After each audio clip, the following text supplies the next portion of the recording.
Good evening, everyone. What is up? It is so good to see Unbound. Welcome in. Hope you are having a good day. How was the rest of your stream last night, mate? Everyone, make sure to duck over and go check out Unbound Joy over on Twitch. Thank you so much for popping in. Gossip, great to see you as well.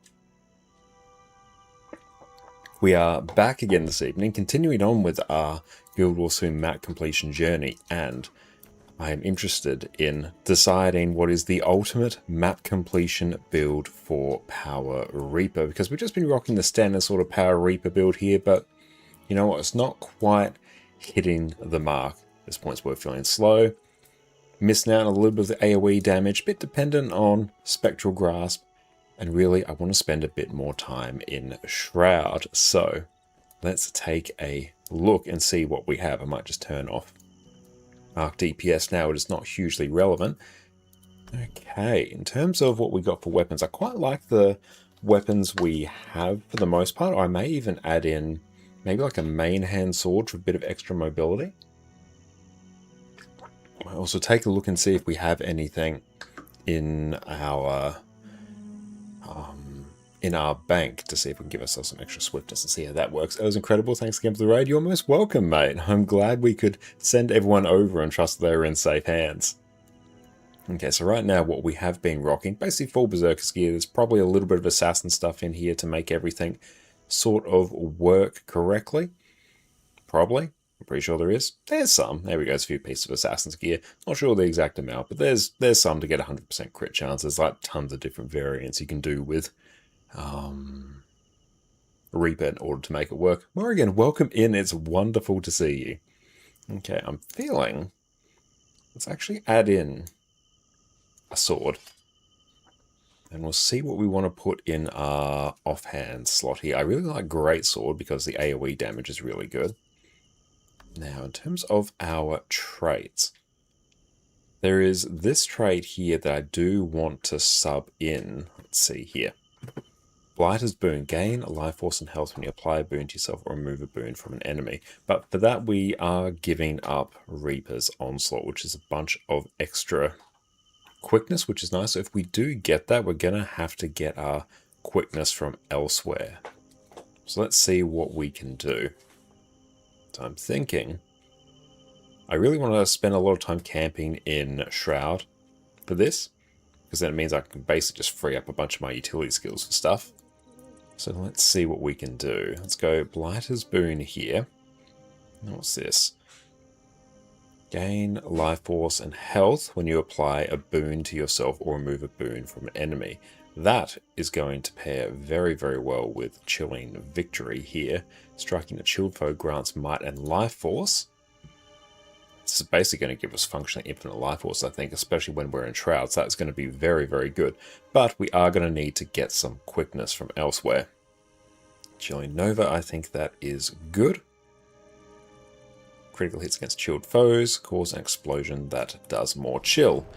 And do any of these do chill? So we get chill from Executioner's Scythe. And we get some chill on Terrify as well. Embarrassed to me, you've never tried Reaper? You absolutely should try Reaper. It's like been one of the absolute fan favorites for Necro for quite some time. Okay. Now, a few things here. Let's see. Chilling a foe inflicts vulnerability. That's quite good, especially in open world. Actually, leading with a bit of vulnerability can be super, super helpful. Because often that's 3% incoming, outgoing damage. So that is nice. To increase strike damage to foes with no boons, although that's a 5% damage increase. Yeah, I feel like if we do Spiteful Talisman, that would be good. Or Chilling a foe inflicts vulnerability. Depends how many stacks of chill we get. We might test that on the Golem a bit. You played Scourge quite a bit, but yeah, never Reaper. I've added to your list. You definitely should. And the great thing about any of the Power Necro builds, they all play very, very similar. You're basically just ducking into Shroud off cooldown, no matter what kind of Necro build you're using anyway, and the weapons and the gear will be exactly the same between them. So you pick up one, super easy to pick up the other. Gosh, it's great to see you as well. And no, we'll not tolerate you speaking ill of yourself, mate. It's great to see you. Okay, so let's see what else we've got here.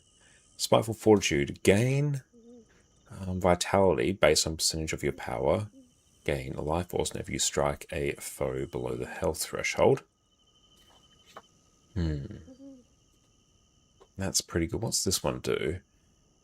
Cast lesser spinal shivers on a foe when attacking them when the health's below the threshold. So when they get below 50% health, then we'll actually apply some chill, which that would hypothetically synergize well with bitter chill.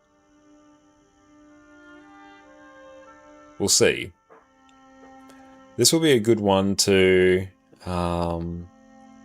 sub in to actually buff up our quickness generation. It has a 1 second internal cooldown, which is nice. Inflicting fear on a foe gives you boons and increases your strike duration for a time. That's a 20% damage modifier, which is good.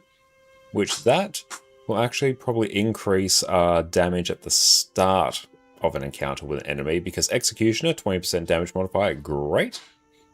But Dread, that 2 seconds, 20% damage, that will be active from the start, which will be good. And if we can apply multiple fears, then we will have reasonable uptime of that, is sort of our plan. Now, I do want some chill. Where are the best places for us to get that? So we can get some from Gorman Dyes. Devouring Visage, or Visage. That will also Fear, which will proc Dread, which will give us quickness. And then to pair with that, I could always add in Relic of the Pirate Queen as well, so gain quickness when I disable a foe. So that will make it so whenever we fear, in particular, we will do 10 seconds of quickness on ourselves. That will be nice. Okay. Now let's see what else we can do here. I'm kind of okay with all that there. So yeah, I kind of want Blighter's Boon to stay in Shroud for as long as possible, but then it means we're giving up Reaper's Onslaught, which is just infinite quickness when we're in Shroud. And Bow and Arrow, great to see you. Hope you have an excellent day. What's up? Okay, in terms of what we want here, Death Perception is just too good. That is a 15% critical chance increase. Hey, Wirepath, thank you so much for the raid. Welcome, welcome in, Raiders. My name is Connor, or ConnorConCarne, and you may also know me from my YouTube channel there, where we've got loads of different Guild Wars 2 guys. Wirepath, what's up? Everyone, make sure to duck over to Wirepath's channel, go drop them a follow, go chill out with them whenever they're live. What do you guys get up to today? Kieran, welcome in as well. What did you guys get up to on your stream? It's wonderful to have you here. Thank you for trusting us with your community. Right now, we are messing around a bit with Reaper.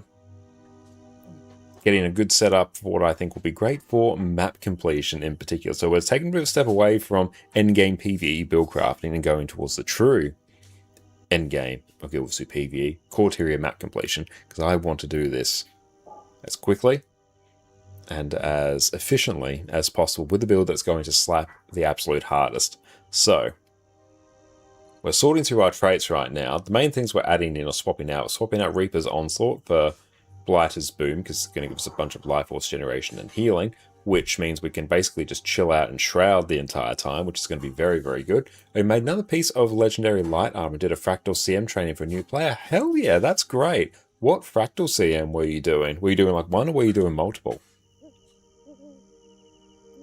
Bro Ice, welcome in. I have Forest Dweller on Pistol Thief. Nice. I do enjoy me some Pistol Thief. So I'm sort of tossing up between Spiteful Talisman for a 5% damage increase on anything that doesn't have boons, which is going to be most things in Core Tyria, or Bitter Chill. Chilling a foe inflicts vulnerability. So it kind of depends on how much easy access I have for Chill. And on Greatsword, Grasping Darkness will inflict Chill. They'll also inflict quickness, actually, so that's pretty nice. Yeah, a bunch of vulnerability there. So yeah, there's a little bit of chill there.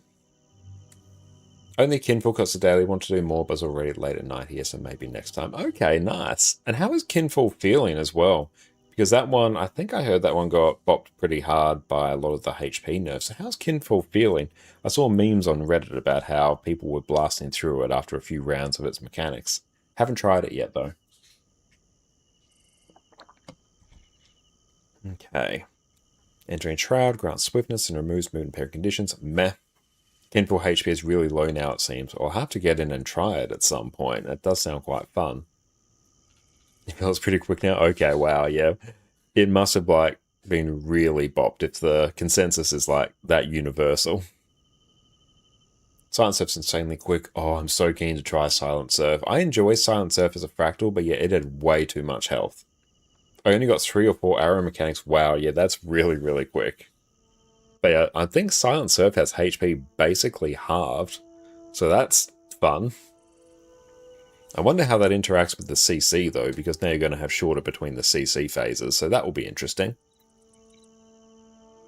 And Mark's going to block or generate life force. Meh. Shroud skill 1 inflicts vulnerability. That's too good. We're going to be camping in Shroud. Shroud skill 1's going to do vulnerability. Great. Like, there's nothing that competes with that. Let's check anything here. Shroud skill 1 grants might. That's all just might stuff. That's good. Get more life force. Maximum life force is increased. Soul Reaping's all our life force. Here, Soul Barbs. Increased damage when we go up to Shroud. Always good times. But given we're going to be camping in Shroud, it's probably not going to be hugely important. Fear of Death could be quite nice. We'll see if we actually need it. And in terms of anything here, Shouts now siphon health. The effect is increased on foes in melee range. Meh, we don't need any extra healing. That one's too good. That's good. Okay, now in terms of what we want here, I don't really want any minions if I can avoid it. Because minions in open world will just tend to aggro things constantly, which, even though we can mount up in combat now, every time we mount up in combat, it puts the mount on a cooldown, which is not going to be ideal. Never had any issues with CC, to be honest. You don't think they all trigger because the break bar only pops up after he finishes his attack pattern. So if you get to 66% before he pops break bar, it basically gets skipped. Okay, that's good to know. I guess because its health was so high before, it would basically always trigger them at the particular health percentages because you had so much health to chew through, but if it's been reduced so much, well, that's no longer a problem. Very cool. Now, in terms of our skills here, want this to be pretty passive. I have to remember, do these actually stay active if you're in Shroud? I feel like there used to be a trait that would do that. Oh well, we'll see. Now, if I'm going to be camping in Shroud, I don't really want any wells. Your weaklings will be pretty sweet. Because yeah, that's just surprisingly big radius there. 600 radius is pretty high. Here, the suffer damage foes when you chill them. Transfer conditions still increase damage to foes than melee. So the chill would be quite nice because then they would start proccing a bunch of the other benefits we have against chilled foes. I can save you. That just makes our attacks unblockable, so that's meh. Do I have any other uber chill? Pray for those who want the Silent Surf CC achievement now, though, who just need to auto-attack the entire fight. Oh, yeah, that's very true. Okay. Tossing up. I kind of need a bit of extra fear. I want a bit of easy access to fear, which doesn't really seem to be a lot. I might even just put suffer there. Chill to the bone. That's chill as well, so that's good. Quickness on melee hit. Damn, it actually does a lot of boons. We should have pretty high quickness access. Okay, now here... do I have... Berserker's Warhorn? Let's try. Let's check. I do. Very nice. Did not expect me to have that there. How many other Warhorns do I have? One, but it's a healer's one. Okay, well, I'm glad I've actually got a Berserker's one there. Let's go Force. Actually, no, we'll set this to Berserkers. I might actually just be able to... I could actually run Sigil of Celerity, I think, because I'm going to be running around in lower level maps the entire time, so my crit chance is going to be completely off anyway, so there's no point in me maximizing for crit. So what I might actually just do... Yeah, I might do this. Force. Customize. Oh, that's the wrong one. You ain't right. In you get. And if we do Celerity... And then if we do the same thing here, Celerity, then it means we can change this to Relic of the Wayfinder for increased movement speed. And then we should have a bunch of extra movement as well on Path of Gluttony and Gorge. Let's kind of see what this feels like.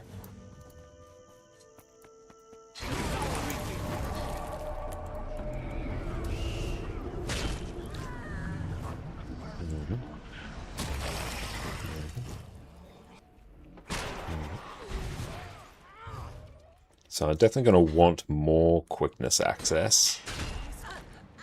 But we can really just chill in Shroud the entire time.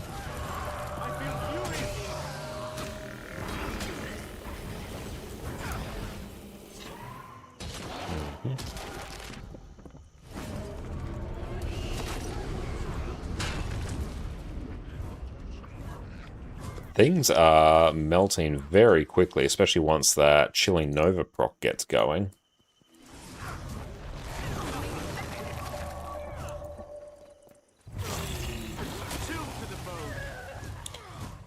And the Wayfinder Relic is nice, but I feel like I might want Relic of the Pirate Queen, actually. So I kind of want to be rocking around with permanent quickness. Someone get over here. Safe from harm. Get over here and help me.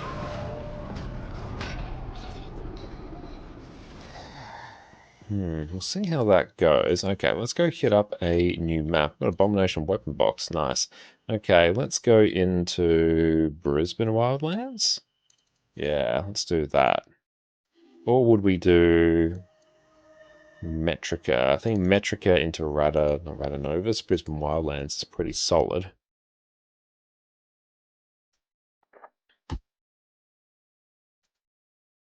Although the other thing we can do as well, actually, to really cheese this,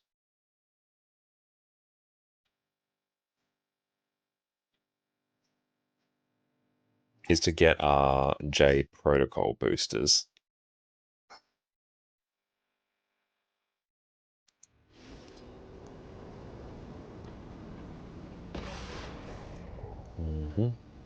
Okay.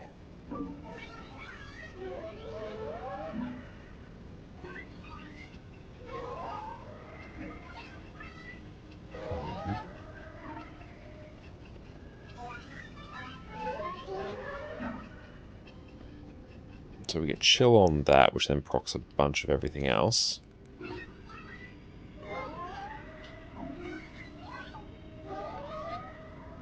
Okay, that's now taken care of.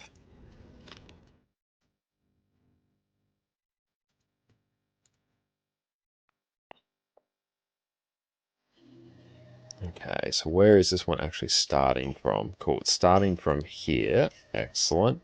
Let's start the timer.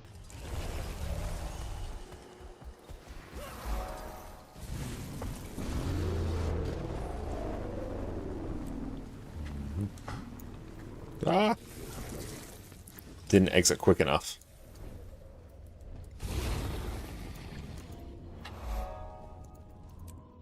With mounts, though, we don't necessarily need Relic of the Wayfinder. It's just a very nice thing to have. Oh, hang on, let's...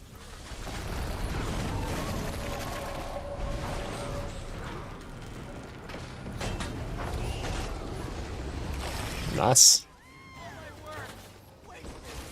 Okay, so for this one, what do we have to actually do?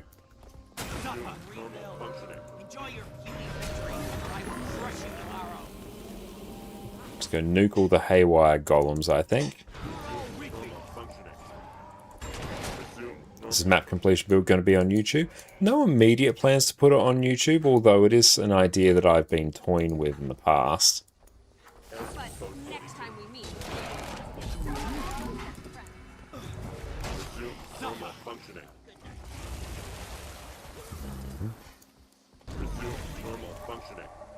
Now down golem.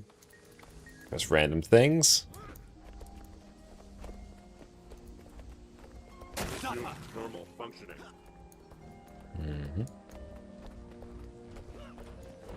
I should actually turn on things so I can actually see everything. Oh.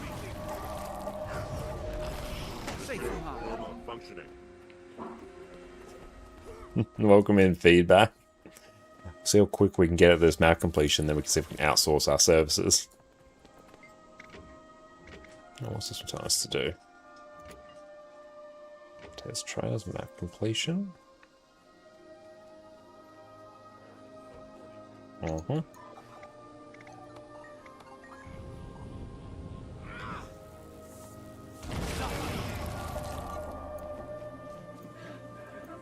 Okay. Yeah, let's actually turn on the thing so we can see everything. Okay. Show all NPC names. Literally just turn on everything. There we go.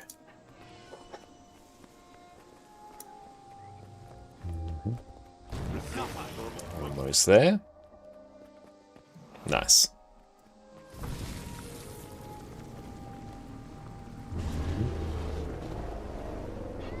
Up we get.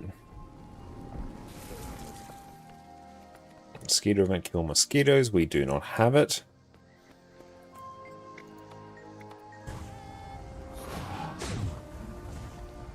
And it's gone. You require my assistance? Your road to greatness starts by joining the Inquest. Do you agree? We got our legendary conqueror of Sarah's title and our bronze PvP tag. That's funny. Zero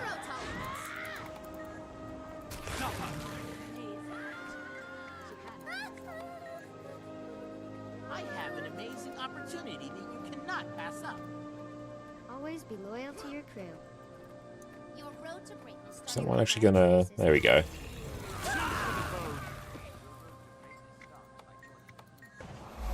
Nice. And up we get.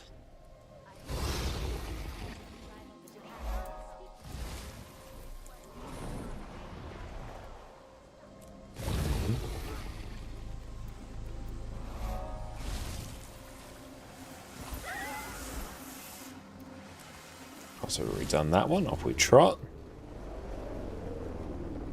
How ridiculous. It's immediate. Oh, this one we actually have a bunch of mobs. Nice.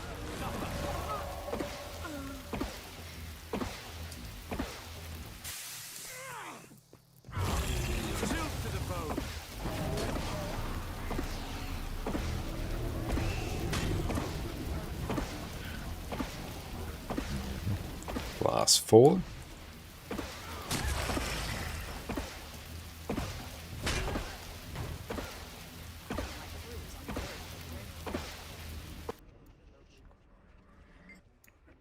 Let's go deal with that. Nice.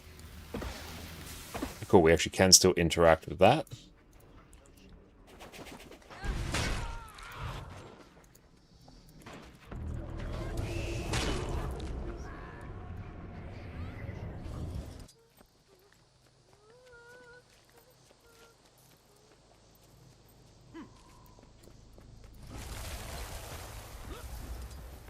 Interact. Done. Good, we got spirit shards as well.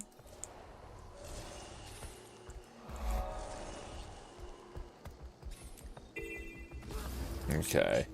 Interact distortions only.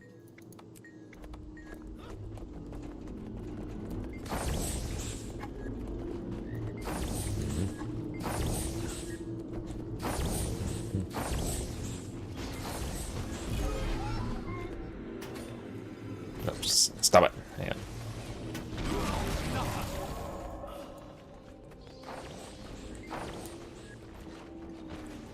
Sweet.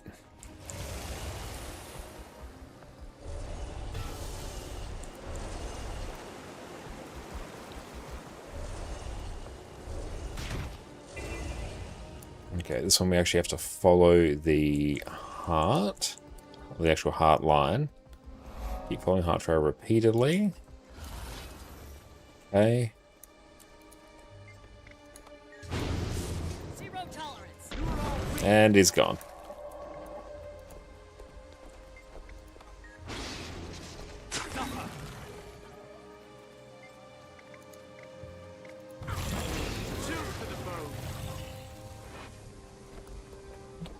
I think, yeah, we literally just keep following the ooze line around. Oh.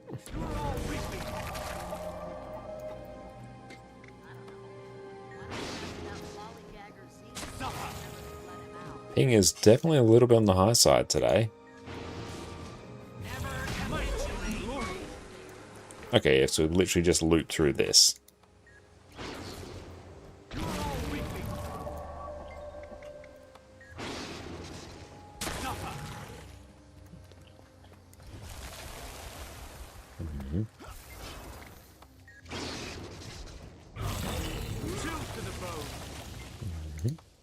Done.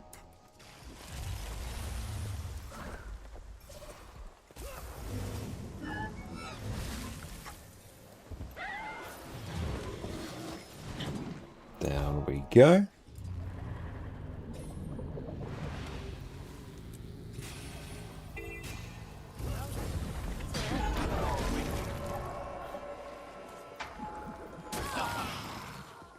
Loving just the AoE nuking potential we have.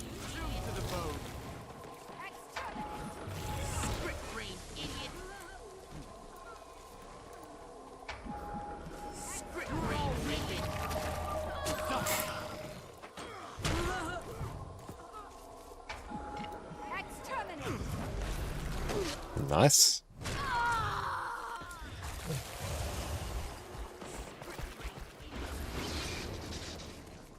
Safe from harm. Grace Hylic. Oh, dang, completely just went out of combat there. Soren, thank you for the follow. I've got another one there.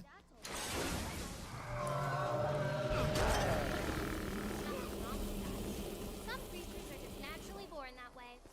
Anything else? Another Grace Hylic out here. But we got it. Didn't get that one. We got another one right near it. We've already got that waypoint, so don't need to inch too close to that.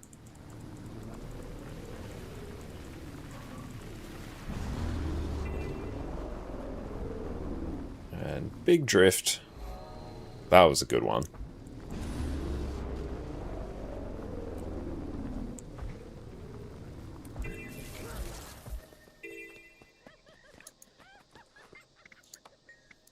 Can you match my power? Something alarm going off. Ah, just random call. PK, what's up? Great to see you. Now you'll see what you're up against. Safe from harm. Oh my God, whatever.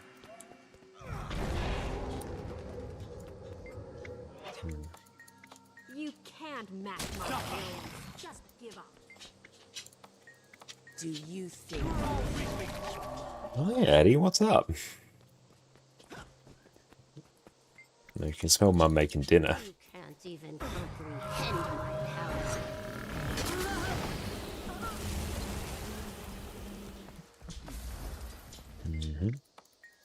You can't stand Loving the just the two shouts. You'll never beat my So yeah, literally just the two shouts on low level mobs. Everything just gets one shot. It's very nice. Fish, how's it going, mate? You think you can match my power?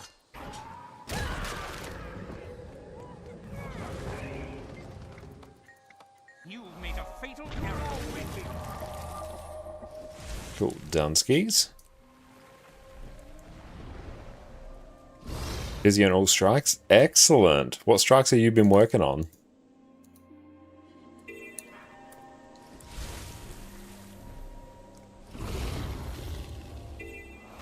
Don't forget POI. Watch as I forget the POI.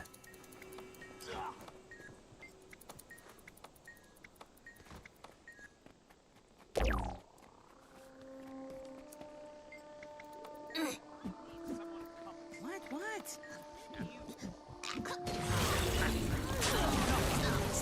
Very satisfying.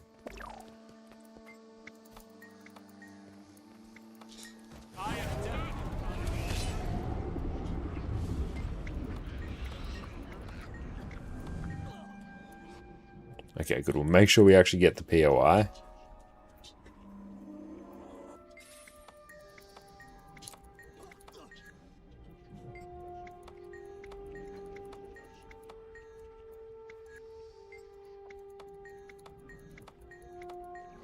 Sweet.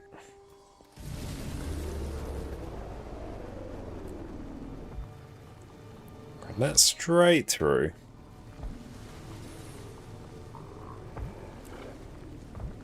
Let's go about the raptor eggs. We do not need anything there.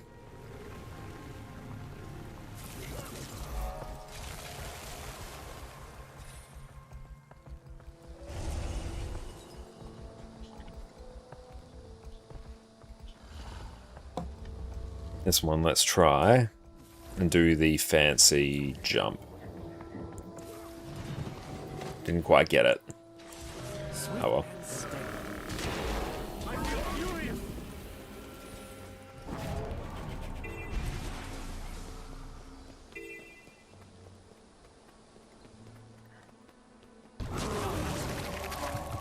Oh, so satisfying.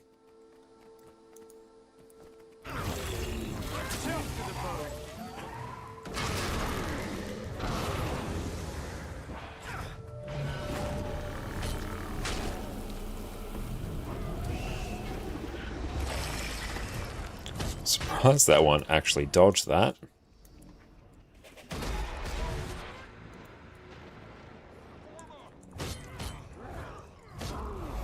Oh, easy.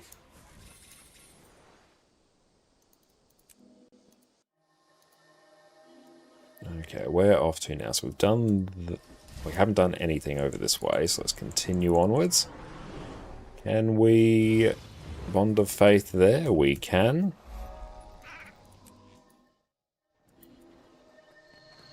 And I might even just roller beetle my way through here.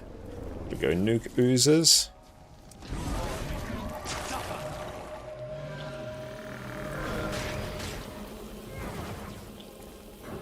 Are you doing them all in a group? They run them all? Excellent, that sounds great. Safe from harm. I don't have enough. Oh, we don't need to kill the worms. Oh, many oozers. Oh, all invulnerable. That's frustrating. There's a giant ooze.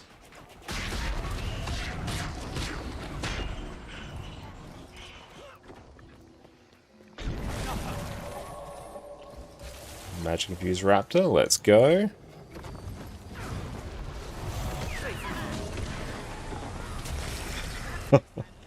Loving the AoE.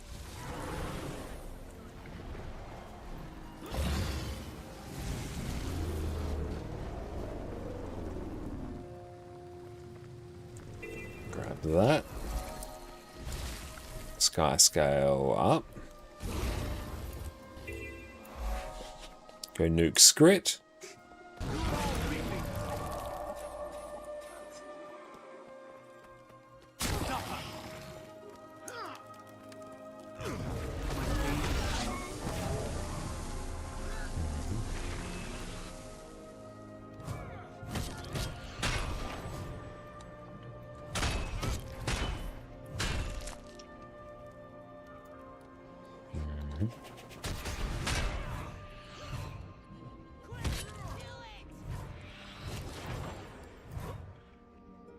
Do I need to interact with any of the gate pieces?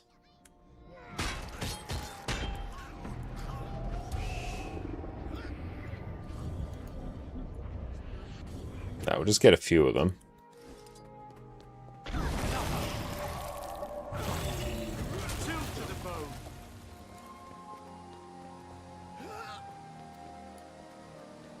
Interact with that. I think I do need to go revive an NPC or something. Here they are.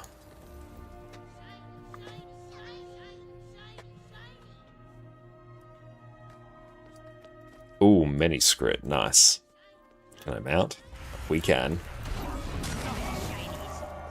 Never not be satisfying.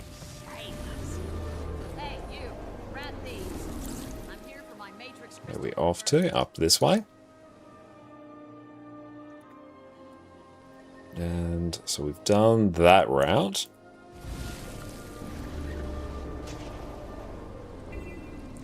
We hit every tree there. Not ideal. And gone. Of course, that actually doesn't give us any progress. That's fine. Kill dragonflies and skelk. Don't forget waypoint. Alright.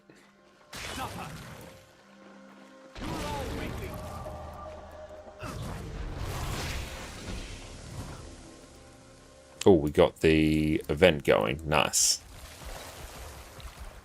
Event is always good times.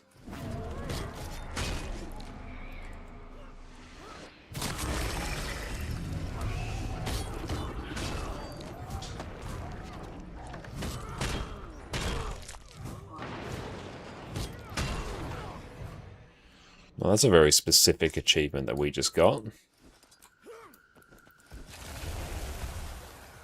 Okay, where are more coming from? They come from out this way. Make sure we get that waypoint. It did warn us not to forget it. I really did just kind of clear everything out. Let's just go nuke some Mars Drakes in the meantime. Here we go.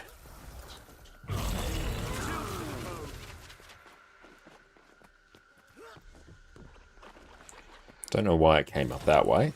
Clearly to avoid my massive cleave. And don't need to worry about doing the event. It might get complete, also might not. Who knows?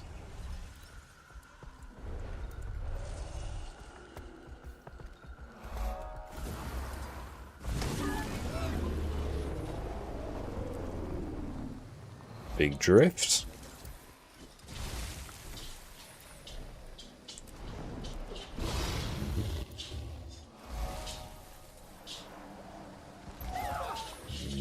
Off to the roller beetle.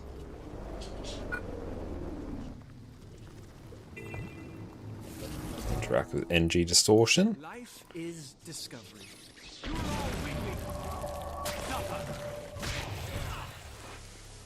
Yeah, I'm wondering if the Blighter's Boon trait just isn't really worth it for us.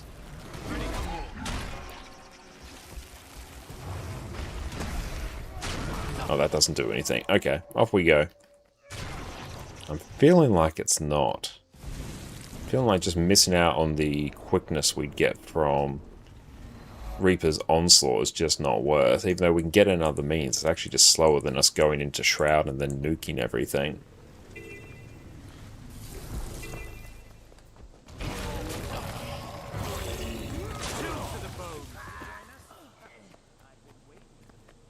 Not enough, finish it later on path. This is looking pretty clean so far.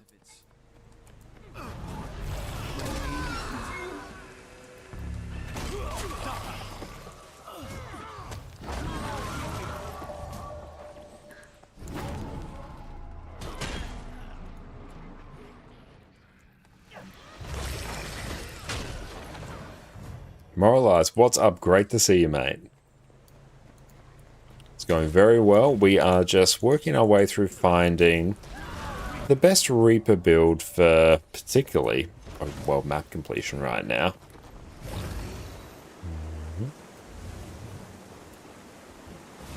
Nice, we're successfully able to do that without getting in combat. A little bit low way up there. Interact and kill everything. Good, we can do that. That will just die there.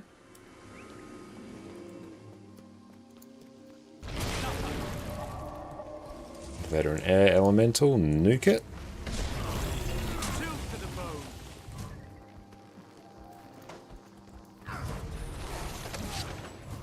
Try open world Ritualist over the weekend, enjoying it quite a lot. The one thing it lacks is a regular source of stab. Could you potentially... What's one of the traits that means you get like stab and Aegis on one of your spirits? I can't remember what it is. Nope.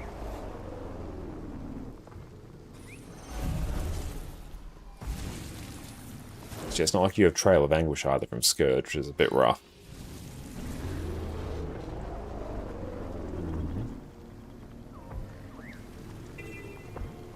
Blitzing a good amount of spirit shards, actually. Oh, this one we have to interact and kill everything. This one's annoying.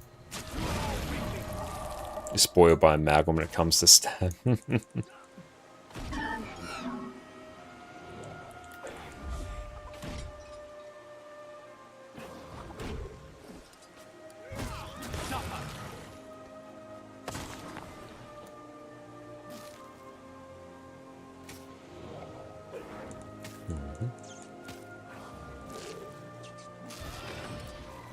Okay, I'm kind of leaning towards going back to Reaper's Onslaught.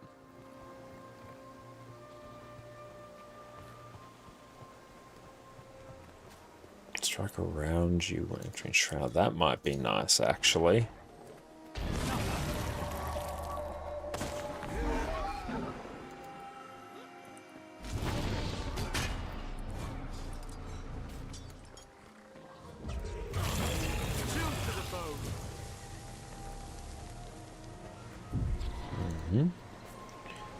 Anything we need to do there?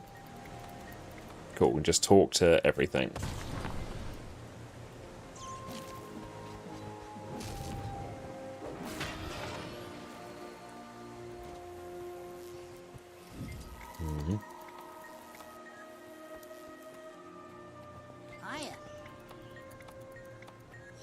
I wonder if we should add in something like Hydromancy so we can chill even more. We'll sort it out after this map. You bring me something? Ready for more. Nice, there we go. That's all the hearts done.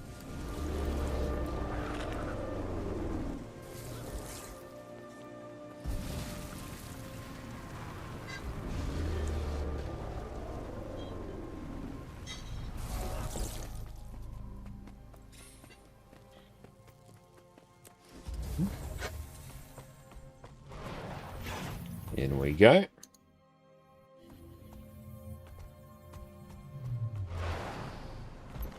Where does that want us to go? Back here.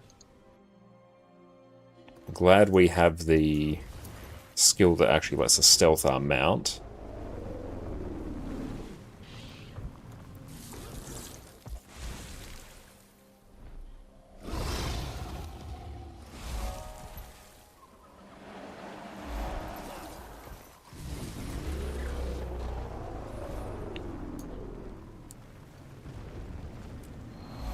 Map completion done.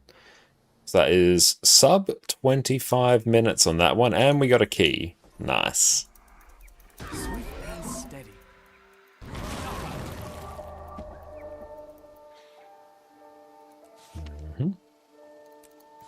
Alright, let's see if we get anything nice from the key. I suspect probably not, but let's find out. Oh, we don't have a chest. Unfortunate. Let's go get some Black Lion chests. I don't know, just get 5 of them. Let's go pick those up. So who knows, maybe today could be the day we get our permanent crafting station.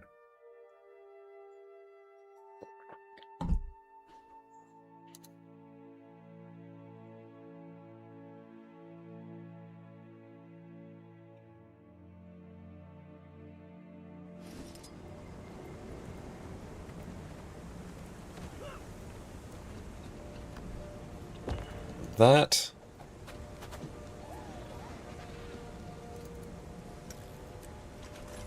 Nub. Got another exotic weapon bag, which we got nothing good. Oh, we'll get some more statuettes at least. I might also get some piece of candy corn. We'll get a few stacks of that. Now that I actually remember I'm at a trading post.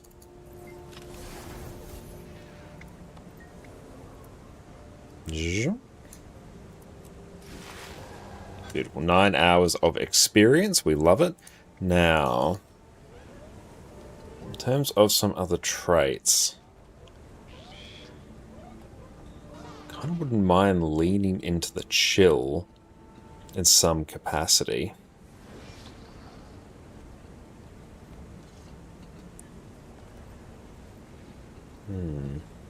Shouts now siphon health, doesn't matter. Can we up our life force? How much does that do? Sickness, still health, remove boons. Inflicting fear generates life force. Meh.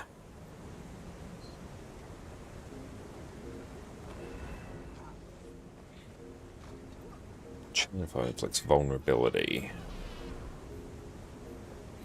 Okay. Critical hits against chill foes cause an explosion that chills adjacent foes. We could do, instead of that, we could do Hydromancy.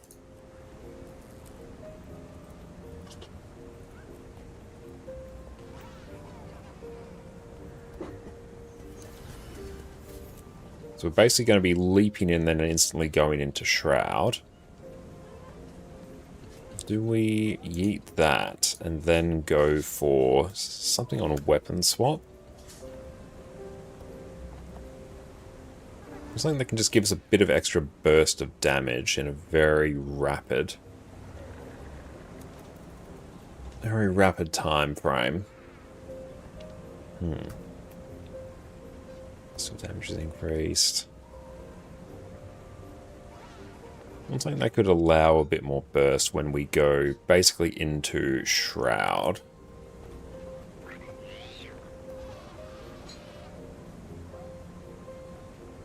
Is there anything to interact with shouts? Oh, chill nearby enemies after executing a shouts. Shouts, that could be fun. Yeah, let's try that. Then was there anything that allows chill to damage over time? Fear, also chill lasts longer. And Mike, have you tried Power Reaper with pets? I have tried it before as well. But yeah, I was thinking for core tier map comp anyway, I'd probably want to avoid the pets. They tend to get us stuck in combat more often than not.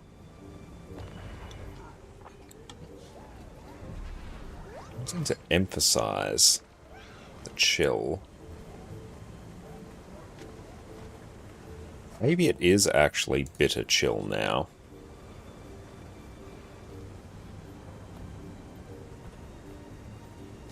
Let's try that and see how that goes, because now we're rocking Hydromancy, just getting as much chill as is humanly possible. Okay, let's go take a break now. We'll stretch our legs. We'll see everyone in a minute. Sit tight. Are you tired of your team not having boons? Do you watch in despair as everyone around you falls to damage they should easily be avoiding? Do you lie in bed at night dreaming of carrying your entire team to victory, even as you're tanking the most challenging bosses in Guild Wars 2? Well, you're in luck. Today, we're covering the majestic Heal Quickness Herald. Welcome back, everyone. Heal Quickness Herald has been one of my favourite defensive support builds for quite a while now. Here, you have the easy-to-learn gameplay that comes with Herald, as well as truly insane healing potential. You can also trade off some of this healing to grant huge amounts of AoE stability, while still offering fantastic healing. Not only that, you have an utterly trivial time keeping up permanent might, fury, protection, regeneration, swiftness, and quickness. Normally, Power Quickness Herald needs at a minimum 25% boon duration to function. Today, we're pumping that all the way to 100%. To top all this off, Heal Quickness Herald is insanely durable, with access to blocks on each of our main weapon sets, and the ability to flat out ignore incoming damage with the Glint healing skill. All this comes together to make this one of the easiest to play healing and tanking builds in the game. So with that, let's jump into it. Before we jump into the detail about everything Heal Herald related, we'll quickly cover off on where your healing actually comes from. Your regeneration you pump out from Facet of Light will heal for a ton due to it being buffed by Elder's Respite. Generous Abundance will cause you to heal allies whenever you consume Facet skills and use any other legend skills. Your Staff Auto Attack will heal allies at the end of the chain, and this goes really fast when you're under quickness, which with this build you will always have. Staff 2 and 4 give some nice burst healing, with Staff 4 also granting some additional Condi Cleanse. Shield 4 will give you a burst of healing and grant protection to you and your team. The trait Healer's Gift will make your dodge roll heal nearby allies, and having your Ventari tablet active will pulse healing to nearby allies for a surprising amount. Natural Harmony will also offer a huge chunk of burst healing, especially if it's the first skill you use after summoning your tablet. It's also on a super short cooldown. Now with that, let's cover off on the weapons. For our weapons, our typical loadout will be Staff, Mace, and Shield. Staff is what you'll be swapping to when you need some burst healing, Condi Cleanse, and catastrophic levels of CC. Your Staff Auto Attack will simply deal some strike damage and heal nearby allies on the third attack in the chain. This pumps out a surprising amount of healing and is a key part of your sustained healing. Mender's Rebuke will deal some strike damage, heal allies after a short delay, and heal even more if you manage to strike an enemy. Warding Rift will grant you a super handy 2-second block, which can come in clutch if you find yourself without a dodge roll. Renewing Wave will grant you a nice chunk of burst healing, remove 2 conditions from allies, and is also a blast finisher to boot. Surge of the Mist, as I will mention on every Revenant guide from now until the end of time, provides godlike levels of CC. You'll charge forward, attack 9 times, and deal 150 Defiance Bar damage for each strike. This is an insane level of CC. Use it. Mace is included in this build only for its ability to blast Might with the 2 and 3 skills. Your Mace auto attack chain will deal some strike damage and inflict torment and poison. It's not overly relevant for this build, but use it whenever you have nothing better to do. Searing Fissure will deal some strike damage, inflict burning, and lay down a fire field. We'll be blasting this for Might with our next skill. Echo Interruption will inflict some torment and weakness, and lay down 3 impacts in a line, with each of them acting as a blast finisher. When you pair this with Searing Fissure, you'll typically grant 7 stacks of Might from one round of this combo. It's only 7 because the last blast finisher usually occurs too far away from you, and you also grant an additional stack of Might whenever you apply boons due to shared empowerment. This is incredibly useful in helping your team upkeep 25 stacks of Might. Shield should be your default offhand weapon when using Mace. You have access to a very nice healing skill and an absolutely insane block, which gives you yet another way to avoid mechanics. Envoy of Exuberance will grant protection and heal both you and your allies, which is very handy for topping off your healing. Crystal Hibernation will block attacks for 3 seconds, which is an obscenely long block by the way, and allow you to regenerate health. This is one of the skills that lets you just ignore one-shot mechanics like the Mind Crush on Deimos, and makes your tanking life so much easier. If you need additional CC, I use this all the time in Fractals, then feel free to swap out Shield for Offhand Axe. This will trade the excellent defense and group support of Shield with some extra mobility and CC. Frigid Blitz will throw an axe at your target, inflict chill, and once your axe reaches your target, you'll teleport to them and deliver a larger strike. This skill is exceptionally useful to move around arenas and chase after bosses that have an annoying tendency to move around. Temporal Rift will inflict some torment, deal damage, and pull enemies in to inflict CC. This is a very useful skill to group up mobs for your team to burst down. Now for our skills. Your glint skills consist entirely of facets, which you can toggle on to pulse boons to nearby allies. You can then consume them for additional effects, and with the trait Draconic Echo, will also apply quickness. This legend is critical for any quickness herald build, so never leave home without it. Facet of Nature is a massively loaded skill, and has different effects depending on your current legend. There's a lot to cover here, so for now, I'll just focus on the effects that are relevant to Heal Quickness Herald. The passive effect while in Glint will grant you an extra flat 20% duration to any boons you apply. This is on top of the standard 100% boon duration cap. When you consume the Facet of Nature while in Glint, it will increase the duration of all your allies' boons by 2 seconds. When we consume this facet, we'll generally always want to do so when we're in Glint, for this massive increase in boon duration. The passive effect in Ventari will heal nearby allies once every 3 seconds. When you consume the facet in Ventari, you'll cleanse 2 conditions from nearby allies and heal for each condition removed. The passive effect in Jalus will reduce incoming damage to allies by 10%. This is separate to protection and the 10% damage reduction you get from Ascended Foods. If you start stacking these modifiers, you can greatly reduce the pressure on your team and have much smoother boss kills. This is a really underrated skill. If you consume the facet while in Jalus, you'll grant 2 stacks of stability to your allies. However, you'll generally use Inspiring Reinforcement for this. Facet of Light will pulse regeneration, and when you consume it, will convert all incoming damage to healing for 3 seconds. You can use this to flat out ignore mechanics that would otherwise down you. Facet of Strength will pulse Might and grant you a 15% damage increase for 10 seconds and deal some damage after you consume it. Like all versions of Quickness Herald builds, we're going to want to maximize the uptime of this buff as much as possible. So this will be the first thing that we use when we enter Glint, and one of the last things we activate before we leave it. Facet of Elements will pulse Swiftness and pop down a damaging AoE that applies Weakness, Shield, and Burning.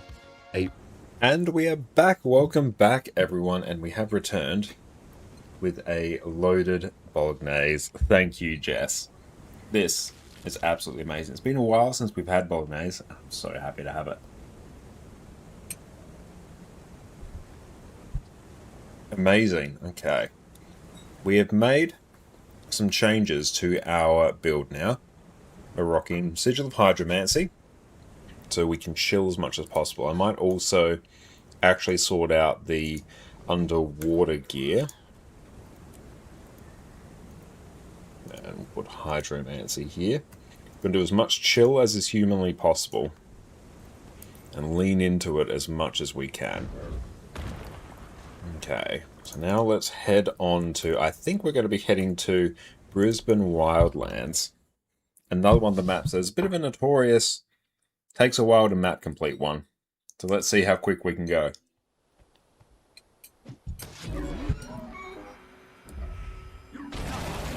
And it's gone.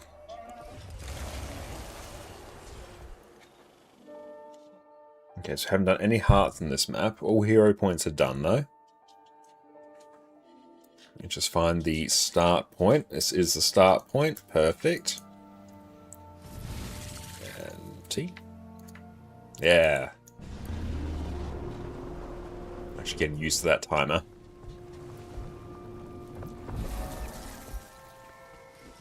Sky scale it.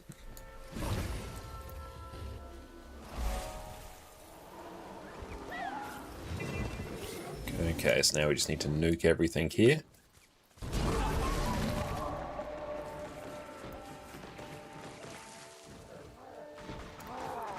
Ooh, many things.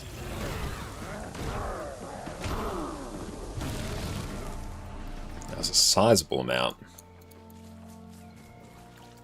Apparently, welcome in. The hero and elite minions taken very frequently in the norm build, but after they quickly run out of minion uses, next will be replacing a stun break shout, possibly for Shadow Beam for life force or Flesh Worm for mobility. Good shout. How you going, Fermi? It's always good to see you.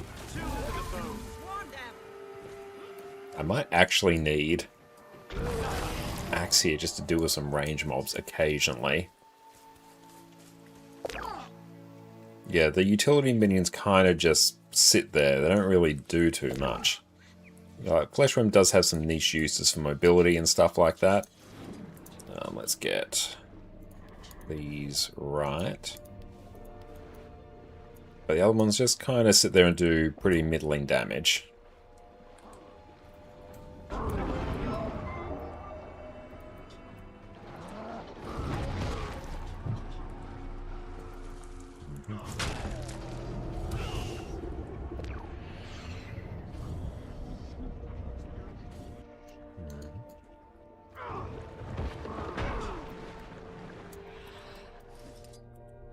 Hefaro, what's up, mate? Good to see you. Oh, how did that evade both of our shouts?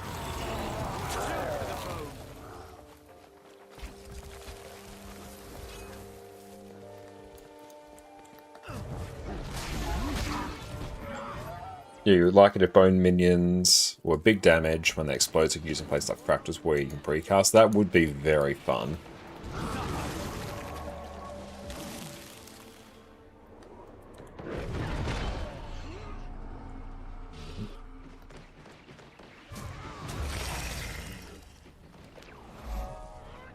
Oh, sweet, job done. Soren, what's up? Great to see you.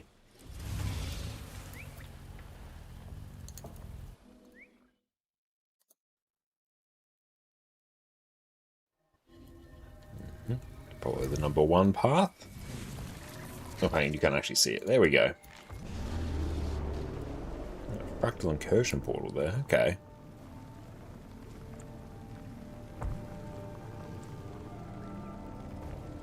Fame, how's it going? So there's junk piles.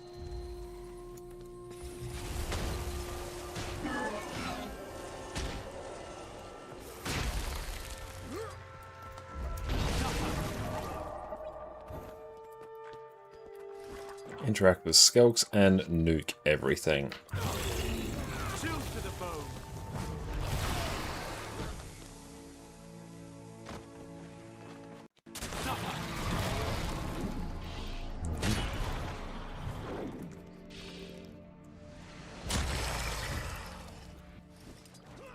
Glad to hear you're going good. That's excellent.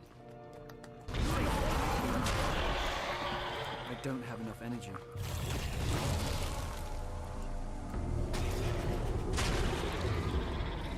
Interact with more junk.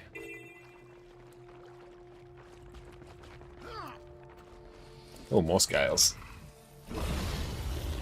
Sweet.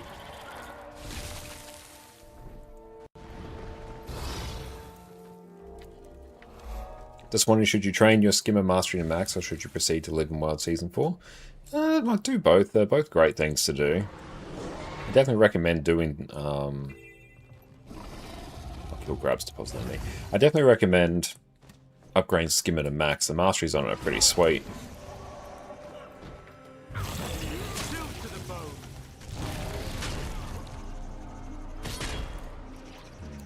I've got a bunch of grub meat.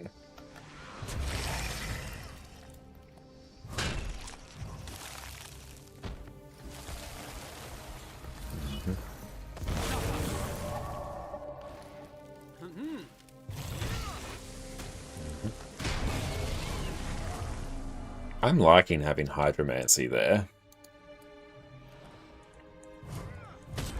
Does mean kind of everything is getting nuked in some capacity.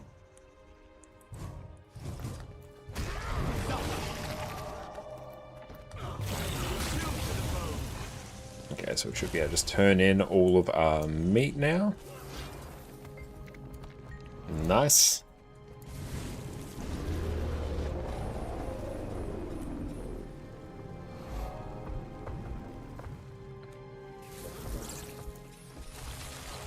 There, we're blitzing through this one. I go interact with some shifting rocks.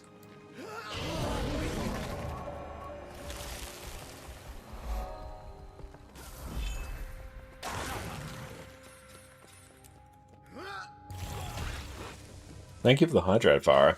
It's a good chance for us to have some dinner as well. Thank you. So how you been today, Fire?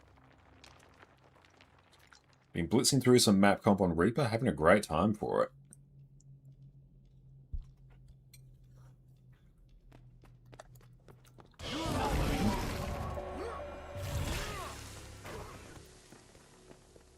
Still going for map completion, I see. Well, I do have 2 rounds of map completion to do. So we're going to be going for it for probably a little bit.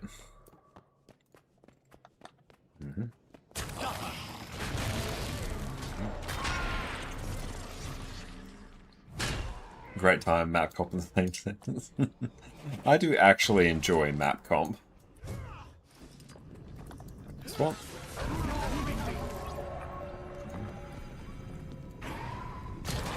Nice. Don't know how I feel about Warhorn on there. I feel like that can go. I guess that does a bit more damage. Even like sword would be pretty sweet. Took some cheese. Those jeans need to go in the wash. See how quick we can do map comp whilst also eating dinner.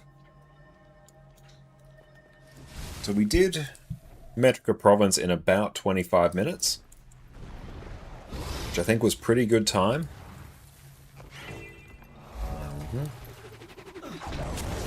Oh, the shouts are so good.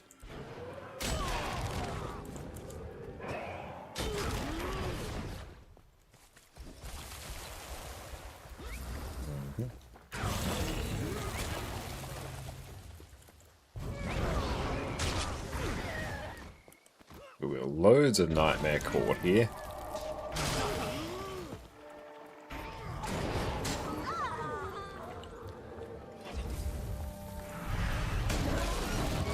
Oh, but also, having Hydromancy there means, I think whenever we get off our mount, it counts the weapon swap. So it means our mount attack is actually going to be pretty solid in terms of damage as well.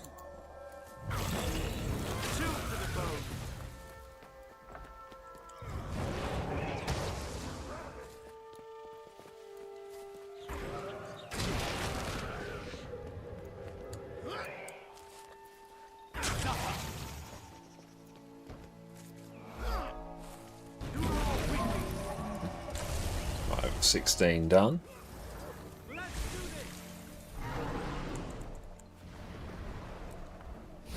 And Griffin.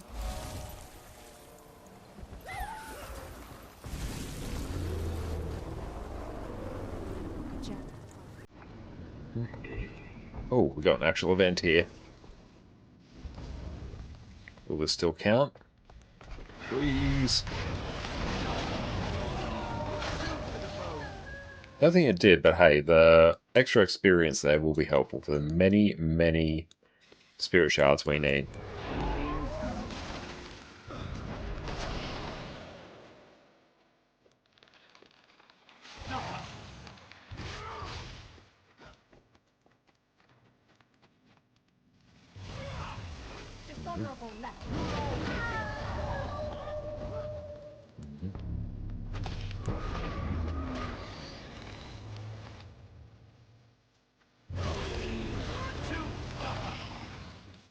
And do these worms count? I don't know.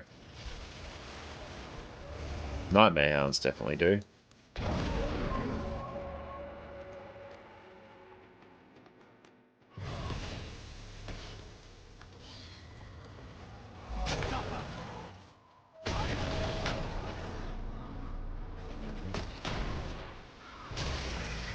Almost done with this one.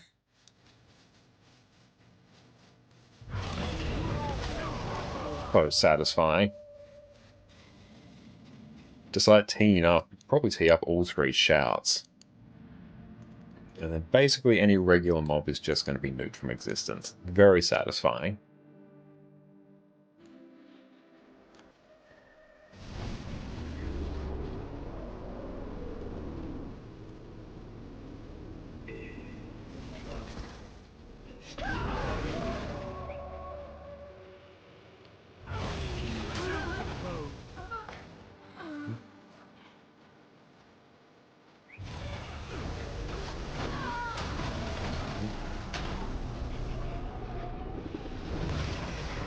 Surprised that one was actually invulnerable there.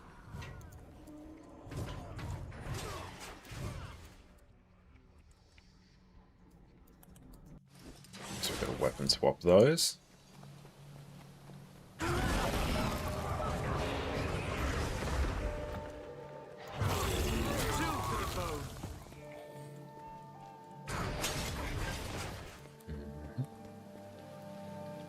Oh, shouts also, that will also chill as well, so that will do some damage. So I can even just go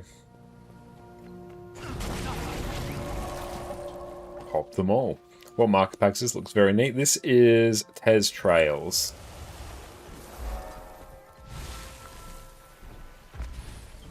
It's the marker pack that they use to do world record map completion runs. It's making it so we can roughly do a map in about 25-30 minutes or so.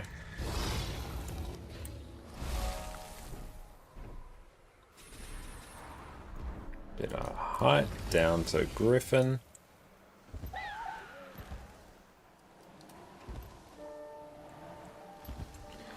Successfully got that. Nice.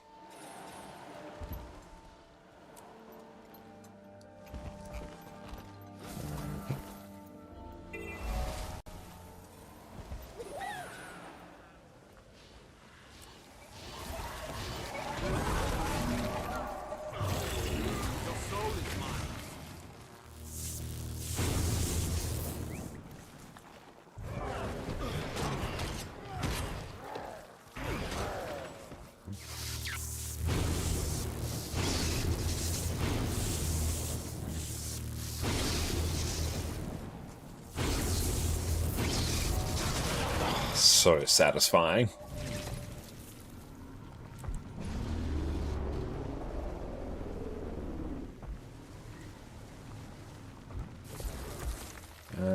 Cool. Follow the trail of shame if it is blocked. It is not blocked, so fortunately we do not need to do that.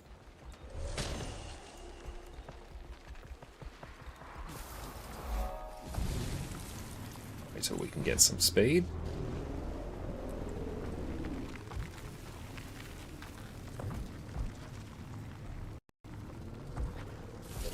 Interact with monitors? I don't think I actually need to. I can just skip through this.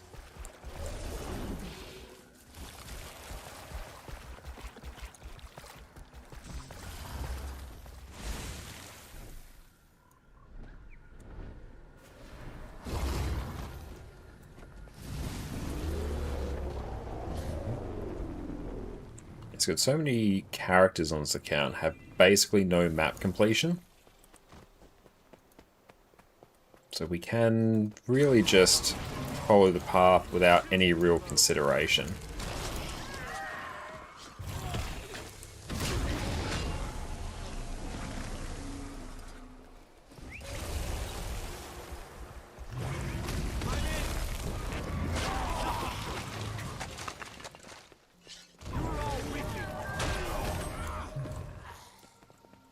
A little help? I am death on it.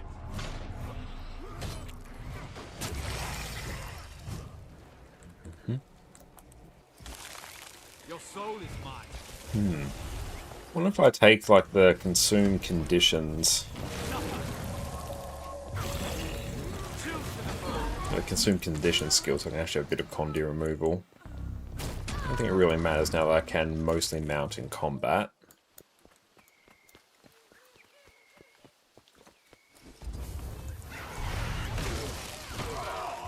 Yeah, having Hydromancy there just really makes the mount engage skill really pop.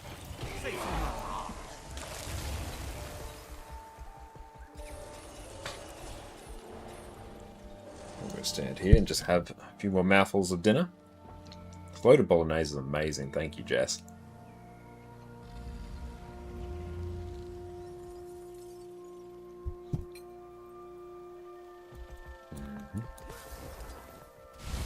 Non-camp strength we can skip. It's telling us not to forget the POI.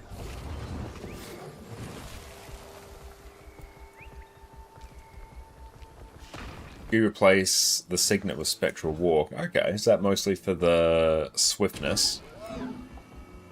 Or the stun break?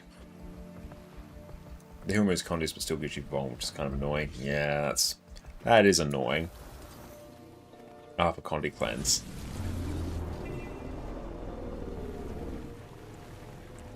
That.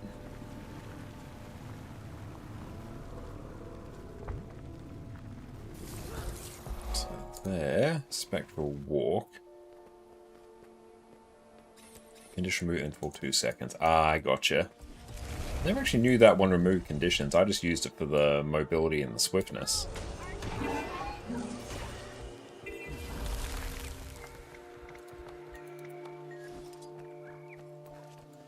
Skill 4 on arrow markers. What are you up to?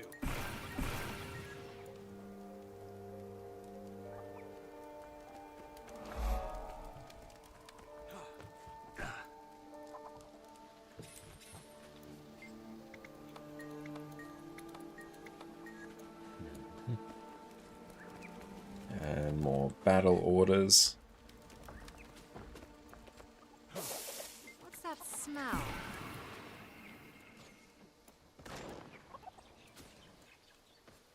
Okay, so that thing is on cooldown, unfortunately.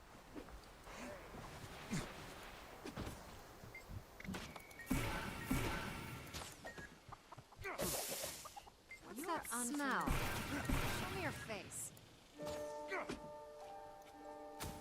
Do I have a leap?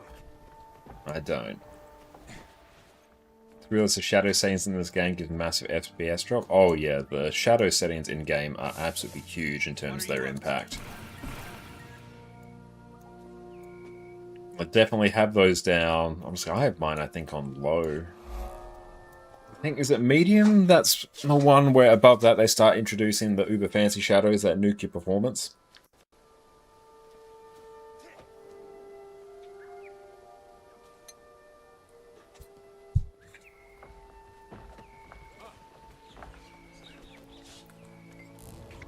You play with none, to be honest. I sometimes do that as well, sort of just depends on what my mood is whenever I reset my graphic settings.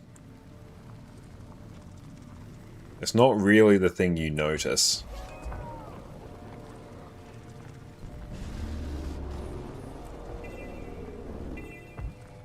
Ah.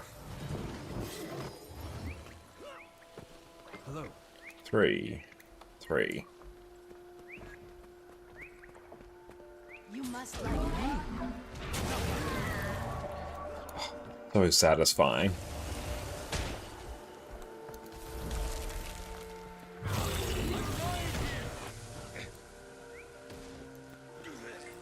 Four, 2.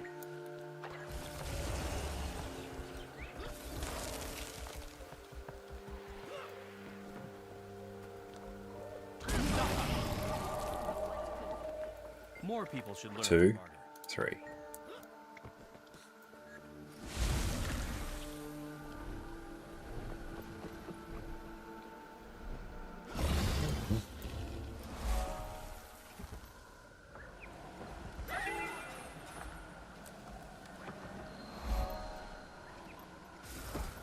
Just trust the line.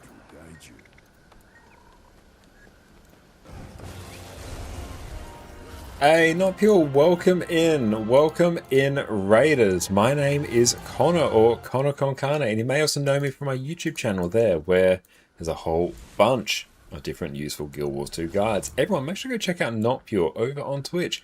What is up, mate? What do you guys get up to on your stream? Tell us all about it. I really appreciate you bringing everyone over here. What was this? This is 4-1. We are doing map comp right now, as you can sort of gleam from our activities here. 1 and 2. We've been trying to find what is the most speediest Reaper build to do map comp on, and we're honestly having a great time with it. So grab this. Not pure, I'm going very, very well, thank you for asking. But yeah, we've got map comp and activity I actually quite enjoy. Freaks, welcome in. And we have a loaded bolognese here as well, courtesy of my beautiful wife Jess. So this is amazing.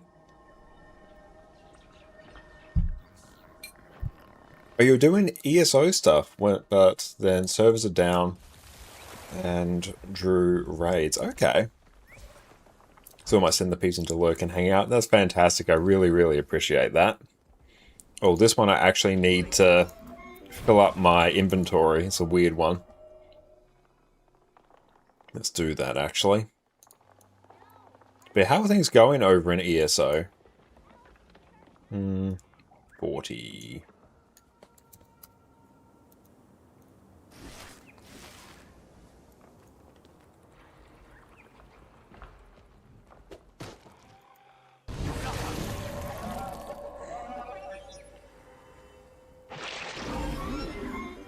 Your soul is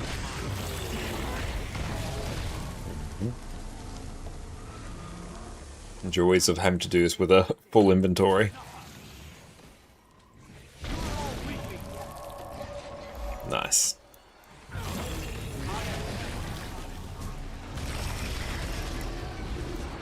Okay, let's tidy that up. Salvage those.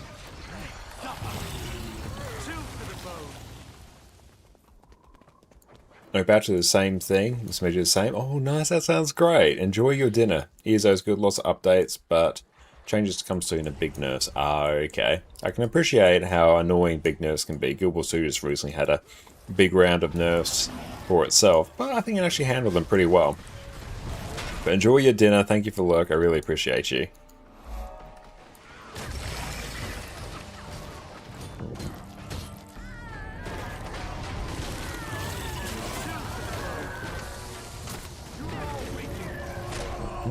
Very nice.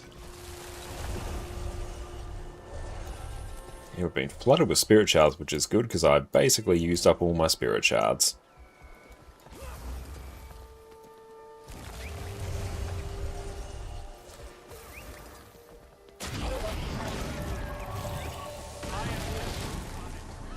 Loving the ridiculous amounts of AoE cleave we get with Reaper.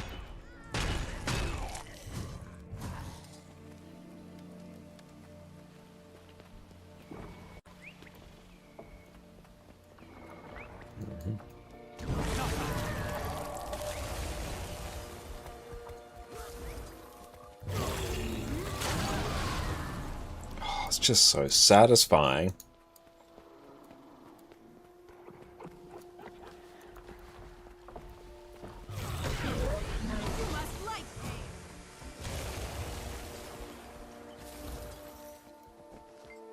There we go. Oh, how did that not do it? Oh well.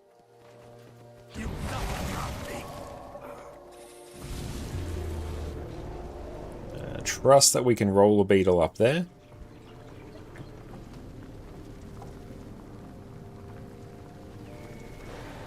Oh, can I just nuke this one?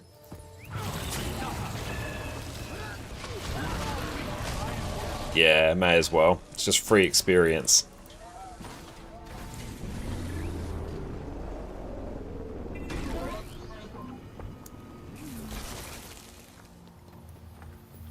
Help them fight off the creatures. Can we go do that?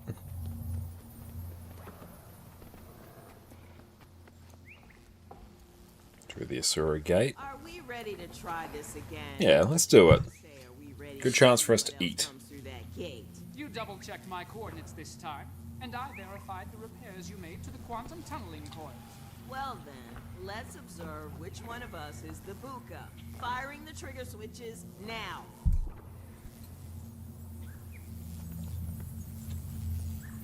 Cogs and gears, what in eternal alchemy is going on here? It doesn't really do that much in terms of progress. Shoot to the bone. I am death incarnate.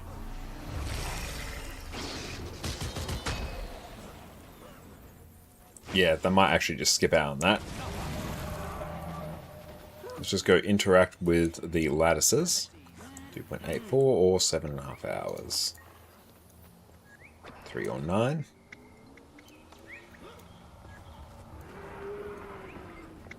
36 or 60.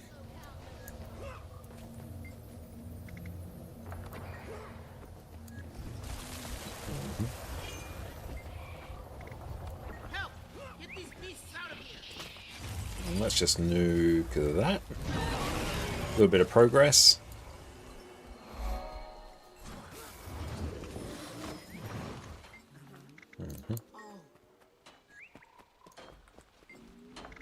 It's 3 by 24.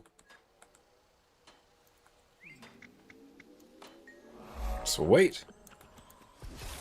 14, 16. I think I might need a position rewinder in this bit from memory. Yep. Make it small.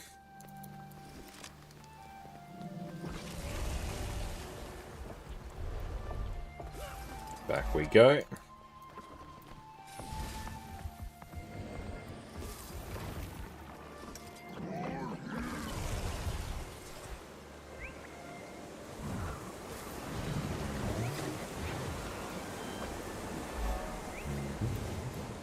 Down we go. Just wait here till I can actually use this again.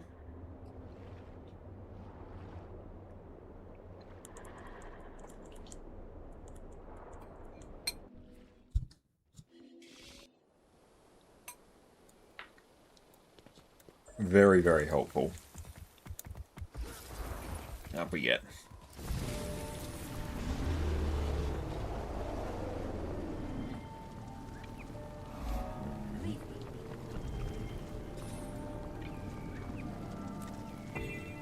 Haven't yet done all the hearts yet.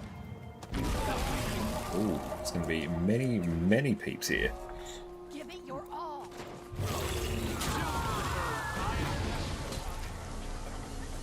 The AoE cleave is so good.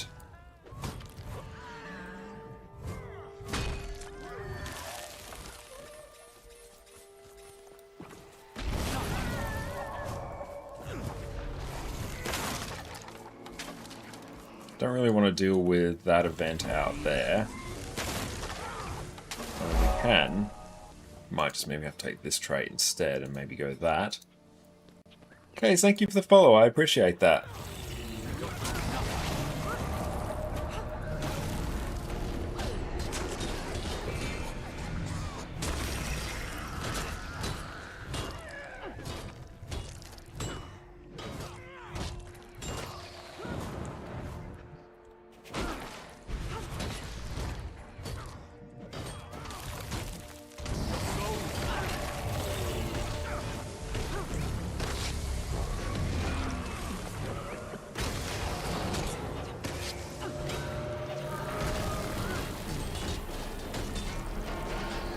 Well, it means we can like solo very cursed events with this. And that's in full Berserker's gear as well, which is nice. Sweet. Surprisingly easy. I'll swap back to the other traits we were rocking. But honestly, that was very, very cushy. Oh, I'm not done yet. Now we are.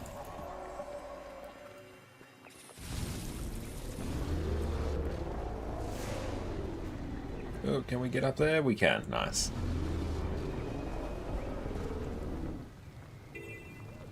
Ooh, many more bandits. Nice.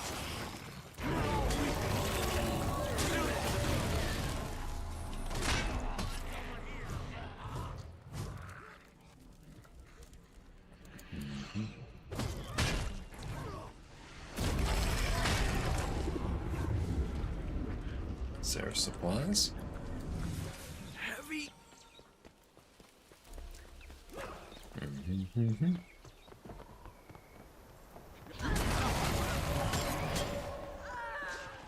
And is there anything in here that we can kill as well? No, that's just a... Oh, it's not an... Is it an invisible wall? Yep, no, it actually is. Okay, that's annoying. And I'm stuck. Okay, they got us like 2/3 of the way with that heart. I assume there's going to be more to kill. Maybes?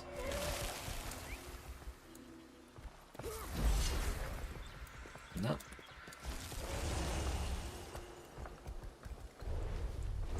Oh, let's just continue on down and see if it gives us more progress.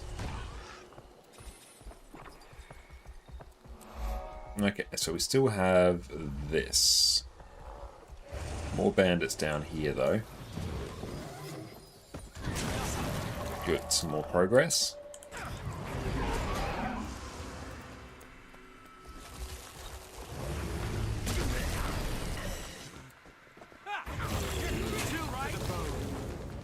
Okay. Another one out here.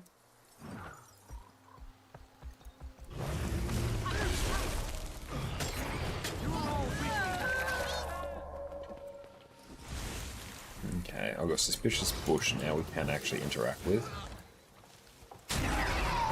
That's fine, so satisfying. Okay, I missed a point of interest, which of course we did. Back down this way. Okay, so it'll be about 32-33 minutes for one of the longer maps in Brisbane Wildlands. Oh yeah, straight up skip this.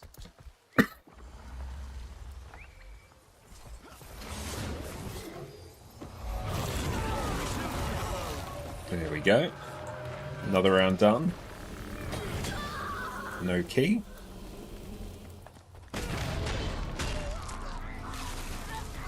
Cool, that one is now done skis. So about 32.5 minutes. So we're done with that. So let's head to the Grove. So we've got most of the waypoints in this map.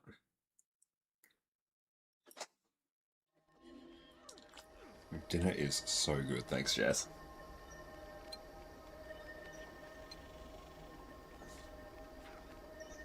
Okay, let's go reset that timer.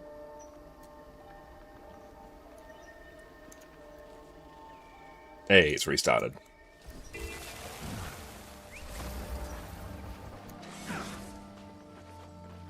Just nuke the lava.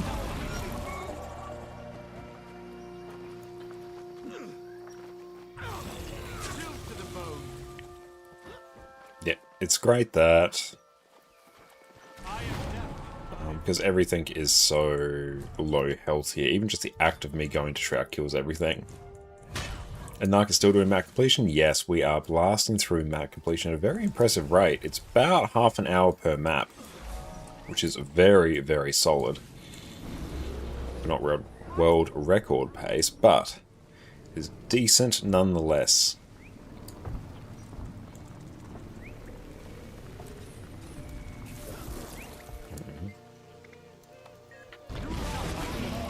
Satisfying.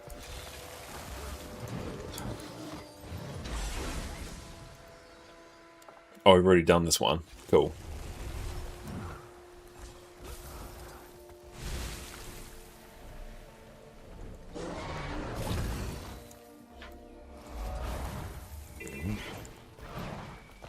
And we won't bother escorting Berg. Cool, I've done that. You love going to low-level areas for dailies, like kill X amount of enemies? Yes, that's very nice for that.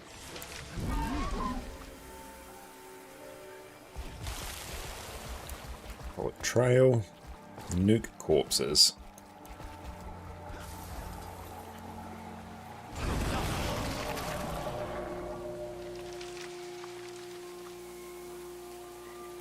And you remember it taking much longer than you per map. Oh, map completion now, especially with mounts, has really sped up. It's quite amazing, actually.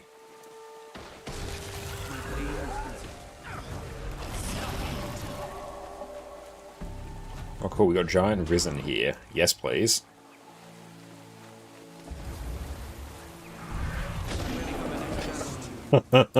I literally dismounted, and the act of me dismounting completed an event. Oh, that was fun. That was very good. What's attacking me here?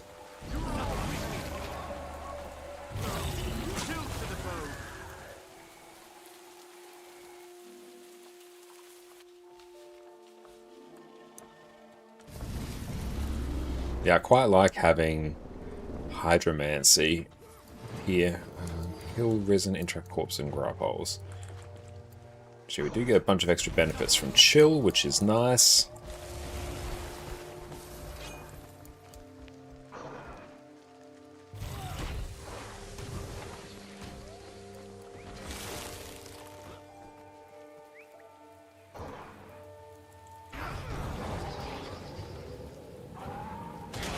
First one doesn't get us in combat.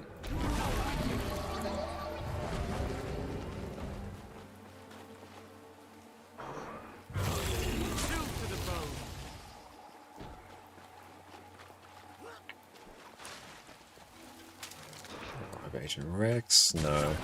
Should we? Let's revive him because we might get some credit.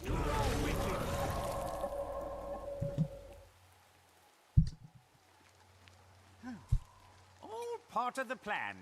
Seriously.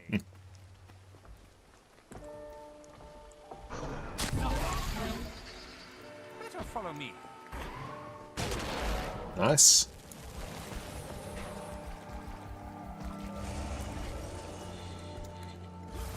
My first ever character in Guild Wars 2 was a Sylvari.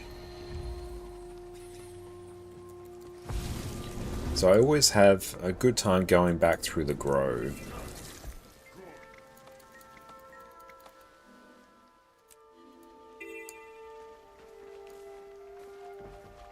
And Remix, welcome in. You're currently building a Willbender for open world. Any experience for that? I haven't personally messed around with Willbender that much. But what little bit I have, I've done on Condi Willbender. But I think Power Willbender will actually be a fantastic one for open world, because it is incredibly mobile inherently, which is great, which is kind of what you want for open world. But I think honestly you could probably just load up on a bunch of Berserker's gear, bit of mobility, and call it a day, and you're pretty good. Especially if you can like give yourself quickness. In no world could I ever scold the pups here. That's not a thing. It's not a thing I'm willing to do.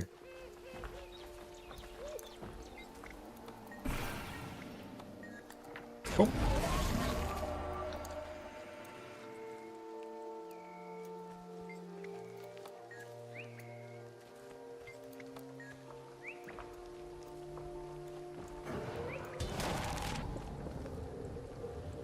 Nice, Dunskies.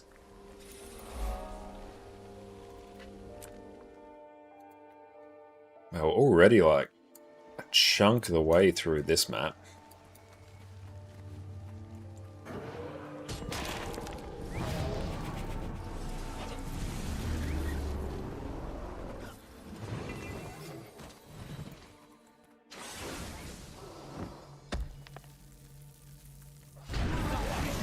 Oh, good.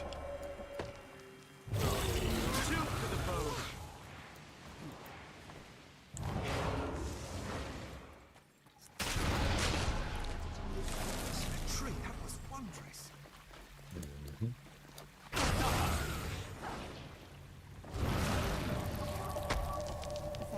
I'm so grateful. Your soul is Our heal skill nuked everything around us. Feeling veterans usually go to the fractal lobby and kill the vet golems there, but are there any other good places people usually go to for that? Oh yeah, you go to the urban battleground fractal, and the very start of that, just to the right, all of the mobs there are classed as veterans and die from a single hit, and they infinitely respawn. So yeah, just literally go there, you'll be done in a few minutes. It's ridiculously quick. So lowest level urban battleground fractal.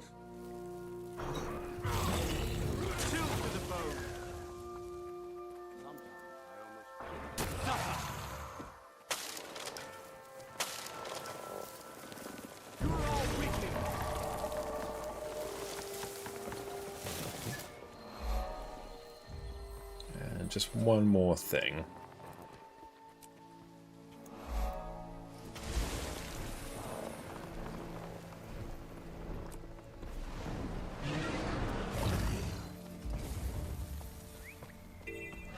Okay, this one. Dang, I was hoping I could at least tag some of that event. Okay.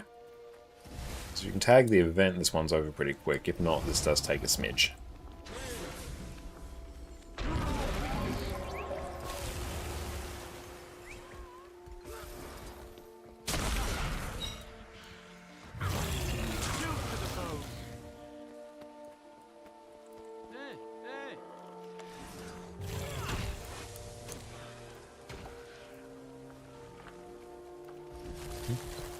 And those are all up, so can't do too much there.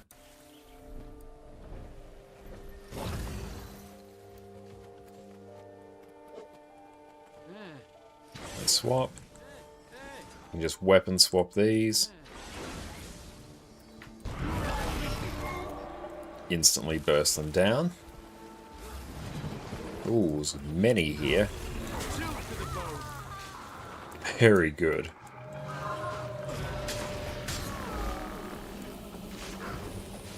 Now see if we can get out of combat.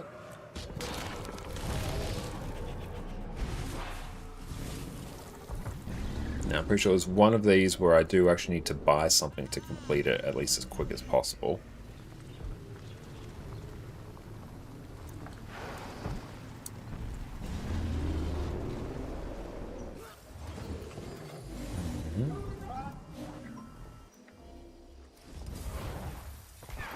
Ah!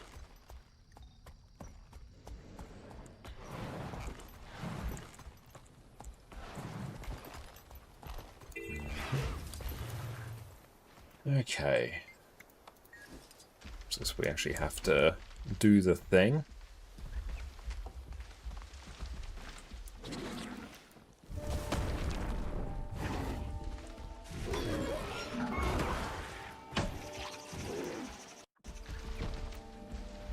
Kill grubs and choking vines.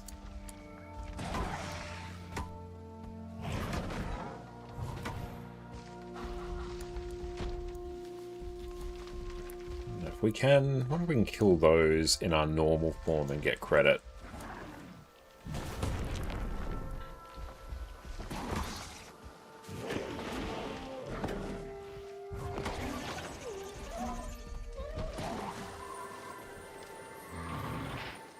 Obion, welcome in. Great to see you. They turned the Mosh Heart. We have no choice but to destroy it. Yeah, let's try. Yeah, I feel like that doesn't actually give us credit.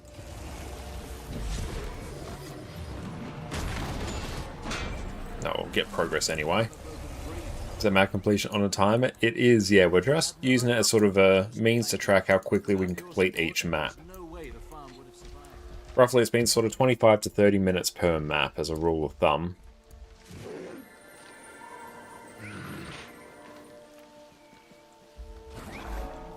Cool, we can exit now.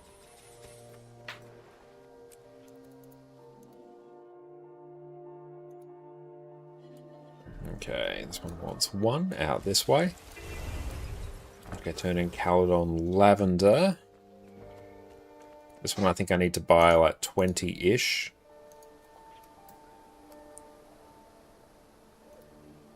No, I'll buy 25.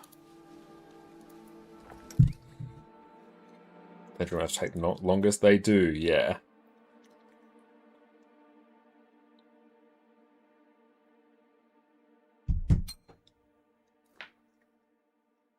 There's a handful of things that we can just instantly buy to complete stuff, which is good. Leap that way. And take back. At least hero points you can just buy by doing a bit of world versus world, which if you're making legendaries, need to be doing world versus world anyway. Never leave a wrong to right Done? evil. It's good if you pre-buy those.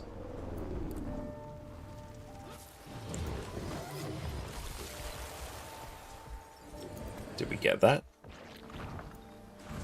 Oh, we did. Nice. So I don't need to worry too much about that.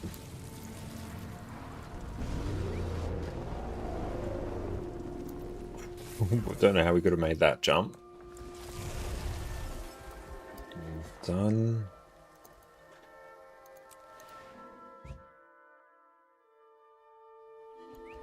And roller beetle our way through here.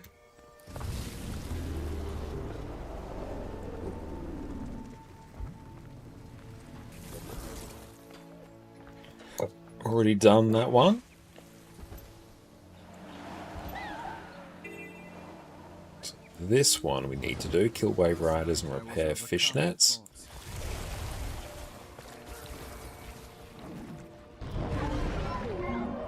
Let's change this to this skill.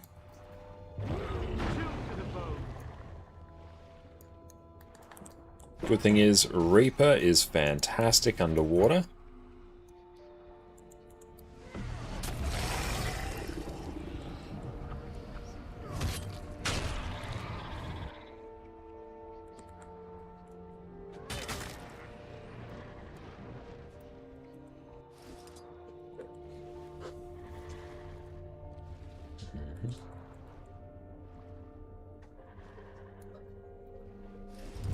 So we can also use our skimmer underwater.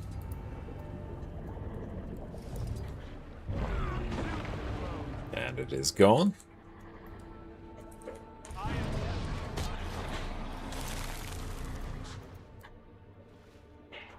What pathing am I using for map completion? Right now I'm using Tez Trails. It's definitely the quickest of them. I do also really enjoy Lady Ellis's pathing pack.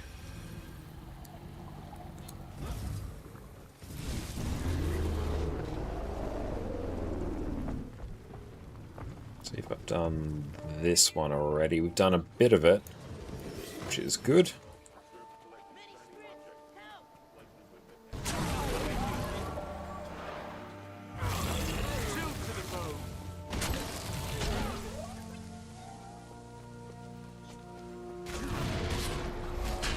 Grit Slayer's done, nice. Cool, that is very quickly done. Where are we off to next? Back here.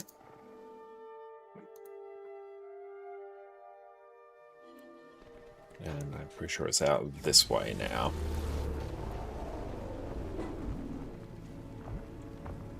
Sky scale it. We haven't done this vista. I remember having to get to this one back in the day without mounts.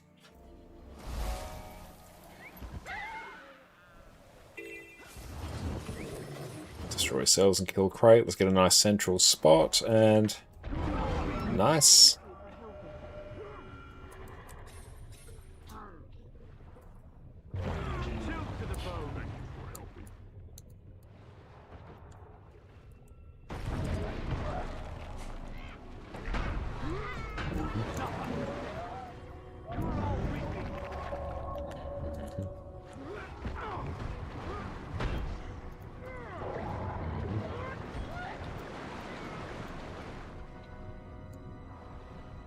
And just wait, we can use the shout. Blood in the water is also done, which is good.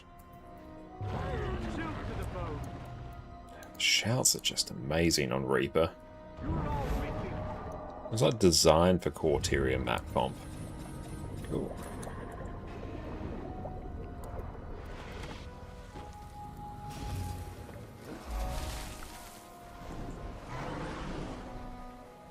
Wait till we get this one here. Back we go.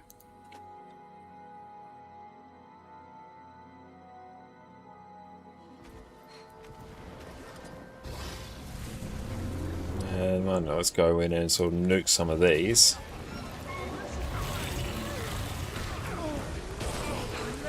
Oh, got some more achievements.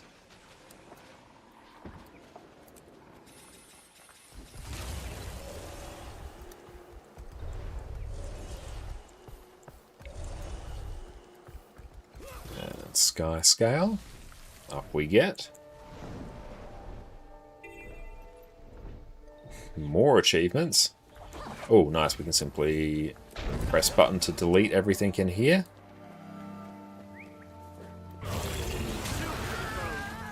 Wait till we're out of combat.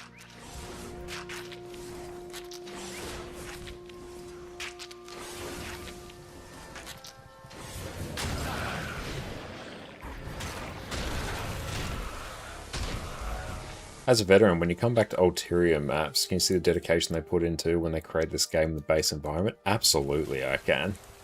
There's so many nice little touches, so many cool little events and bits of dialogue. So many nice little spots to go and find. It's a really... So I find it to be quite a nice experience. And also coming back as a veteran means you just absolutely wreck everything as well. So it was incredibly satisfying. Once we've done that.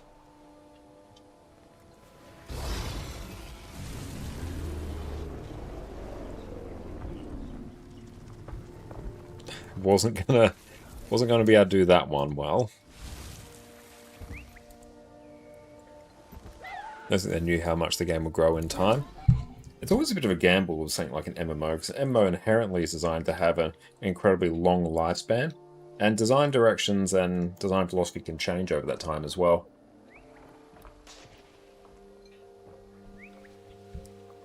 So Guild Wars 2 now is fundamentally different to what it was when it first launched. As a hydrated Faro, and Joel, great to see you. Right now we are working on Mapcom, so we can trying to make 4 Generation 1 legendaries to sell.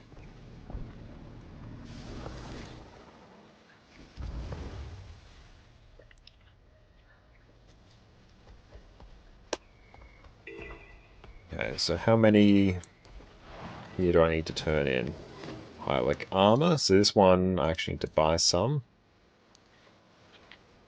Ah! Every one of those buttons was not the one.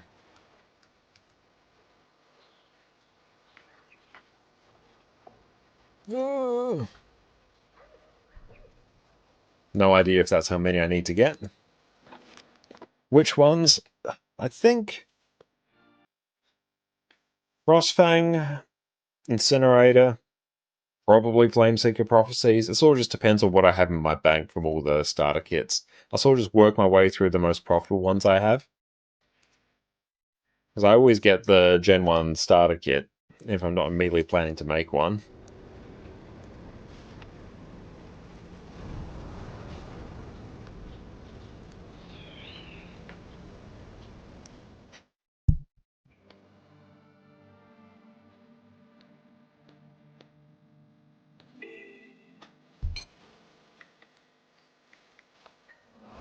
Well, we know 25 works.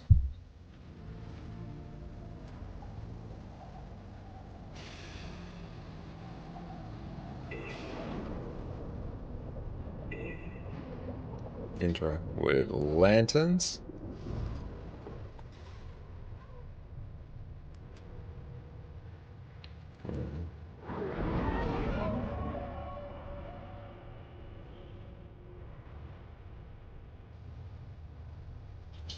Well, underwater I might actually run Locust Signet.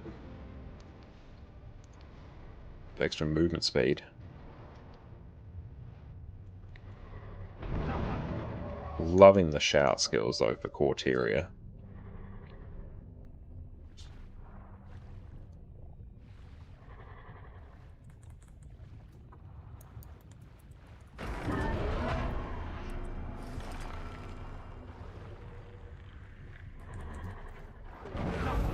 Very good. Now Spirit Shard as well.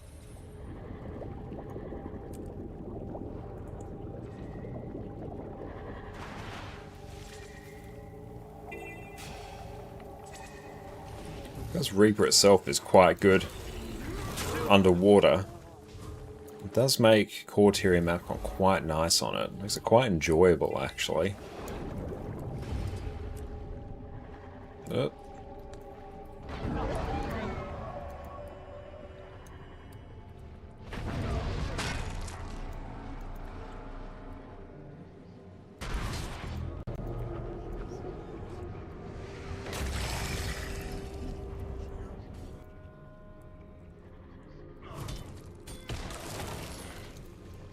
Mechanus underwater would be a very sad time.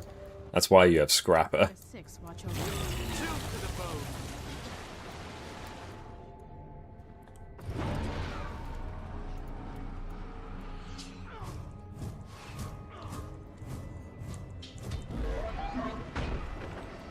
And today you got your first full Elite Spec Reaper. Loving it. That's great. Reaper is a fantastic choice. That's what I'm running here.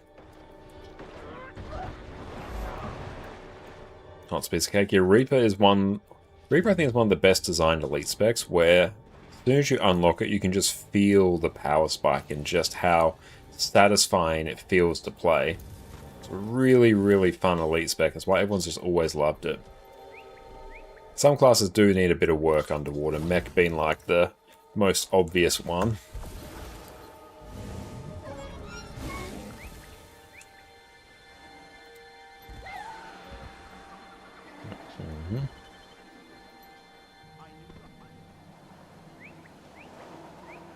So we've already got a bunch of the waypoints in this map anyway.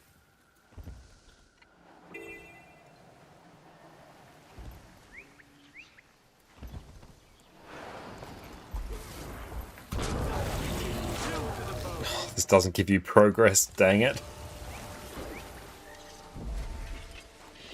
Open Blast and Renegade recently got an 80% bench on Condi Masak Shortbow. That's awesome! And have you been enjoying... have you been enjoying Renegade? It took me a moment to actually register that it was Renegade. I really, really enjoy it. It has a very fun, very smooth looping rotation, which I've always enjoyed. Something is driving. Or traversing with mounts looks sick. Currently you've got Raptor only. Oh, as soon as you get like more and more mounts, it's amazing. It's one of the reasons that Corteria map comp is just so much quicker now than what it was before.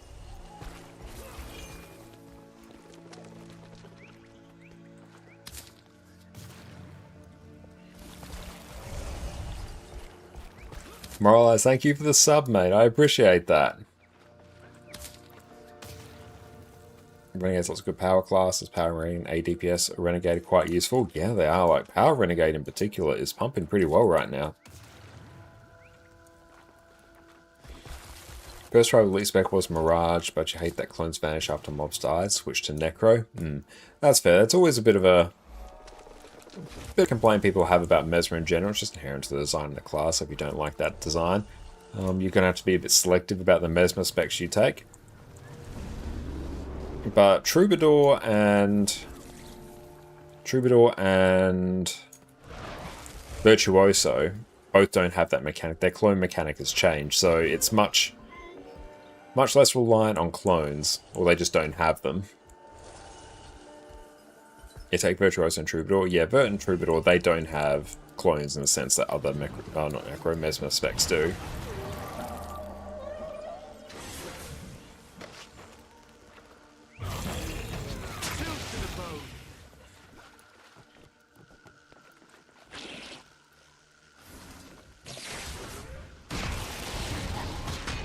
So satisfying.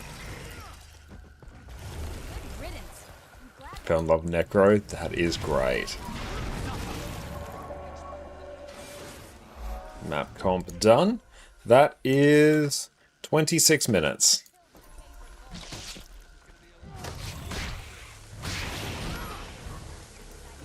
Oh, we aren't even taking proper food as well. We could be blasting even more. So yeah, 26 minutes for that one, not too bad.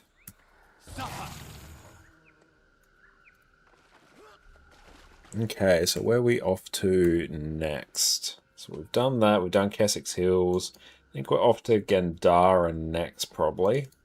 But also, we're going to take a break now and stretch our legs. We'll see everyone in a minute. We'll enjoy some of this amazing pasta. Sit tight. Do you want to play one of the easiest, highest damaging builds in the game, where you can simply mash a couple keys and watch this happen? You have my sword. Do you want to play a DPS build where you do not care what the rest of your team is doing, because you are one of the most self-sufficient builds in the game?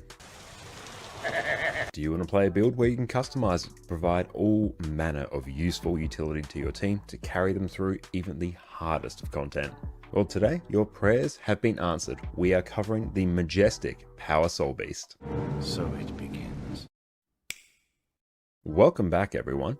Power Soulbeast has been my go-to power damage build for the last few weeks, and I have been enjoying it to an astounding level. Here we have godlike levels of burst damage, so anything you find in open world is going to die exceptionally quickly. You are incredibly self-sufficient due to the baked-in boon extension that your build has, so you're always going to be having more boons than the rest of your team. You have the option to customize your build for some amazing utility. You've got group-wide Aegis, stability, damage reduction, boon extension, group-wide stun breaks, and outstanding levels of CC if you choose. So here you've got a DPS build that's going to put you at the top of the charts, all while still being able to carry your team through the hardest content. So buckle up, everyone, you're going to enjoy this one. First up, for the basics of Soulbeast. Here we've got an elite specialization of the Ranger class, and instead of having to rely on managing your pet like every other Ranger build does, here you can merge with your pet by entering Beast mode. So here your pet will give you extra attributes based on the type of pet that you have, and it will give you access to 3 new beast skills that are similar to your pet skills that you can activate at any time of your choosing. Soulbeast is basically a purely offensive elite spec, which rocks both great condition damage and power builds, and I have personally enjoyed playing Soulbeast for years since it launched with Path of Fire. Like every Ranger build, we first need to cover off on the pets that we need. Here you can actually be fairly flexible with the pets that you use. However, for Power Soulbeast, they at least need to be a ferocious pet, i.e. it will give you extra power and ferocity when you merge with them. This is going to be needed to crank your damage as much as possible, so make sure you pick this. Having a ferocious pet is also going to give you access to the Worldly Impact beast skill, which is going to be a key part of your damage rotation. Now in general, the Red Mower is going to give you the highest damage. On top of Worldly Impact, you're also going to get Harmonic Cry, which is a useful healing skill for yourself and nearby allies. But most importantly, we get Frenzied Attack, where you attack 5 times and inflict vulnerability. This skill is also going to be used to help upkeep the Fireworks relic buff that we're going to talk about in our build later on. Another fantastic pet for extra CC will be the Rock Gazelle. Here we've got Kick for a little bit of extra damage, but most importantly, we've got Charge, which is going to apply some damage and do some great Defiance bar damage. A very nice pet for open world in particular is going to be the Smoke Scale. So here you can take this for some extra CC and the Smoke Assault skill, which is basically Unrelenting Assault from the Revenant. Here, your takedown skill is going to apply some knockdown, so some extra break bar damage, and your Smoke Assault is going to conceal you and make you lash out nearby foes and gain extra might each time you strike an enemy. It is also an evade for some extra spice. Now you've got some extra choices to work with. As long as they are a ferocious pet, you're going to mostly be good to go. For our gear and food, it's very straightforward. Here we're going to take Berserker's gear in every slot.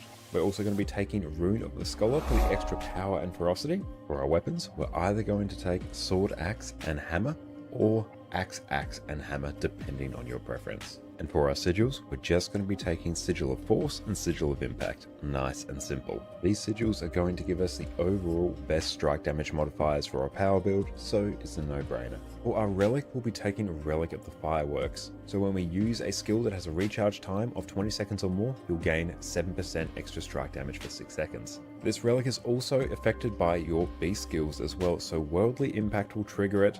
Frenzied Attack will also trigger it as well. So we're also going to structure our damage rotation to try and keep up this buff as much as possible. For our food and utility, we'll have our best power and ferocity food, so your sous vide steaks, and superior sharpening stones. It's a very simple build to gear. And we are back. Welcome back, Tinko. Thank you for the follow, mate. I really appreciate that. Let's go deposit everything here. Tidy this up a smidge. Ah, it was nothing. There we go. Inventory does tend to get a little bit cluttered whenever we do map comp. No, sell junk, better. I'll see you around. Okay, so we are now going to blitz Gandaran field, so let's bring that up. Start the timer. Let's go. So we need to do this heart. Ah, suspicious barrel? No.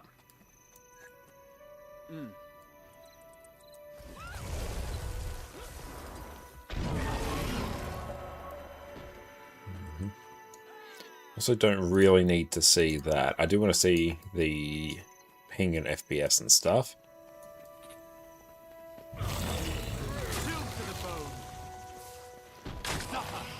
So satisfying.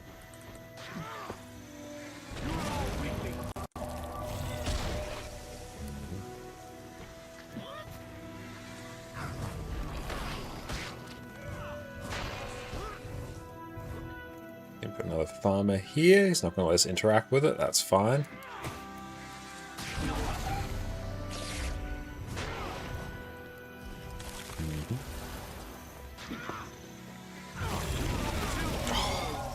Love it when you can just tee up all your shouts.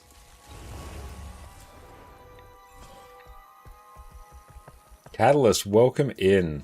It's great to have you here.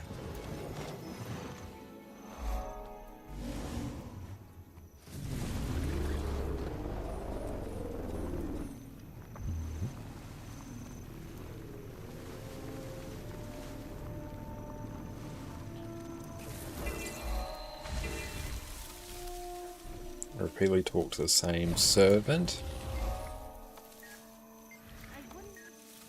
You seem friendly.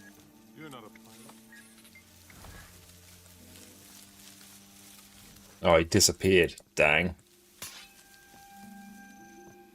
That means I actually have to go and do the thing.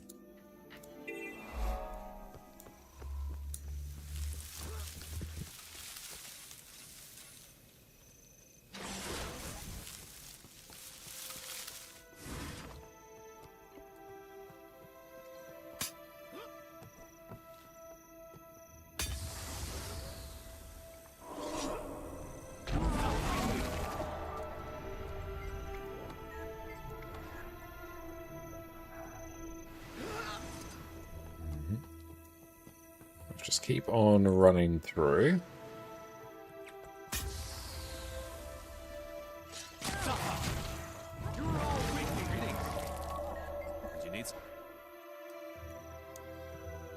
Thank you for the tutorials. It's been helpful in your newbie experience. I'm so glad to hear that. I really appreciate that. I'm glad you found them useful.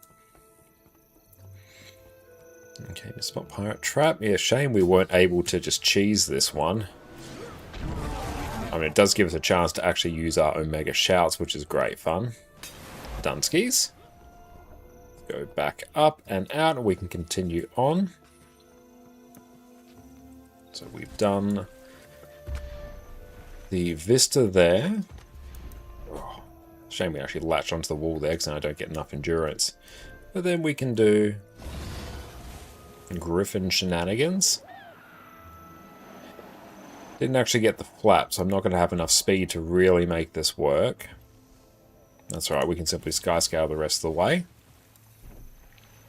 There's not too much time lost.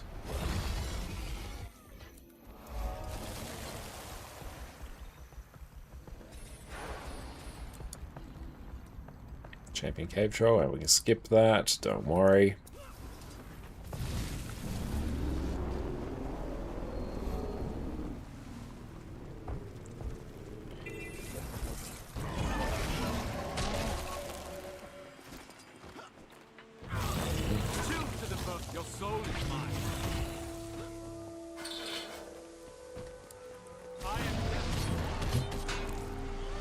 Might just skip the food sacks for now.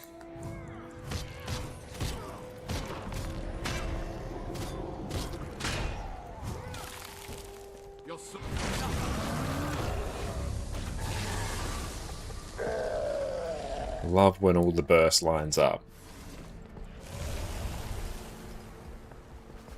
Let's go interact with frost traps. I can probably kill most things with my shouts.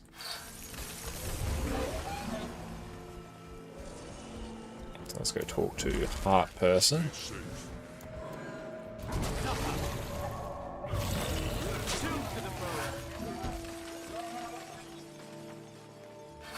Sweet. On we go. Do have a question though. Getting to raise, and you always look at the low end of DPS meters. Think your rotation that lacks accuracy, but your stats also matter? Yeah, 100%. Stats are incredibly important, and if you are not running the right stats for your DPS build, then yeah, it's going to massively gimp your DPS. So what kind of build are you running, and what stats are you rocking? The difference between Ascended and Exotic is not that much. It's under roughly about 10% or so. But yeah, having the wrong stats outright will be a huge DPS drop.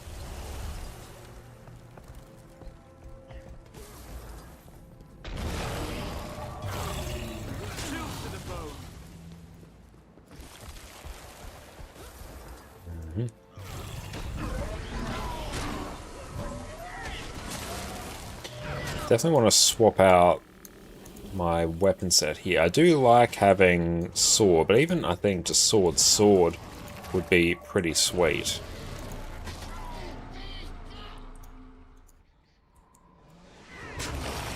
Oh, having fun at the moment with Condi Hollowsmith and you go Viper and everything. Oh, okay, nice.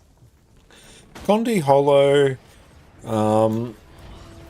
like, definitely make sure you got the right traits, rune, sigil, relic, all that stuff. Like, if you've got a build guide, make sure you've got the, you know, the right gear from the outset. But Condi Hollow is also one of the trickier builds to play in Guild Wars 2.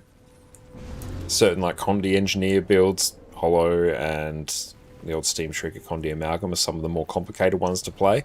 So they can be quite a bit to really get up to speed on. Unprepared, hard.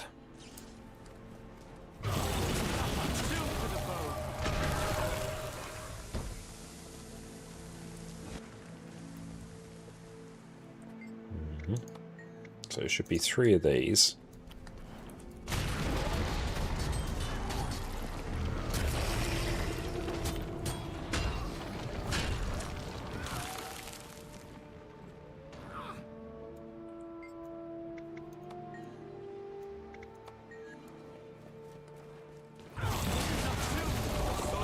So satisfying.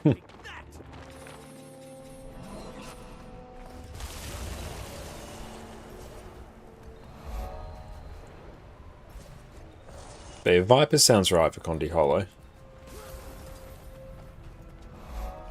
Yeah, the rotation's kind of arrived, but it used to be a Rumble main and LoL, so, not LoL, LOL, so you fell in love instantly. Well, I'm glad you found a build that you can enjoy. But yeah, definitely that build probably might be a bit more sensitive to you actually doing the rotation correctly. If you got the right gear, then it's just a rotation issue of making sure you're pressing the right skills in the right order, but also pressing them as quickly as humanly possible. Because once you have the actual order of the skills correct, at that point it's just you need to press them quicker. That's basically how every build in Guild Wars 2 works.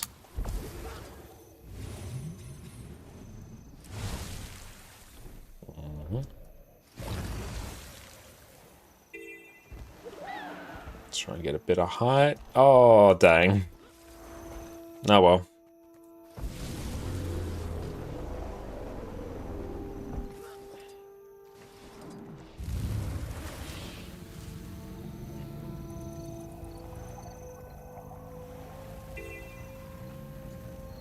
Done that. You're pretty sure you're messing up big time in the rotation. You realise you cancel a lot of animations. Well, it's good that you're realising that. The very fact that you're realising that now means you're going to be in a really good position going forward to improve your DPS from there. If you're actually looking out for things that you're cancelling and looking for ways to improve, you'll get better in no time. But yeah, like if you got the right stats and the right runes, sigils, relics, like have every component of the build. You don't want to be missing a relic or having the wrong runes or stuff like that. It's all important. But once you do that, then it's just a matter of doing the rotation as fast as possible.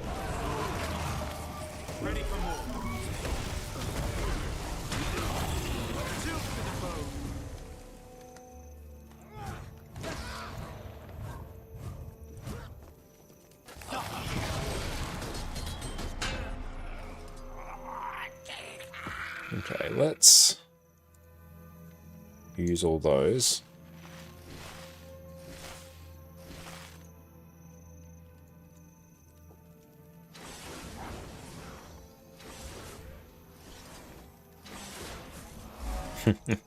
Always fun doing that trick.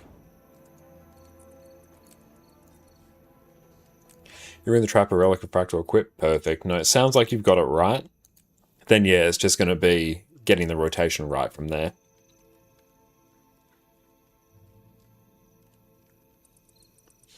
No, we've got so many scavenger bags as well, actually. Cool. Bit of space to work with. And Barty tried almost all classes for unlocking Reaper. Took 150 hours, but that was fun. I'm glad you had a good time with it. I'm glad you're enjoying the class now. It can take time to find the class that really clicks with you, but once you do, you're in a great spot.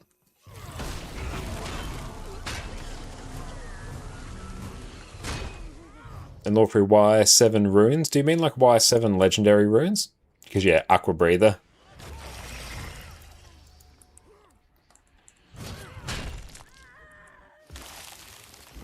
It's one of those things where I was definitely a person where if I didn't have a legendary rune, I quite often just not equip like an Aqua Breather or something because it just affected underwater combat. Good to do,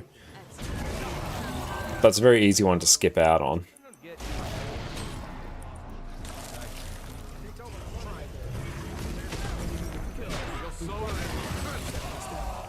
Satisfying. What are we doing on shards? We'll check actually. 36. Considering I was down at 0, that's not too bad.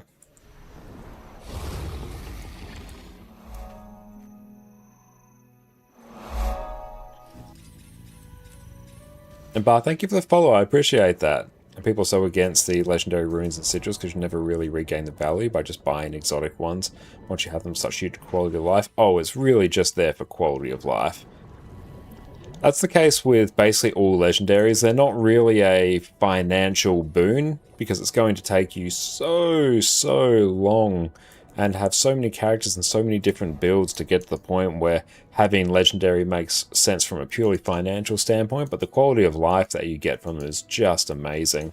Like, once you're full legendary in every slot, you never ever have to think about gearing a character ever again, and that in and of itself is priceless.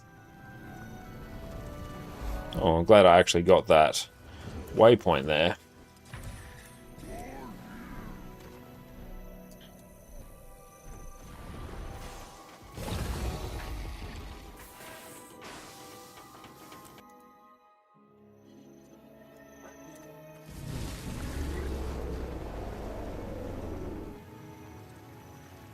Oh, I don't even have the right food. I'm missing out. Hey, I better fix that, actually. There's so many other ways we can push this. We will get Dragon's Breath buns, 200 power for 30 seconds on kill. And we will get that as well.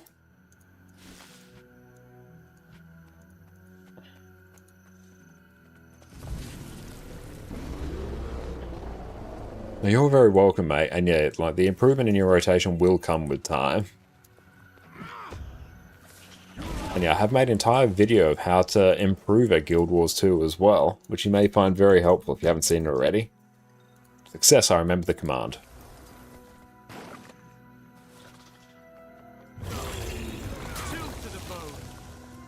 And Fish, welcome back. Love the Reaper Shrouds. Shouts. But yeah, that video there basically goes through the ways in which I personally practice my rotation, and I find it helpful to improve in general in Guild Wars 2.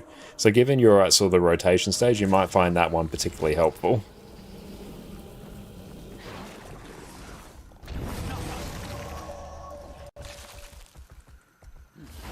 Reaper's one of the most fun ways to do PvE mapping. I completely agree.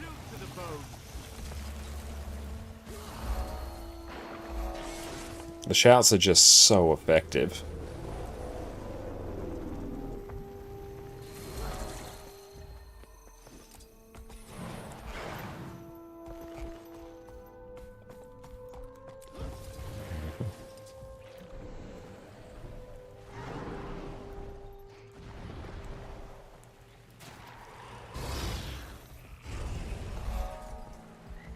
Right there.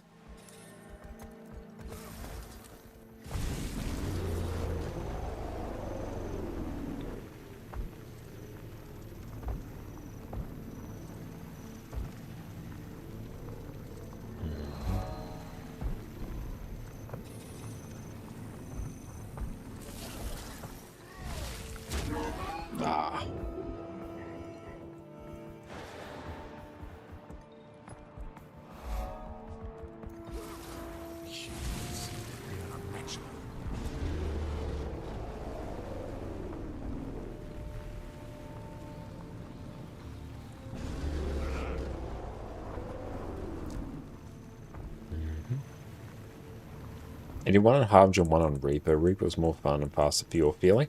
I think that's probably because Reaper just in general has a lot of really good utility skills that are great for chunking down low-level mobs in core tier. Like the shouts can, especially if they crit, they can just straight up one-shot normal mobs and do it in a wide AoE around you. So it just makes it really, really nice for...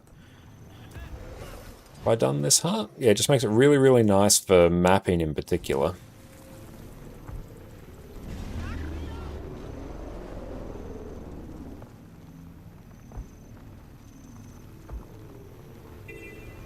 Okay, so we've got to go nuke centaurs.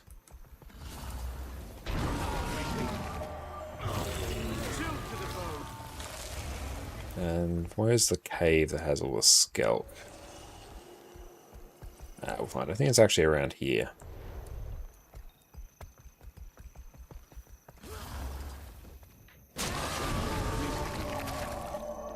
I don't like having Warhorn here.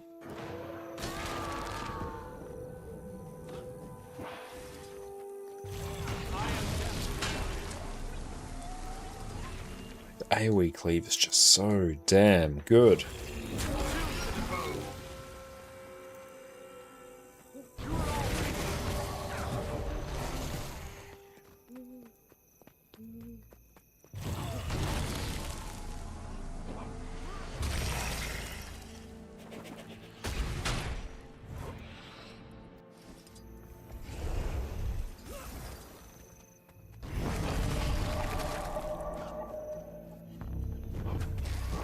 Oh, we've got a veteran Skelk, nice.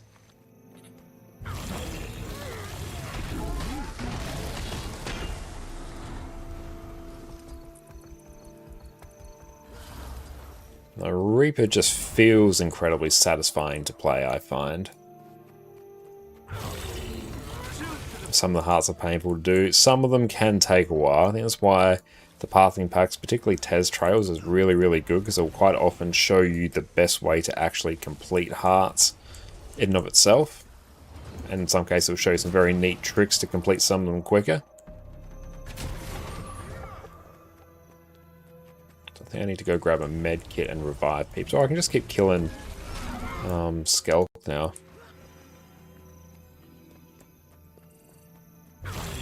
Manuscript, welcome in. You're about to start this game for the first time. That is great to hear. You won't be disappointed. Just general, take your time, explore the game. Treat the level 1 to 80 experience as a really tutorial for the game. So use that time to sort of play around with whatever class you pick, play around with your skills, play around with your traits. Don't worry about gearing until you get to level 80.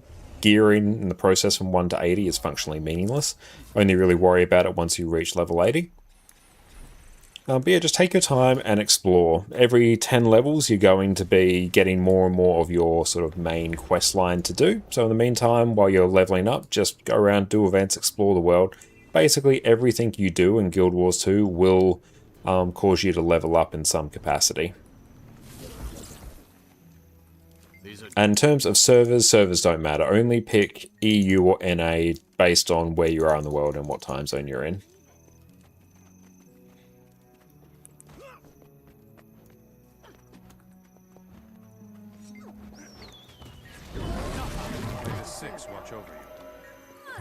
I'm here to learn. I don't know if I'm cut out for this. You're good. That's enough for me. I better go sit down.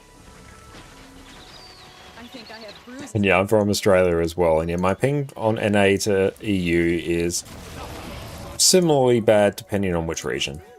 Thanks for the map.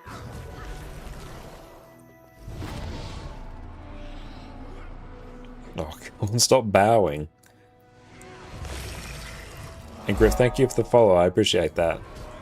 Cool. Done all the hearts in this map now. But yeah, just depending on where you are in the world, just pick NA or EU depending on which one's closer. I find if you're in Australia, the time zone for playing with EU people usually works better. If you're on the east coast of Australia, because Australia's so damn large, you usually get better ping on NA. I'm in Central Australia, so my ping is very similar between both of them. But the time zone for me works better for playing with people on EU. But I do play across both servers. For a while I was an ArenaNet partner, I had, still have, but I was playing actively on both an NA and an EU account, so I could play with everyone. Did I miss a point of interest? No, I missed a hero point. How?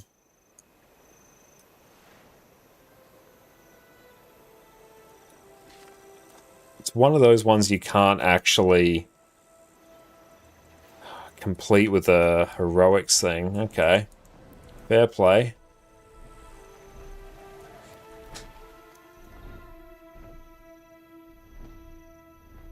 How can that one not be complete by one? That's weird. And most like hit up NA? Yeah, that's all good. Yeah, whatever makes the most sense for you there. Okay, so I'm going to file it away that this one in particular isn't ever completed by the testimonies of heroics. It's going to get nuked by that though.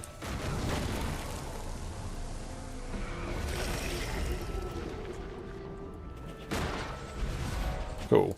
Map comp done in 22 minutes 40 seconds.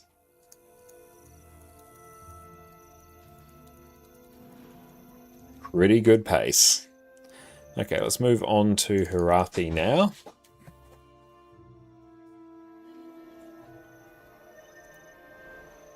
We're on 50% map comp. We were on 20 the other day. You're trying to speedrun all map completions? Not so much speedrun as try and see for my own curiosity how quick it takes me to do it. It's a bit tricky because I stream and I take breaks. I'm always like engaging with chat, so I'm not going to be doing it as quick as I possibly could. But just having the time of how long it takes me on each map is useful.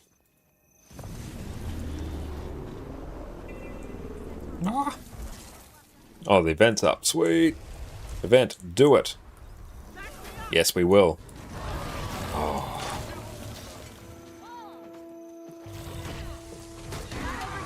Oh, you'll think it'll take you a tiny bit longer for map completions game new? Oh, as a new player, it definitely will. It's really sped up by the fact I have mounts.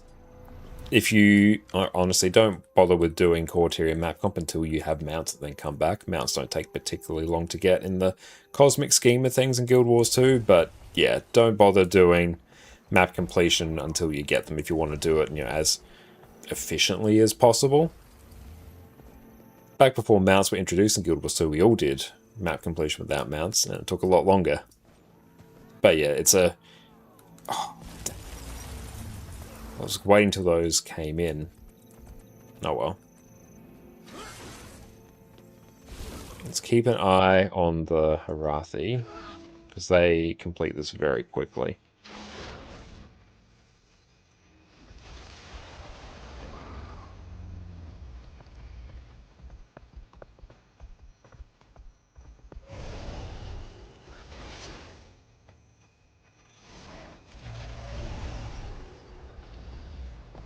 Yeah, sure. These are mine. There we go.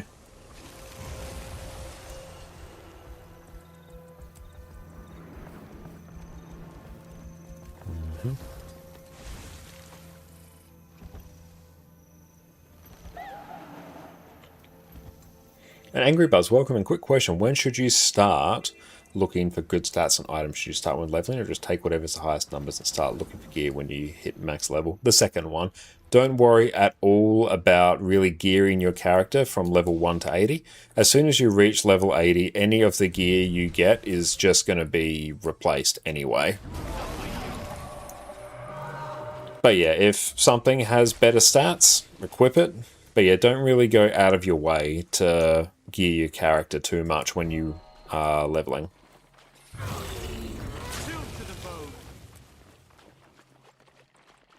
Aim for whatever power and precision ferocity gear while leveling. Yeah, power, precision, ferocity gear, very useful.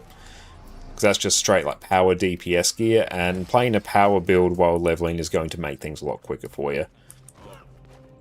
But yeah, generally, don't worry too much about gear sub 80. Beyond, yeah, just getting some reasonable power gear that, drops for you. Just as soon as you have better stats, equip it. Oh, I already did the heart. Nice.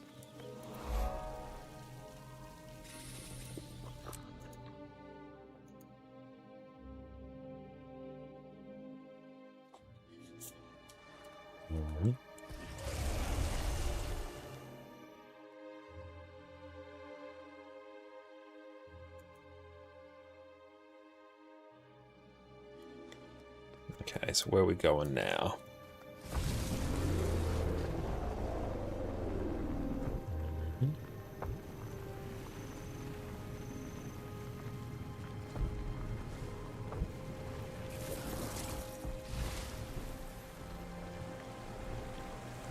Yeah, even just having mounts to do that rather than having to do the actual mini jumping puzzle to get up there. So much quicker.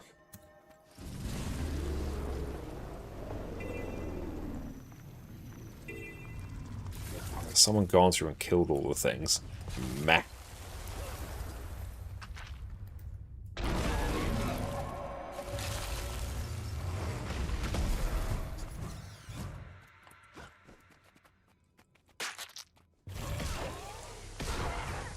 And you're keen for a bit of a grind game, bit over all the Battle Royale survival games. That's good to hear. Guild Wars 2 is a game where you can grind if you want, but the grind is largely optional.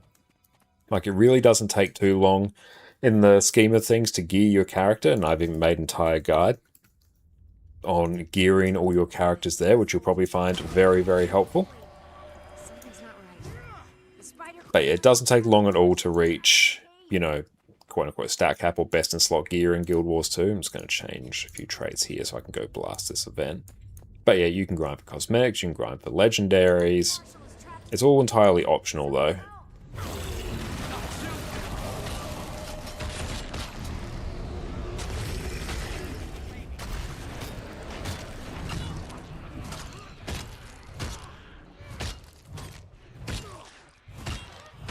You can PvP rank grind, achievement grind, speedrun grind, legendary grind, fashion grind. Yep, you can.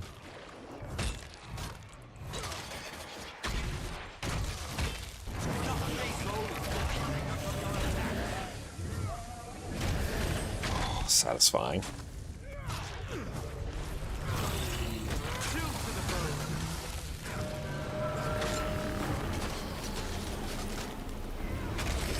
Yeah, I am very much taken. Yeah, achievement and fashion grind, the most intensive grind you can go for. Very true, they are.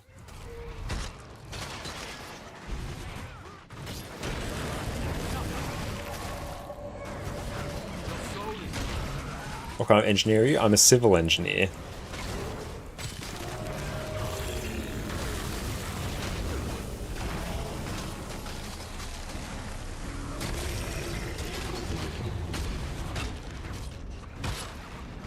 A polite, yes, an excessively polite engineer. Specifically what I was trained in.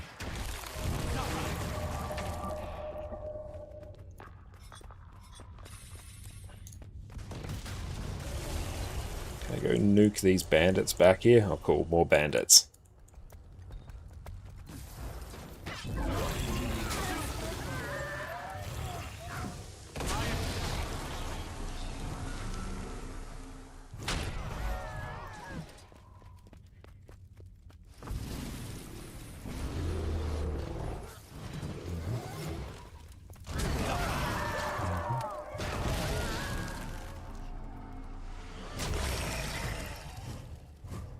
What's the most interesting cool job I've worked on? That's a good question. Wrong choice.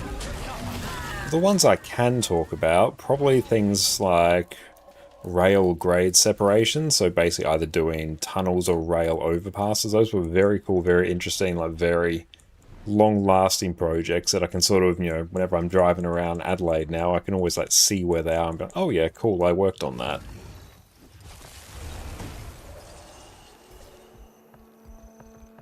If you'd like to design people. But yeah, I think the rail grade separations were probably the most interesting ones.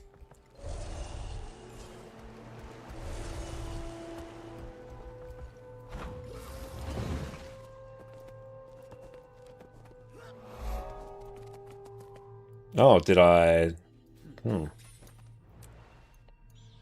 we'll go back out this way. Oh, you can't toss it. Those ones I'll keep to myself. Godvoid, thank you for the follow. I appreciate that.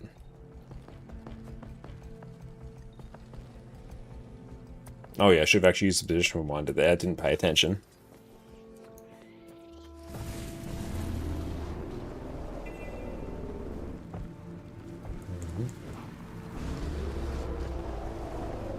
Interact with torches.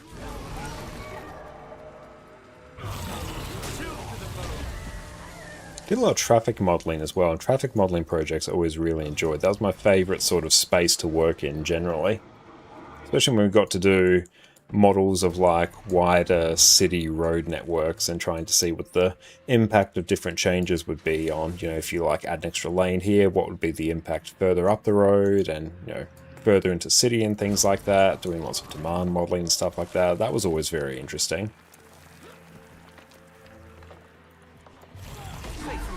Now, it's also good because, yeah, I was one of the few people in the Adelaide branch, the company that I worked at, who could actually do the traffic modeling. So whenever any of those whenever any of those projects came up, it always sort of meant I could just be left alone to work on those. And those would last, like weeks at times. I'm like, oh, sweet, I just get to do my thing, and no one particularly pesters me. So that was always a nice experience. The game's downloaded, you're going in, nice, enjoy, and feel free to shout out about any questions you have.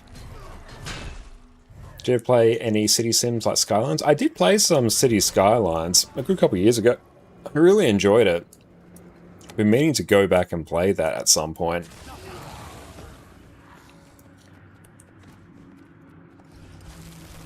Yeah, really, really enjoy City Skylines. I rate that pretty well. Haven't played City Skylines 2. I've heard that's got all manner of performance issues.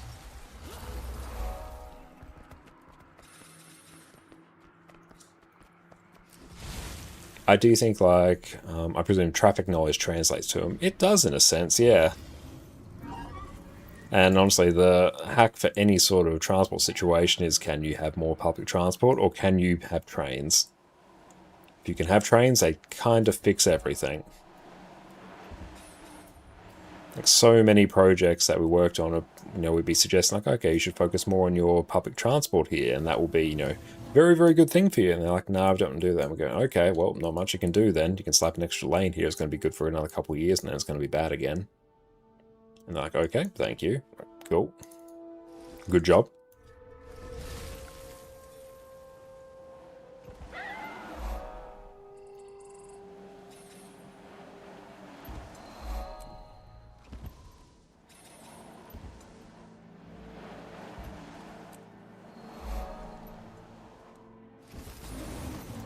Oh, that was a good position rewinder run.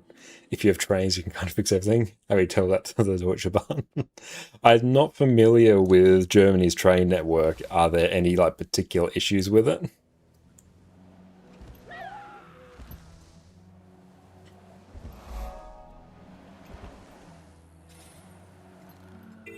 See, Adelaide's in a interesting situation. I mean, it's a bit of a shit situation where they used to have a really, really good public transport network. They had trams going basically everywhere, and then they decided to go and eliminate all the trams. They ripped up the tram tracks. Now there's like one tram line compared to when you used to have like so many different options.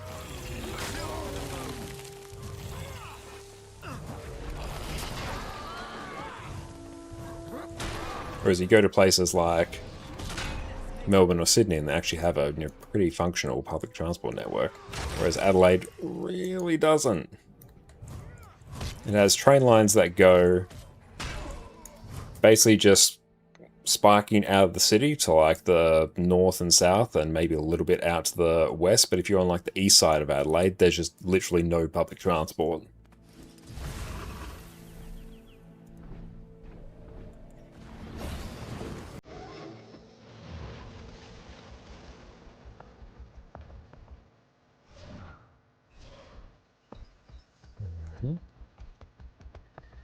Let's go nuke the shark.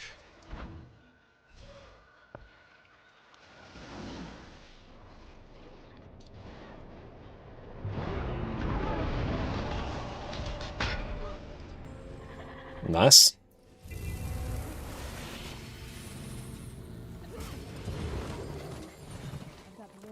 Chicken feed.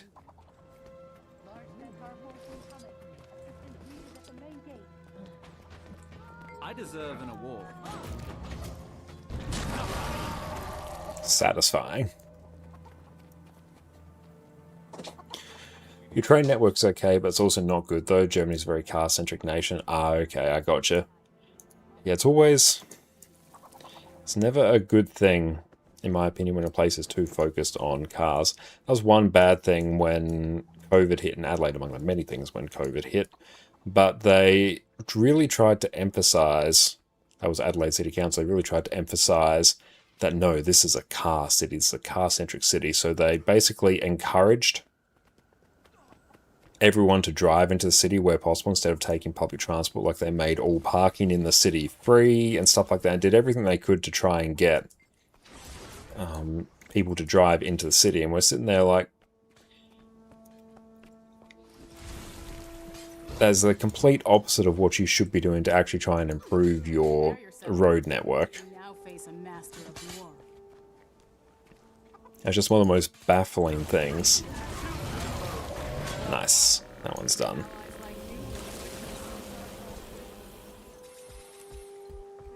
They're notoriously late though, and people resent it. They went private. That's true.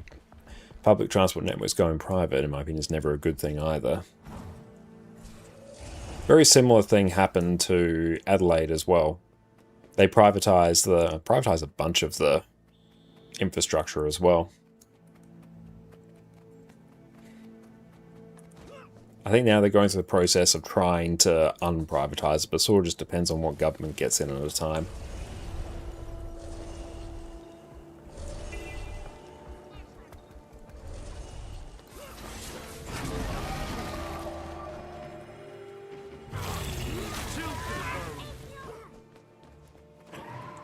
So it's technically state-owned. The entirety of Deutsche Bahn AG is owned by the Ministry of Transport and therefore the state. Okay. Let's go revive here.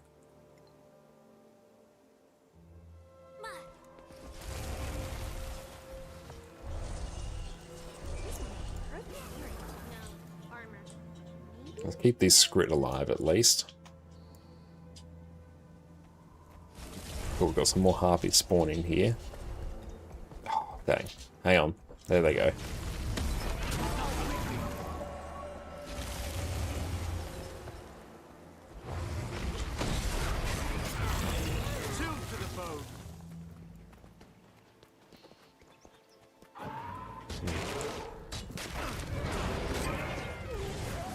I like the mobility we get on sword. That's always very nice in particular. I do need another offhand though.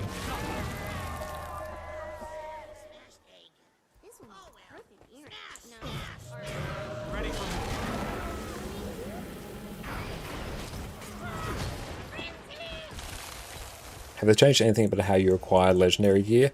Broadly, no. If you've been playing the last few years, there may have been some new legendaries introduced, but they're still sort of obtained in the same sort of way. You have similar components for various legendaries, and then, depending on legendary you're going for, you have like the unique component, whether it's doing things in the Visions of Eternity maps, doing things in raids, or fractals, whatever.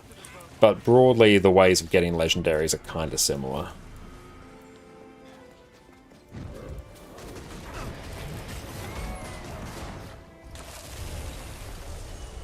Harathi Hinterlands might actually take a little bit at this pace.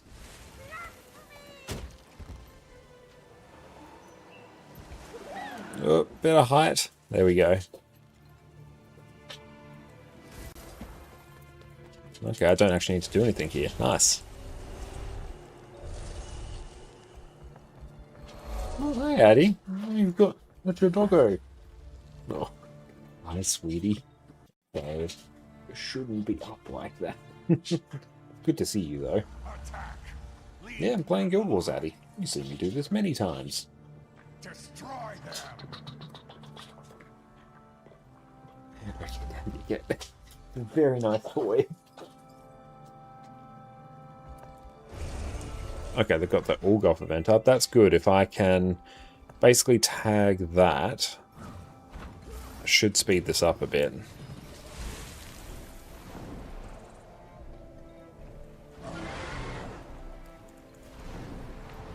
Alright, let's just follow this through.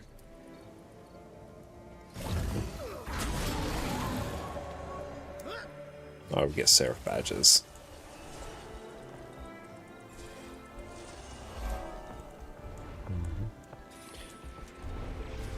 Ah, cool. Maybe we can just tag this event. But if I go back a bit...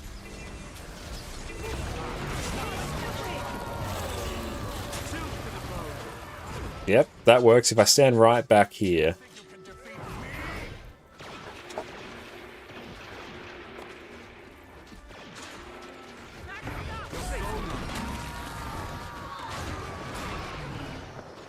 Oh, loving the sheer amount of experience we get here.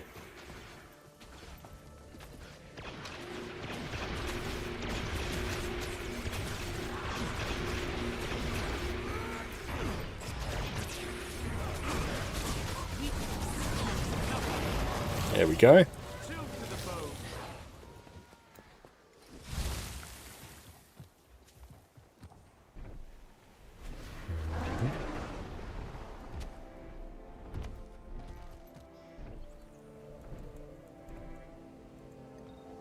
Now we'll have to see how many spirit shards we get probably after we do this map. We've been getting them at a pretty decent pace, which is good, because yeah, they will actually be the gate for me crafting these legendaries. I'll get the map comp done pretty quickly. Interact fire. Okay.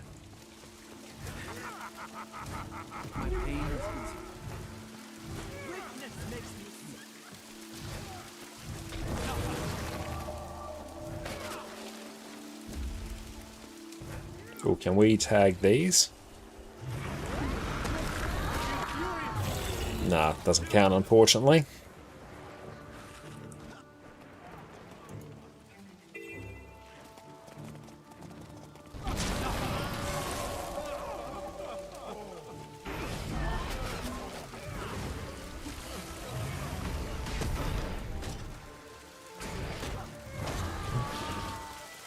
I'll go free all the slaves.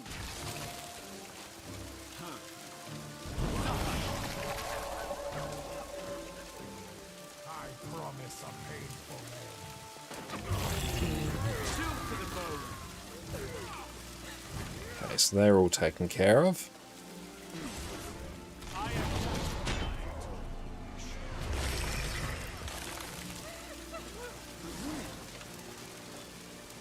Cool, that's done. Let's get position rewinder.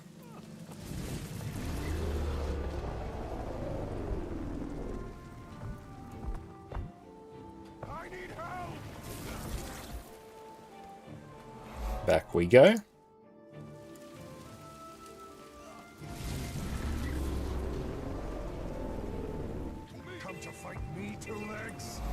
Okay, so we've got this one to complete. We'll see how much we can get done as we go through here.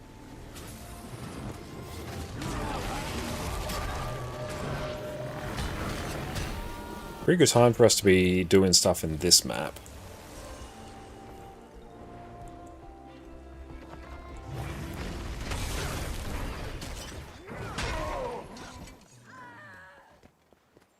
Oh, let's run right in the middle here.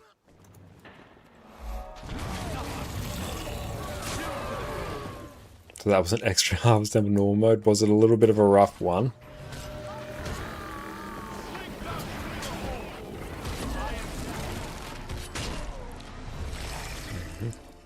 Nah, first of all, okay, nice.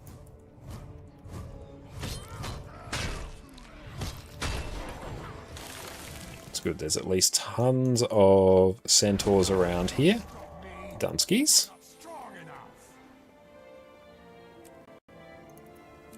Since the amount of DPS needed is also way less than 4, that's good to know.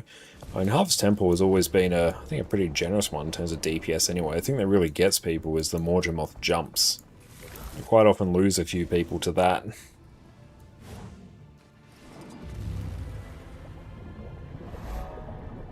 So yeah, that one has definitely been power crept.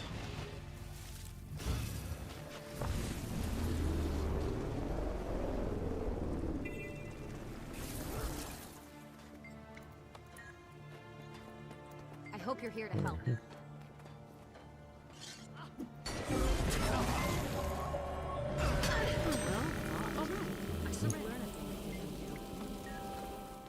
May the Six watch over you.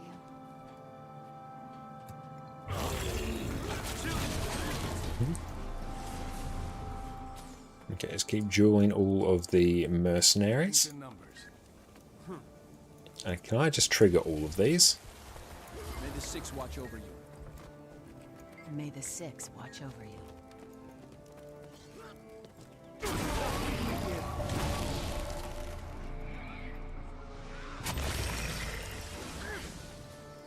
I don't know if I'm cut out for this. May the Six watch over you.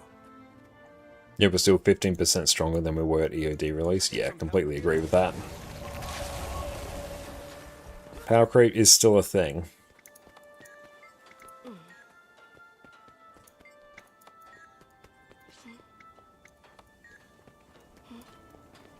See if we can just get all of these grouped up here. Nice. Are we done? Yeah, we're done with all hero points.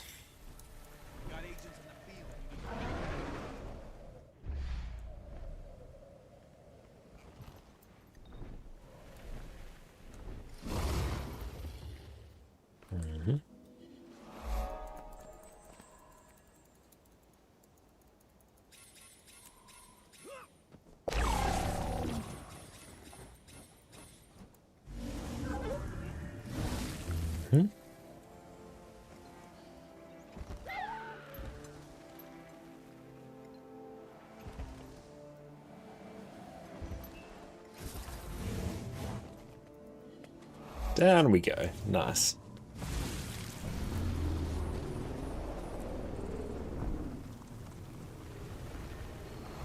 Try and go through the trees.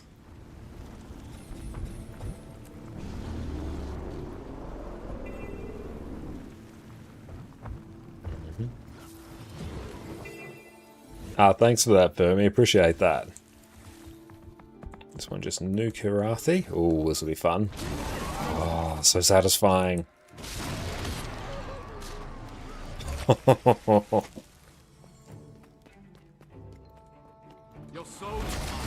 It could potentially be that you just had a particularly good group for Harvest Temple, because if you have people, especially if they're rocking just like power classes and they know their rotation well, they'll be able to really just decimate Harvest Temple.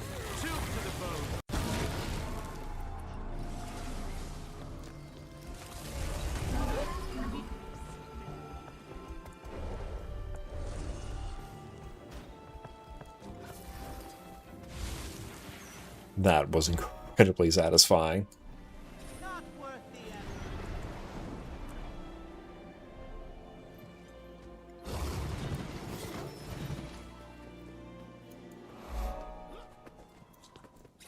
So on track for about a 30-minute completion time on this.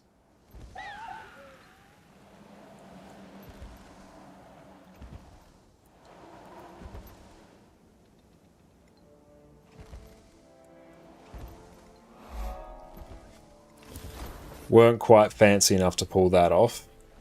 Oh, it's still going.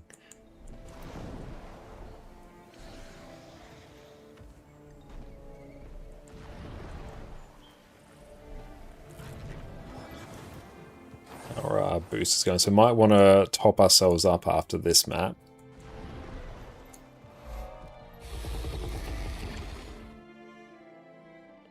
I'm missing a waypoint.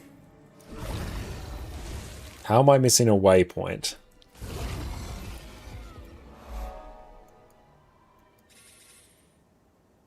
Alright. Oh, I see. Dang. Actually, no, I'm pretty close now.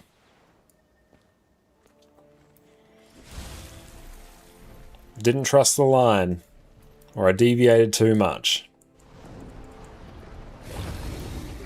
Adds another minute to my completion time. Unacceptable and also bad Griffin Clyde.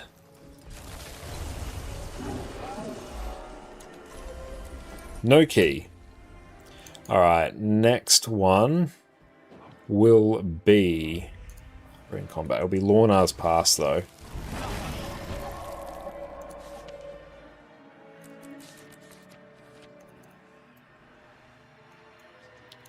So yeah, tonight so far we've done Metrica Province, Brisbane Wildlands, The Grove, Gandaran Fields, and Harathi Hinterlands. Blitzing it. Okay, actually no, it wants us to go here instead. Let's just follow it. Don't question it. Alright, we'll take a break now. Sit tight. Today, you're going to learn exactly how to gear your character in Guild Wars 2. I've played Guild Wars 2 for 11 years and one of my favorite features is the lack of gear grind. The gear I got back in 2012 is just as good now as it was back then. But despite how convenient this is in the long term, getting your first set of gear as a new player can seem overwhelming. There's dozens of different stat types, multiple tiers of gear, and so many different ways to obtain the gear that you need. So today I'm taking my 11 years of experience and breaking down exactly how you should be gearing up your characters. Let's dive in.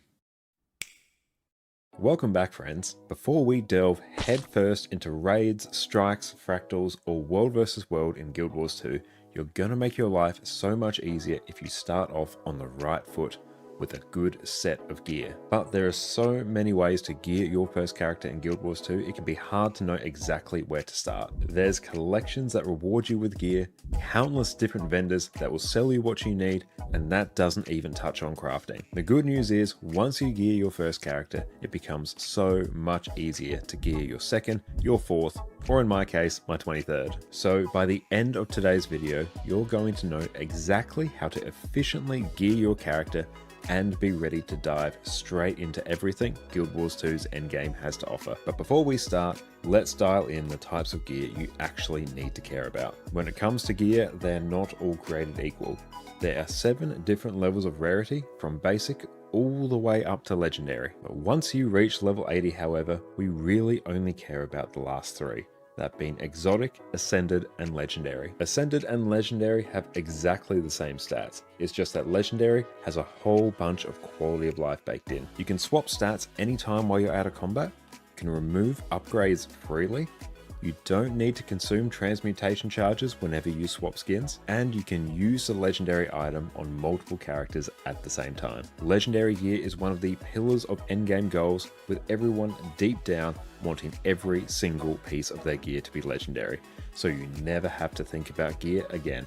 Everybody stay calm! What's the procedure, everyone? What's the procedure? Stay calm! There's no stat increase over Ascended though, so it's all about that quality of life. So then when it comes to getting your first proper set of gear, you only need to worry about exotic and ascended gear. In terms of the difference between exotic and ascended gear, exotic gear has slightly lower stats than ascended. It can only be used on a single character, with the trade-off being it's typically much easier and cheaper to obtain. You can even purchase a full set of exotic gear off the trading post if you have enough gold. Ascended gear, however, is going to give you the best in-slot stats. Ascended gear is also account bound, so you can swap it between characters whenever you want. You also have infusion slots, so you can customize your armor with extra stats and agony resistance, so you can do higher and higher levels of Fractals of the Mist. If you want a breakdown on why you should be doing Fractals, check out my previous video here.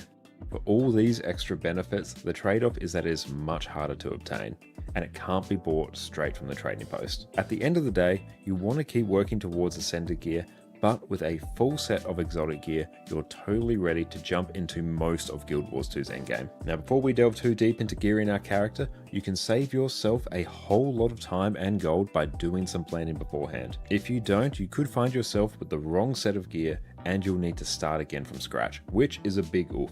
So before you dive in and drop fat stacks of gold on the wrong gear, let's figure out what build you want to play. As a quick rule of thumb, when thinking about gear, there are a few types of builds that we need to worry about. First up, we have Power DPS, which will typically use Berserkers and Assassins gear.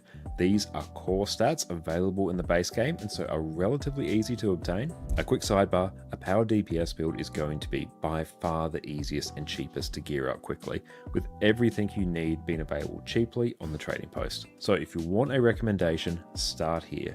It'll be much easier to gear up your next build once you have this one under your belt. But if you want something else, let's crack on. On the flip side, we have condition damage. Right, we're back. Welcome back, everyone. And now, actually, let's bring this up. We are going to start doing map comp in Blood Tide Coast. This might actually be one of my, I think, least favorite maps to do map comp in, particularly because there's quite a large amount of underwater content. Murano, thank you for the follow, I appreciate that. Okay, yeah, so we'll just kill Marstrakes every time we come to this one. We've got an Alpha Drake here.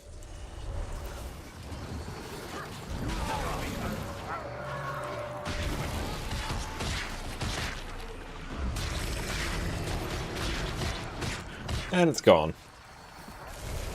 Reaper is very good here. What would be a good offhand? Tossing up between swords. Oh, let's go talk to this one. Warhorn's a bit meh. Focus I feel like isn't going to be great. Does Reaper get offhand axe? I can never remember.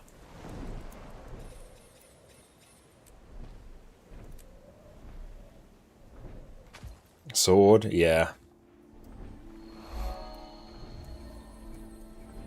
Yeah, I knew it was main hand axe. I couldn't remember it was offhand axe. Yeah, let's put sword on. I've been meaning to do that.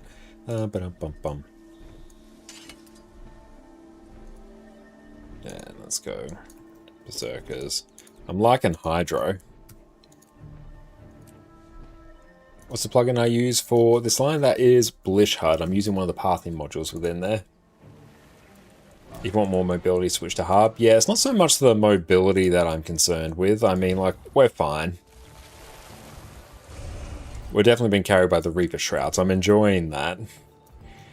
And a few little changes. Like, oddly enough, I quite like this trait here, Spiteful Spirit. Whenever we enter Shroud, we do some extra damage. Just nice little bit of burst, I find. I'll fight pirate stat conditions. Okay. And we're going to actually need Scourge for this one. Where even is it?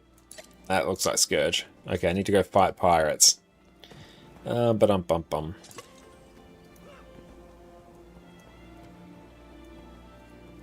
I'm sick of you needling me. If you're looking for a fight, you've got one. Don't start with me, you scurvy scoundrel.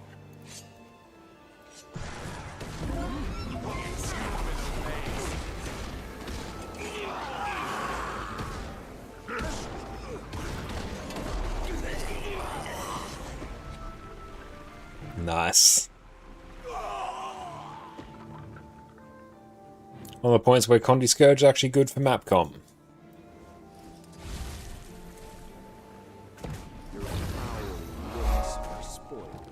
I thank you, Wills, for the sub, mate. I really appreciate that. Enjoy your lack of ads and your wonderful ad emotes, mate.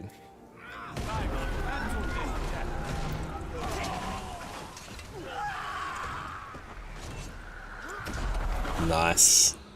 Hey, Faro, thanks for standing desk. Of course, not Addy behind me.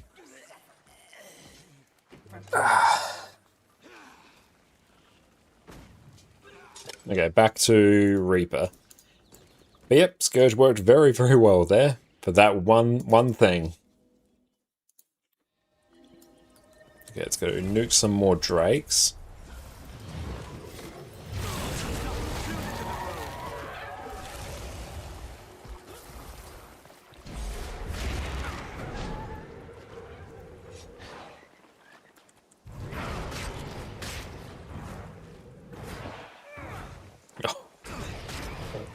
Don't have enough energy. Okay, so where am I going? This way.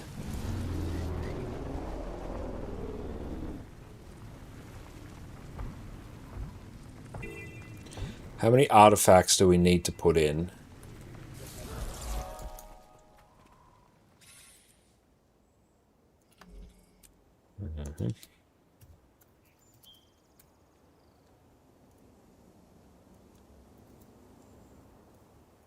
We'll just buy 50. Won't think too hard about it. Thinking's the enemy of progression.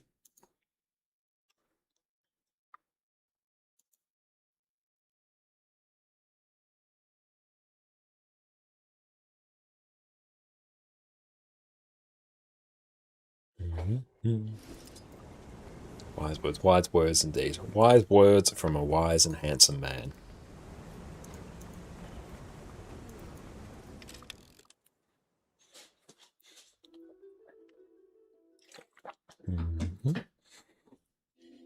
And go deposit. Yay! Success. Very skillfully completing that heart.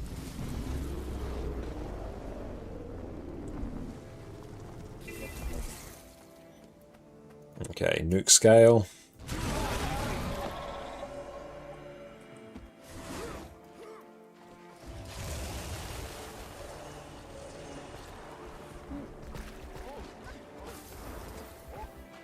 Now, in you get. Better learn how to rustle up these crabs.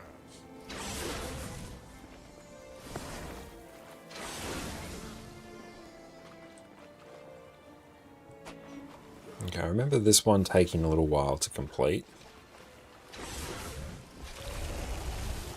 That's mine.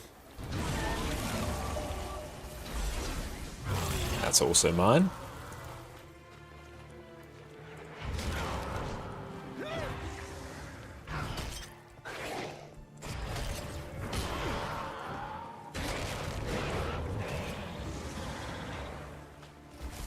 We were not in the heart completion zone.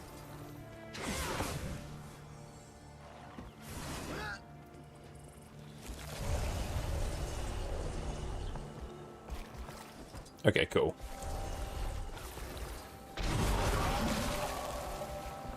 Fortunately, once again, mounts come to the rescue.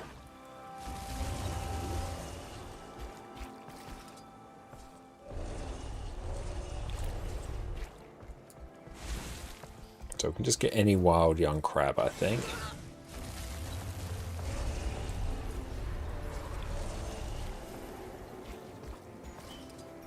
We've been doing really well on the scavenger mite trophy bags. Actually made probably a not insignificant amount of gold from them.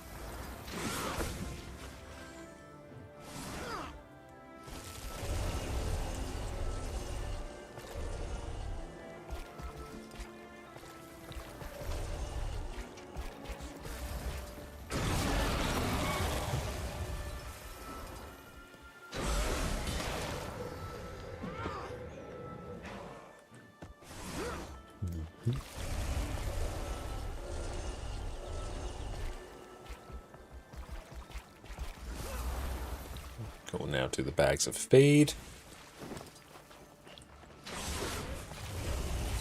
One more.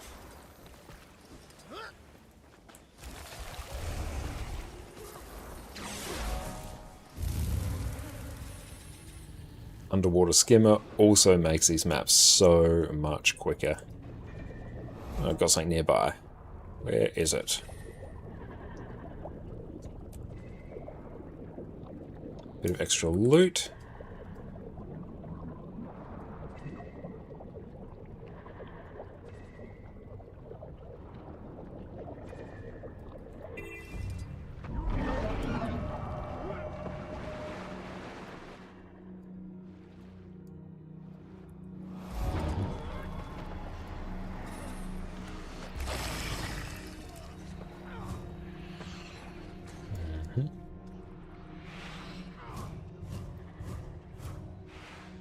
Is an inquest going to spawn there or nah?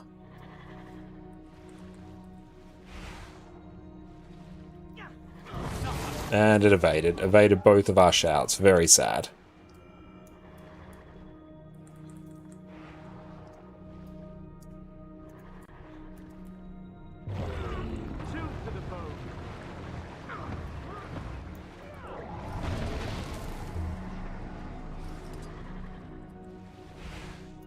Enough kill inquest. We're getting very close now. Got him. Are we out of combat now? We are. Beautiful. Okay, we'll go nuke some Marsh Drakes again.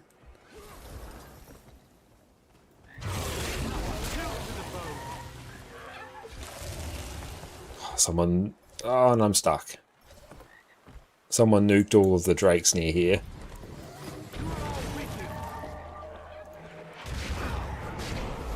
Beautiful, that one's done.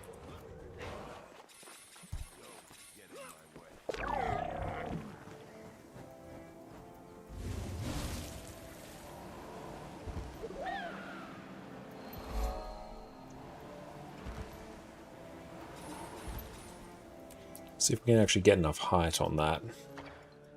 We can indeed.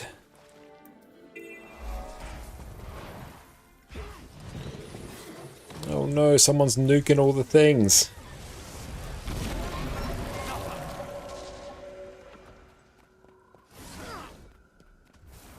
We're not enough interact everything. We're going to be interacting with everything.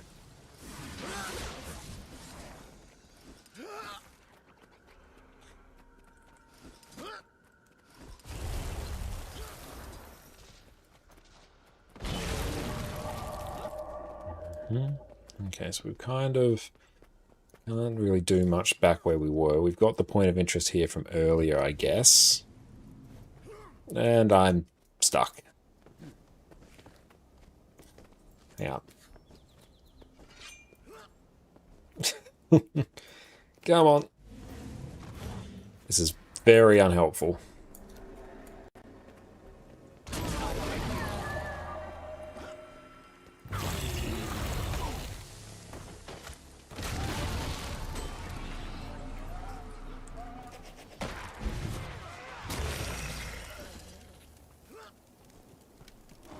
Cleanse some condies.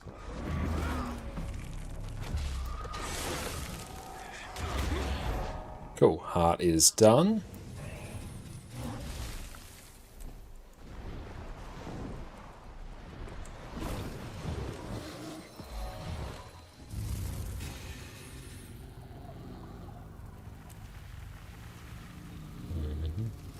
My destiny is taking root. Off we trot. We're back to. There we go. Cool, I just did that before I got in combat.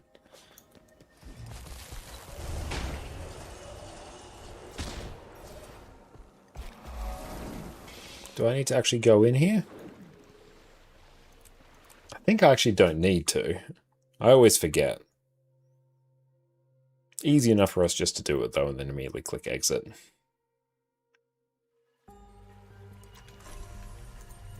Does technically give us another map completion there. Can we say we completed another map?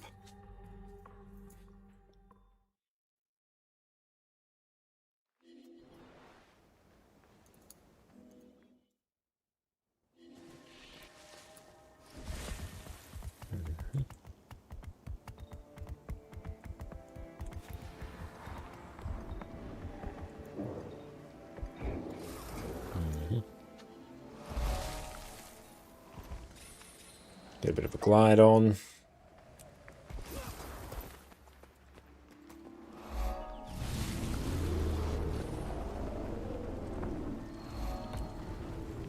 Very nice roller beeling there, if I do say so myself.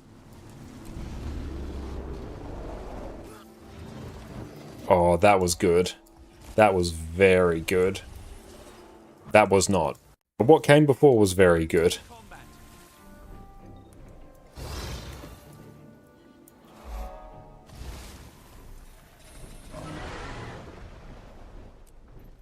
Wait for some more endurance.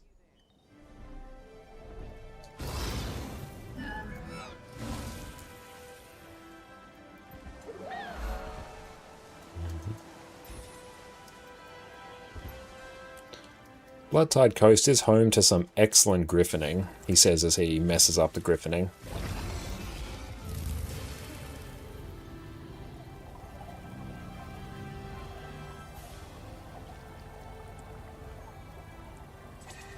Nah, we'll skip that.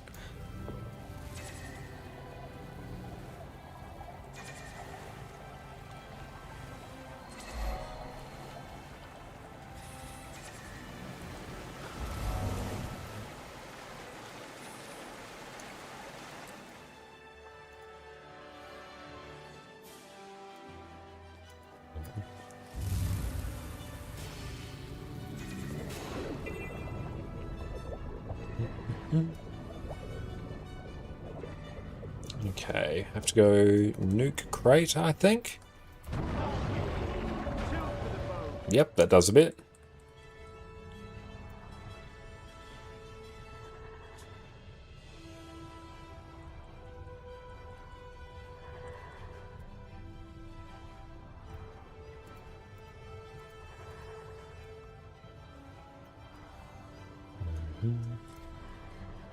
Interesting to see how quick Bloodtide Coast takes to complete. It's good having the timer there, because then we can sort of see the comparative time each map's going to take. Because some maps I feel like take longer than others.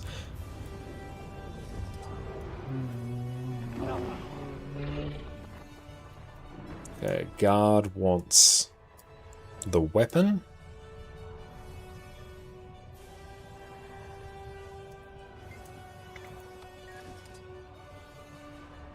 Oh, there's more crate over there.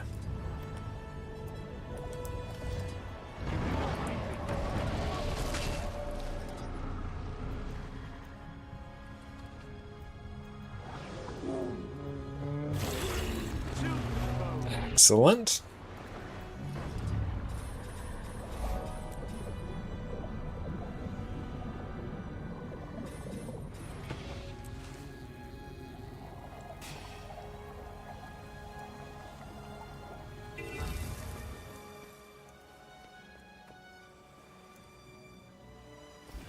Okay, so if we use this to go through the crows.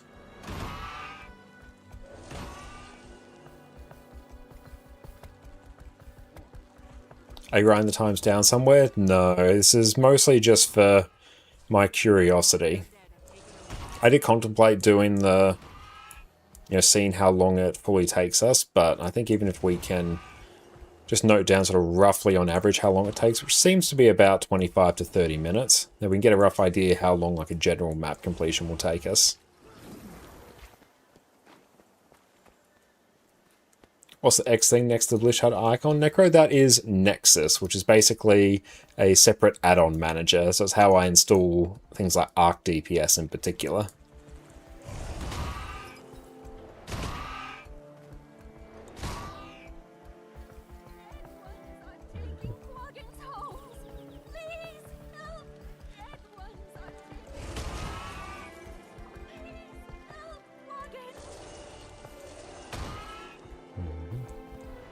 Many crows.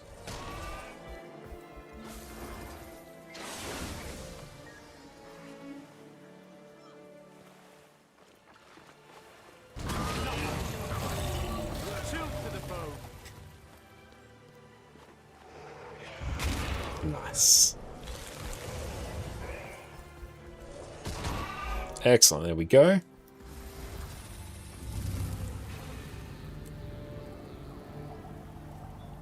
I feel like previously, I guess, I was doing maps half an hour to an hour per map, whereas I think an hour is a big overestimate.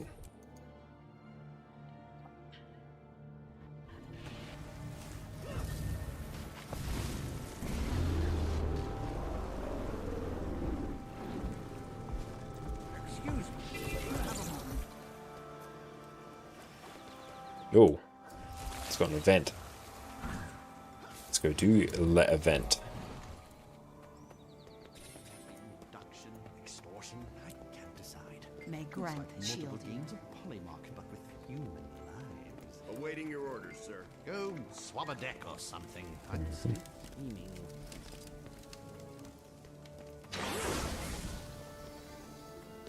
What the? You'll blow us all to smithereens. Have you completely lost it? No, this here is a mutiny. We've had it with your rotten schemes.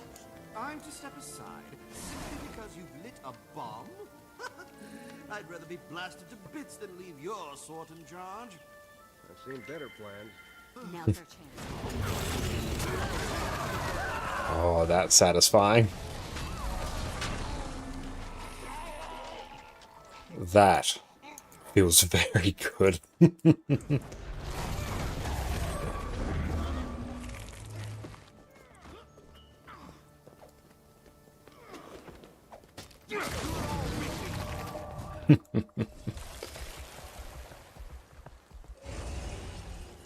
Hold on a second. Yeah, Reaper is very good for I just want to nuke everything with a single button. Or in this case, 2 buttons. That was very satisfying.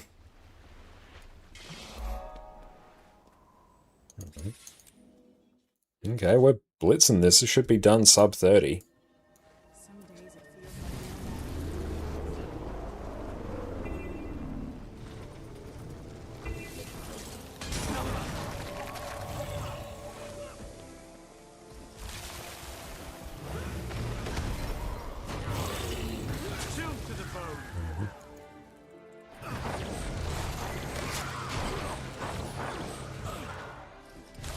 Up we get.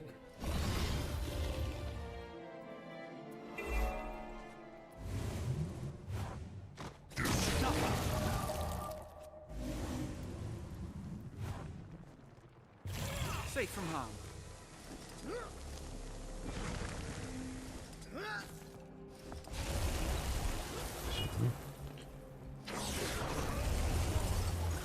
So we're probably going a bit of the wrong direction. Oh, got a crate there.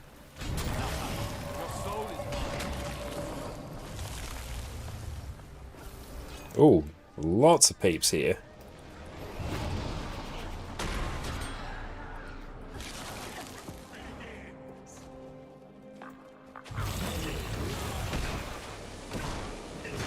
There we go.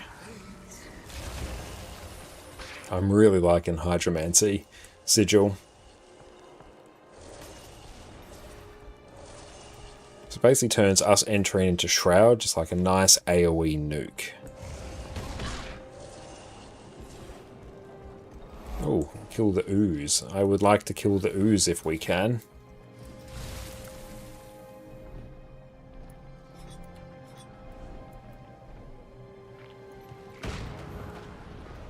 This killing the ooze seems very fun.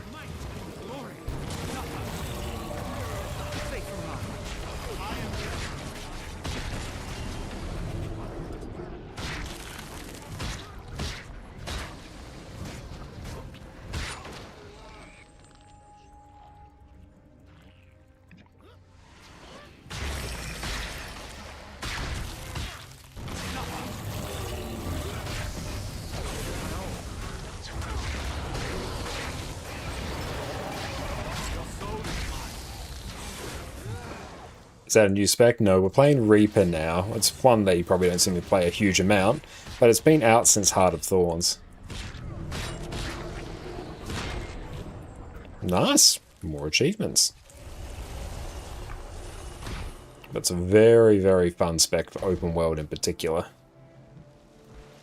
Let's go swap my traits back when it's convenient.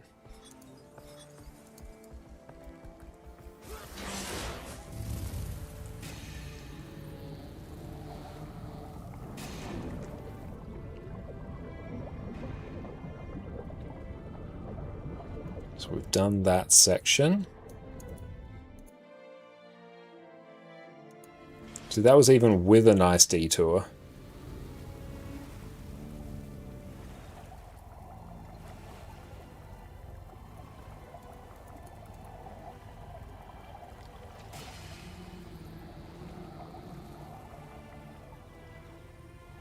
And sky scale here.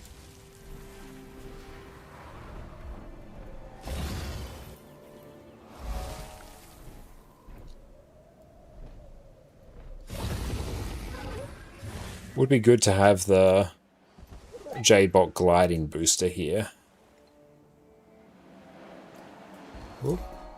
Nice.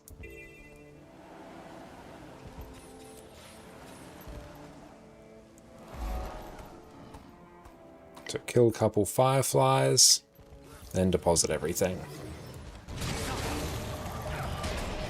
Quite a few venom sacs there, actually.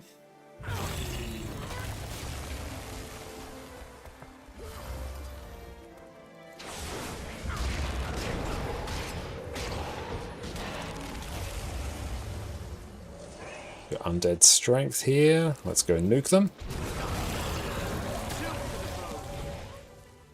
Very good.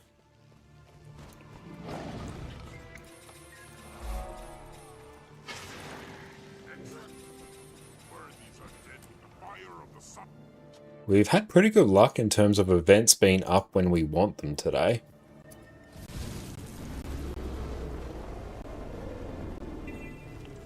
This is a turn-in Scrit artifacts.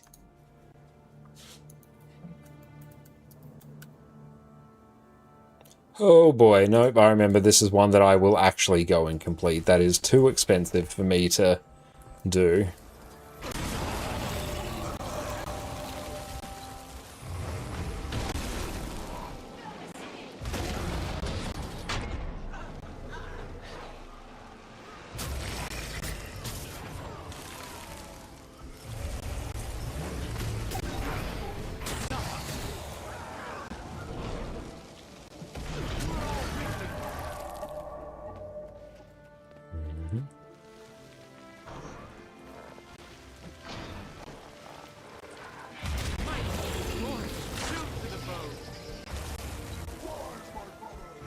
Stay in the heart area. Yep.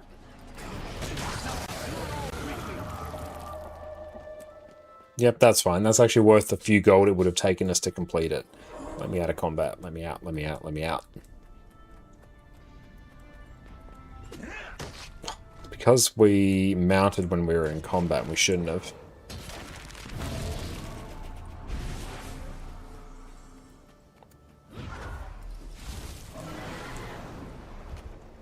And we latched onto a tree.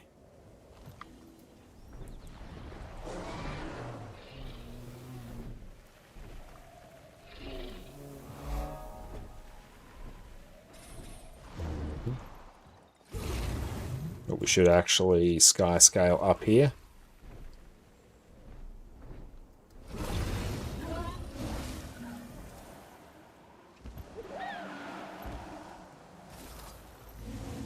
And go down here. Oh, come on. That one was unfortunate. Already had that one.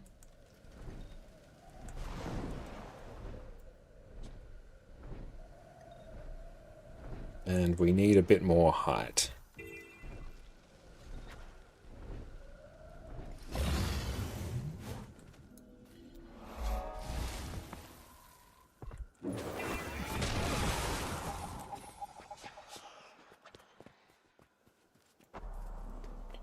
Create potions with ingredients: 1 fern, coral, mushroom.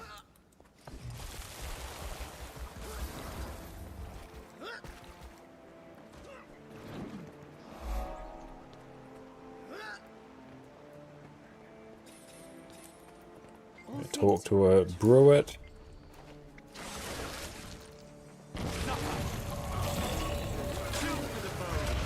So then we do 2.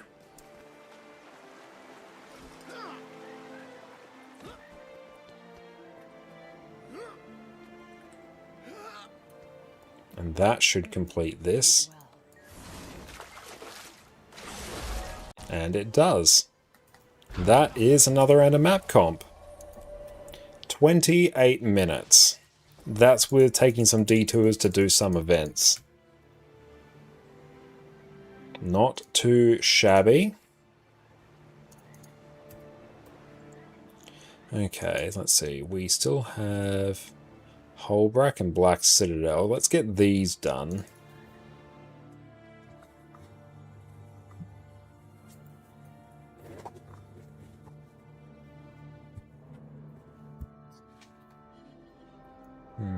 So where's this want to start from? Wants to start from over there. Percent done. We are at 54% now. And considering we started at like 22%, and we've been doing this just on stream, and even with it only being a fraction of our other stream, is not too bad.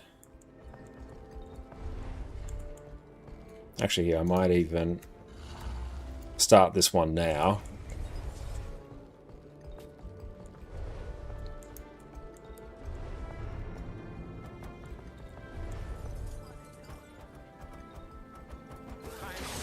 Okay, of course we have that.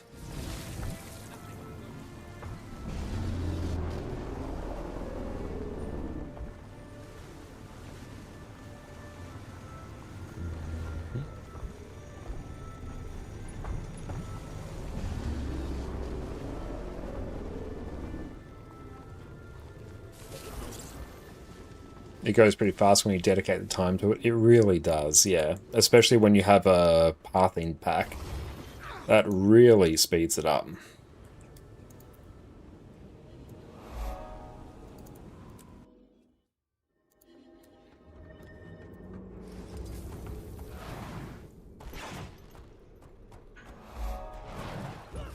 But even just doing a little bit each day will get you a surprising amount of the way there.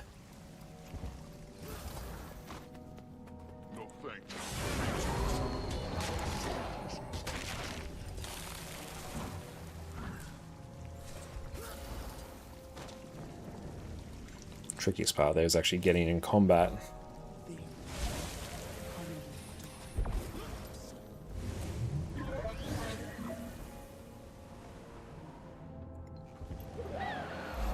Whoop.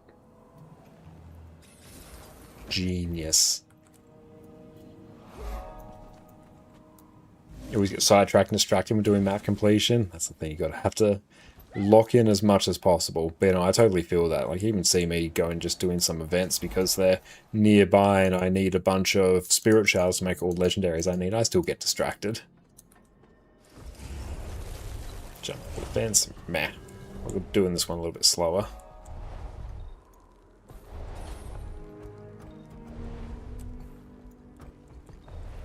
I think it helps as well when you have a build that's fun to play. Like, I'm really enjoying playing Reaper, in particular in open world.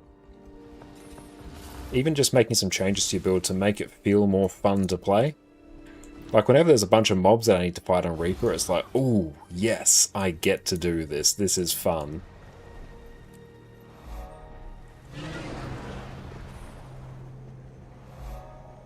So even if a build isn't necessarily the fastest, if it's fun for you, that's good.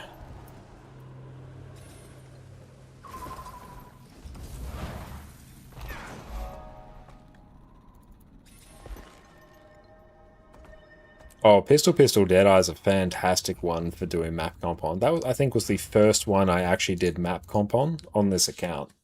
Because, yeah, just running around, you self-buff so well. You run around with 25 might, fury, and quickness. Can nuke things from range.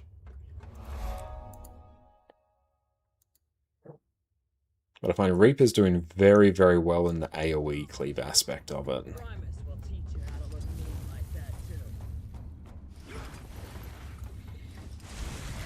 And Chrono, welcome in. I'm a new player here. Always want to play Elementalist, but all videos on it, like class is hard, requires a lot of rotation and switching. Can you just stick to one element for PvE, please? You absolutely can. That's absolutely fine. There are even some specific fire camping or single element camping Elementalist builds out there that function quite well. And I think especially nowadays, people overestimate the difficulty of Elementalist compared to other classes. Because granted, you have 4 attunements, which means you have 20 skills on your weapons to play with. You have more than most people, but you're not using all of them. But there are some particularly fire camping elemental spells that work just fine.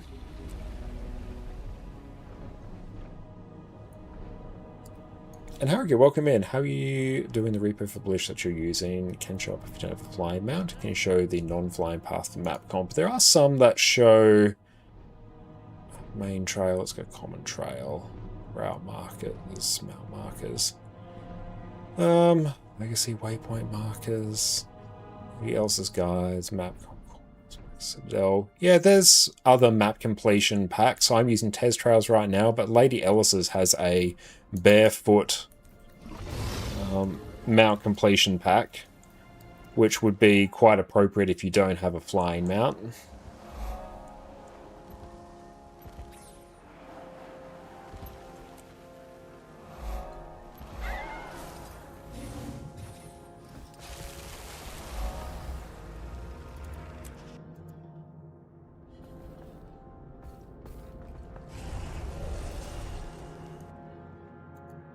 But right now I'm using Tez Trails, but I also really like Lady Ellis's. Working on map comp, working on Skyscale, it's hard to do without flying mounts. Yeah, I definitely recommend checking out Lady Ellis's pathing pack there and finding the barefoot option. Did I miss a vista? Looks like I did. Oh well, back we go.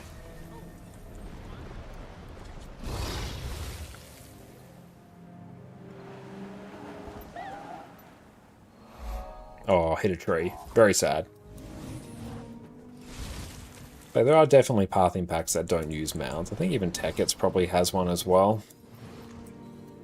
Cool, we've done map comp there. Let's go here. So that one, 6 minutes.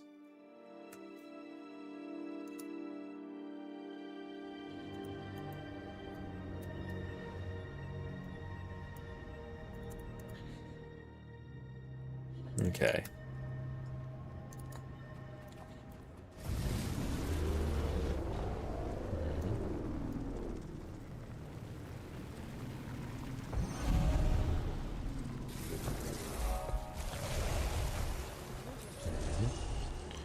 That, get some more transmute charges.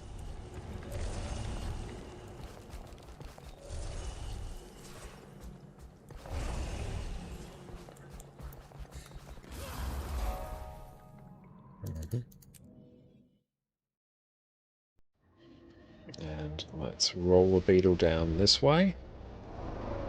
Boing!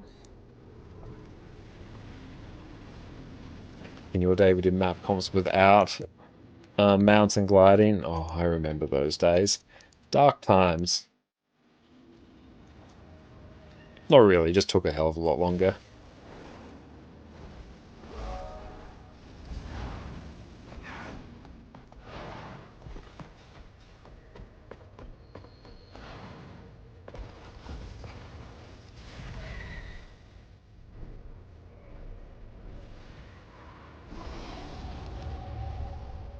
Do you have any tips for doing the Envoy armor achievements? They look like an absolute chore to do. Didn't manage to get everything for the legendaries done but that. I think there are only a few of them that are particularly tricky to do.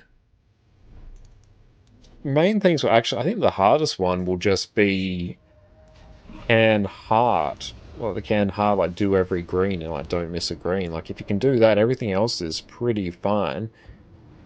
It's just a matter of finding the wing 1 to 4 groups to do it, and especially if you can just put up something in the LFG at the start of the week saying you want to do, like, wing 1, need commander or something like that, or just keep an eye on the LFG, like, they will pop up. Those wings are run very, very frequently. Hey Morven, thank you for the follow, I appreciate that. I've definitely followed the wrong path here. So things are going to be very much out of whack.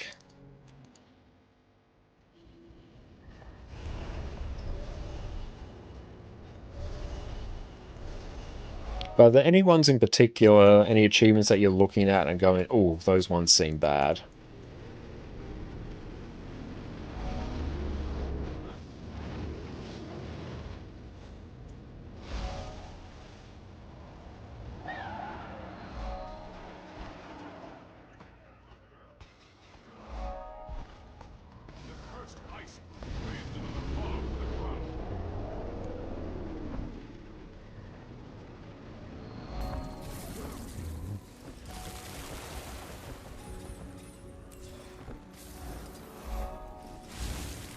And nice, only 280 more LI to go. Excellent, good progress. I just need to find the motivation to do them then. Not really, it's just the amount of what you need seems so much. Like, it's not, they're not free. There is a bit involved to them, but the Envoy armor achievement for it, I'd say if you've already got the other components, it's actually a fraction of that amount. I'd say in terms of the quote-unquote time invested, I'd estimate that the actual Envoy armor achievements are probably like 25% of the time of actually doing the legendary itself. And yeah, it's only the hot raids as well, the easier ones.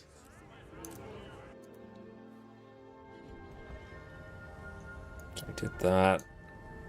Okay, yeah, now we're actually just gonna play a bit funny buggers with this now. Do you have any useful advice to Mapcom and farm core mastery? Just farm the fractal ones and you're missing the loot thing. Make sure to do the core story. The core story gives you a huge amount of mastery points, and also what you can do, come down to the achievements page here, come down to filters, mastery point filter, and filter by core tier mastery point. Living World Season 2 also has an absolute boatload of them. Like, yeah, I've maxed out mastery and I still have quite a few things here. Silver Waste has a lot. But yeah, it's generally map comp. If you want to do it really quick, grab yourself a pathing pack within Blishard. And if you don't have Blishard, set up Blishard. It's pretty chill to set up. I have a guide for it over on my YouTube channel. But yeah, it's incredibly helpful. As you've seen, if you've seen any of my stream tonight, we've basically been doing a map every 20-30 minutes or so. This one's going to be a little bit cursed because I've done things out of order. I've disregarded the line and now I'm being punished.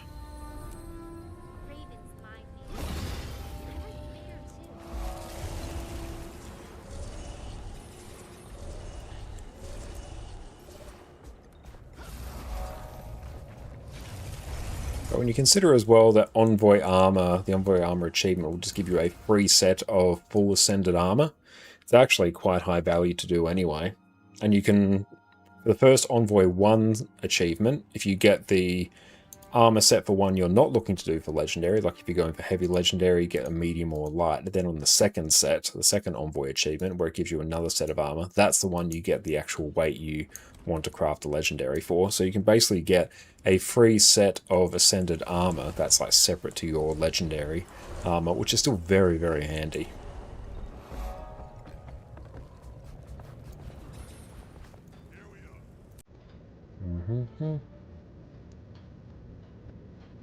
Alright, back this way.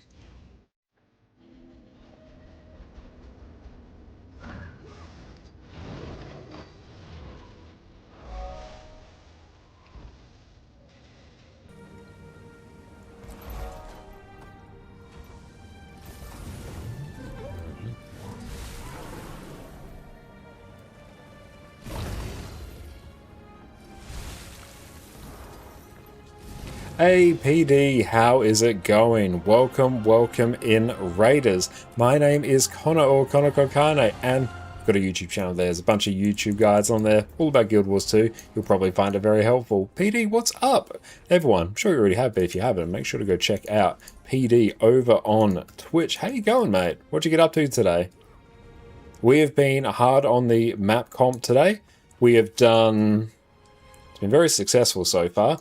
We have done Metrica Province, Brisbane Wildlands, Caledon Forest, Gandaran Fields, Harathi Hinterlands, Bloodtide Coast, Hullrun, and Black Citadel.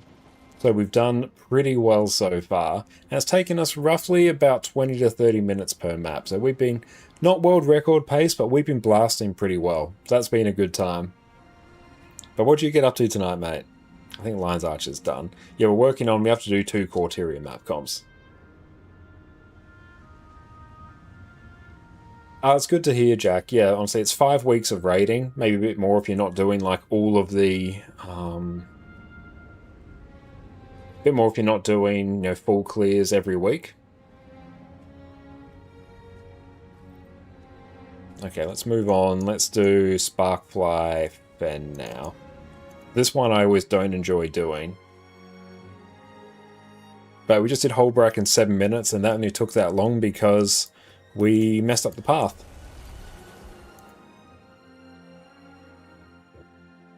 I did the weeklies and the achievements in the new zone. Nice. How are you enjoying the new SAB zone, by the way?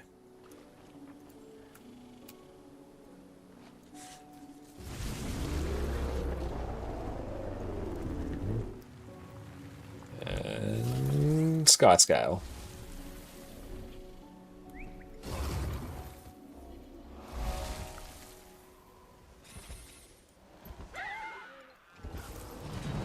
Oh, whenever you look at Legendary, your first take is always, nah, too much work. And then you return to it a few weeks later and like, it's not too much. That's very much like often the way it goes with Legendaries. They look like a huge amount of gold from the outset, but particularly once you play the game for a while and you start to farm up a bunch of gold and materials and stuff, and you check to see how much you actually need to craft a Legendary, and it's like, okay, it's not actually as much as I was expecting.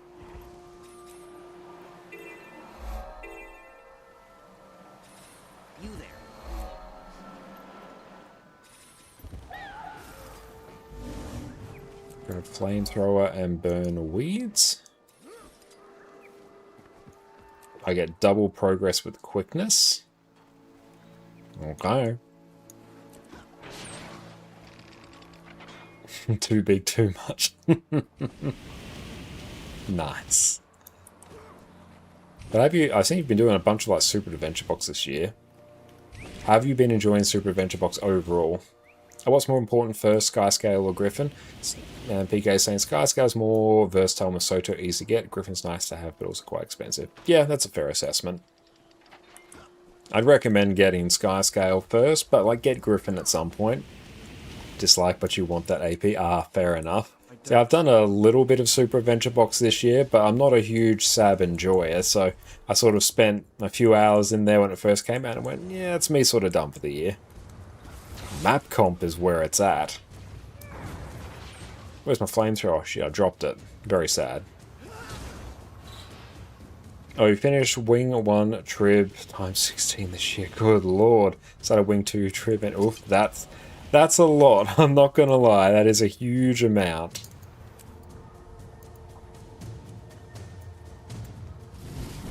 Follow the path as close as possible. Success.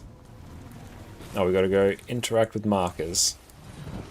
Yeah, we've been messing around with Power Reaper today and it's been really, really good.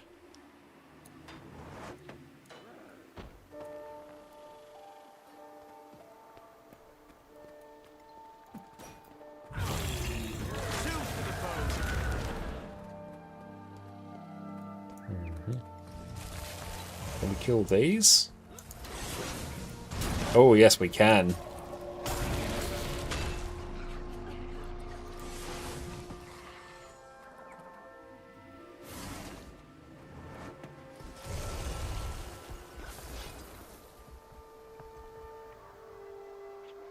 Let's revive many things.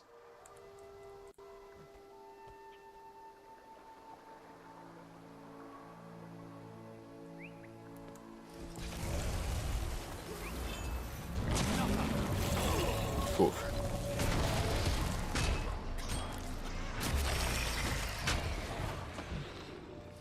You've gotten all 3 Wing 2 zones done since last year, so 15 more each. So far you've managed 2 Zone 1s and 2 Zone 2s. That sounds like a lot.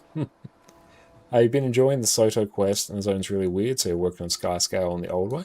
Okay, that's fair. Feel free to do Sky Scale whatever way you please. The Soto way is a lot quicker, I will flag now.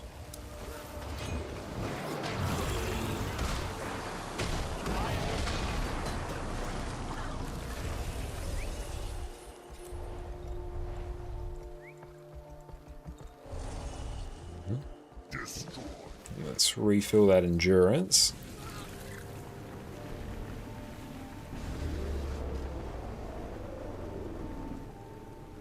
Oop. Ah. Follow heart, interact with everything.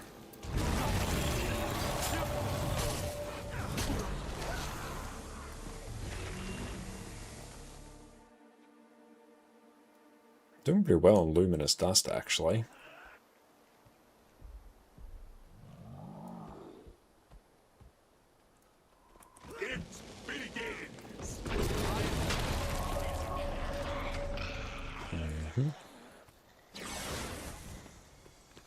Just weapon swap everything.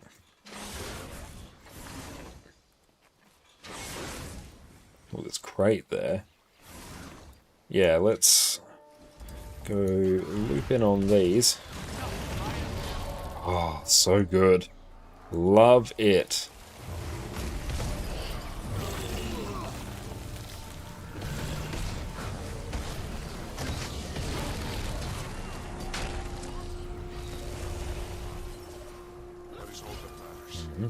Cool, job done. So now we can interact with that.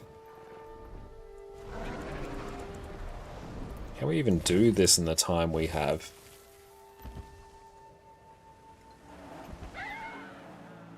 Oh no, we should be able to. That's fine.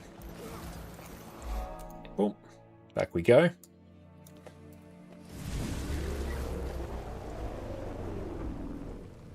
Slow down. No need. Oh, guess we actually do need that. In we go.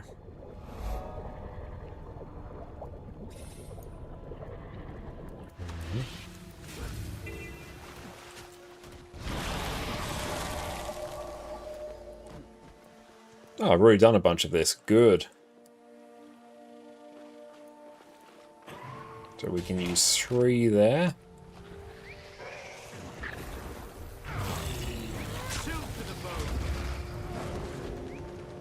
The first 3 skill won't actually cause us any damage, so that's good.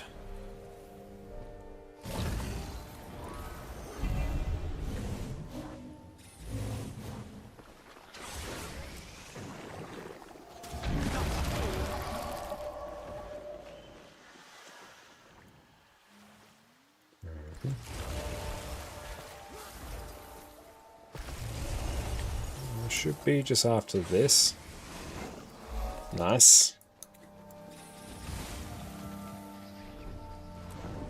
Glad we had completed a bunch of that one before.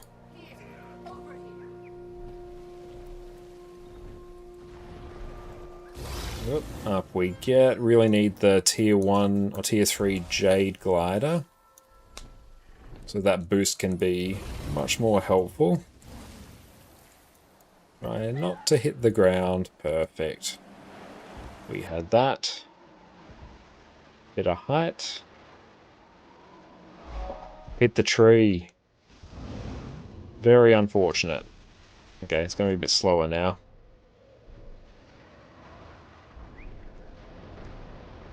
Queen's sake, don't these undead ever give up?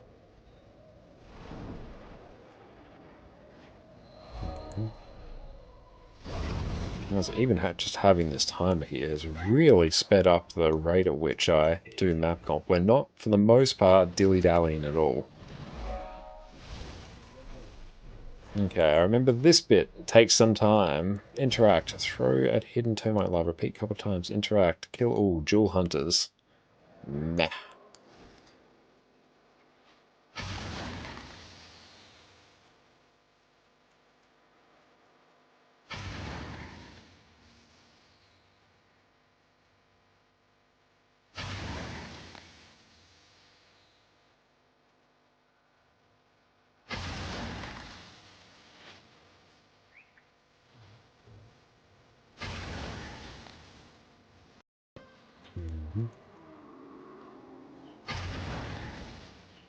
I think I need to actually stay interacting with it.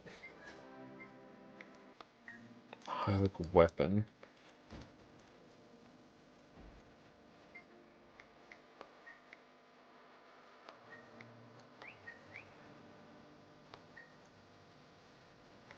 You can never learn enough. We fight.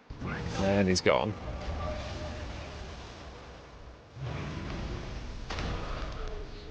I need to go revive this.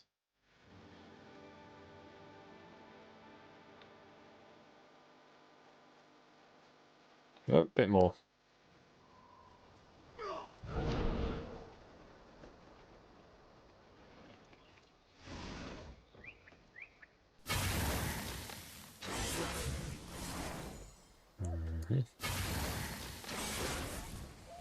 Have to wait until it lands.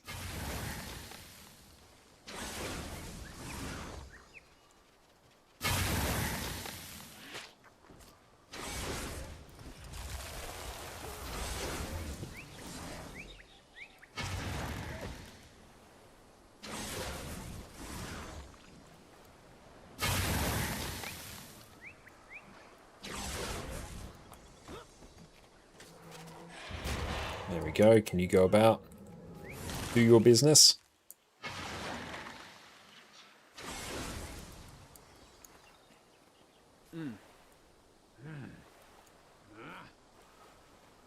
Fight me.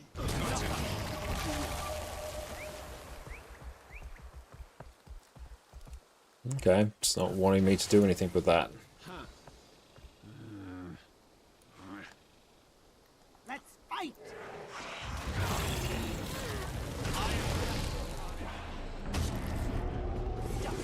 I give up.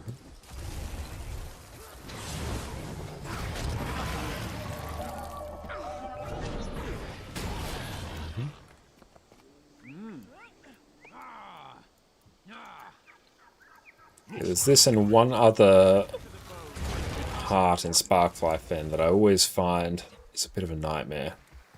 Is this and the one near the Tequaddle area?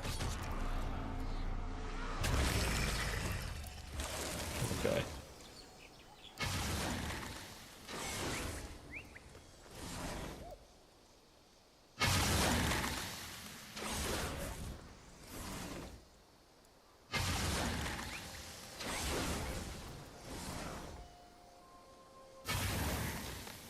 Finally.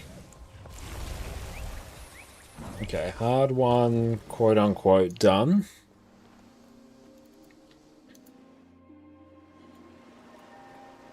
Can we do this trick? No, we can't. We already used it. Okay, cool. So we have a bunch of Risen here.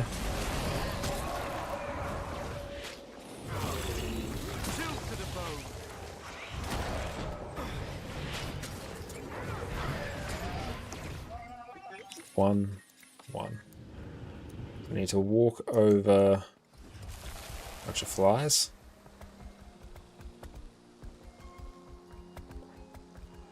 Two, three, four, five.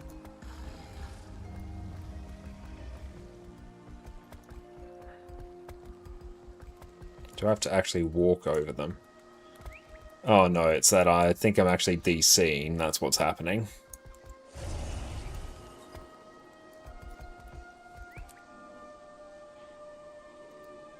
Yep, looks like that's what's happening. Meh. How do we factor in DCs to our map completion time? We'll bring Guild Wars 2 back. Time is still going, this still counts.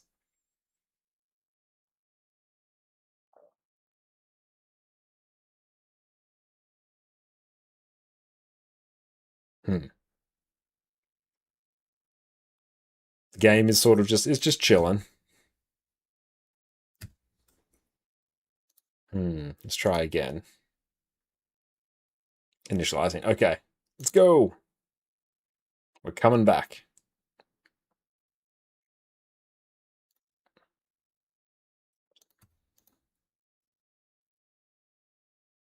We're at 60% map complete now.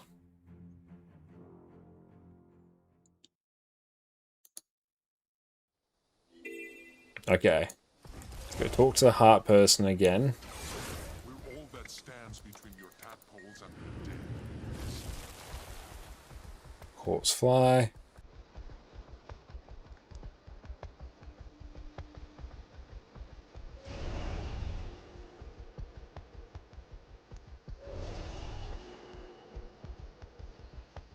Just do a big old lap, find as many corpse flies as possible. And then we will go and turn them in.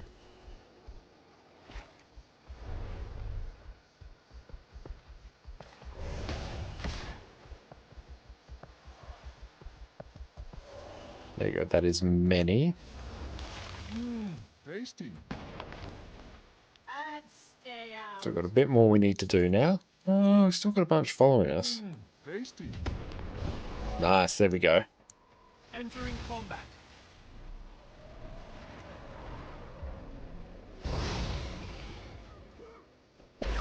Hey Foxfire, thank you for the stretch. We'll do it just after I do whatever fancy griffin glide I need to do.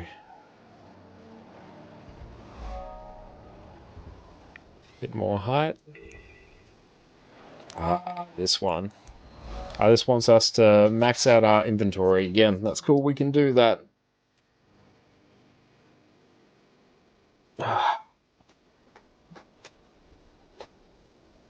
So let's fill the inventory.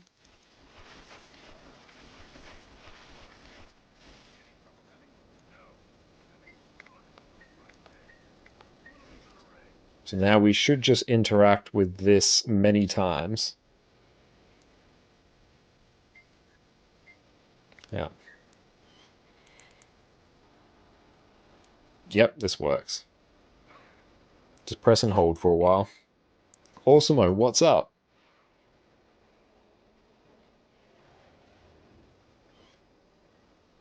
There's a few hearts you can actually cheese completing by having a full inventory and interacting with a certain thing. This is one of them.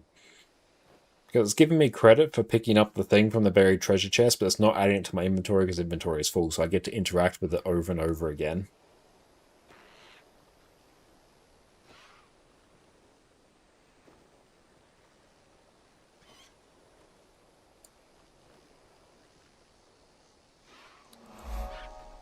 It's very handy. There we just deposit everything. Now I've got some inventory space to work with. Speaker and text and kibbles too. Hey, when you're on like your 15th map completion, you take all the text you can get. Yeah, there's one at Brisbane Wildlands as well. Yeah, I did that one earlier today. There's a few of them around. There was another one in Gandaran Fields as well. Okay, this one... Nuke many Hylic. Well, not Hylic, Risen.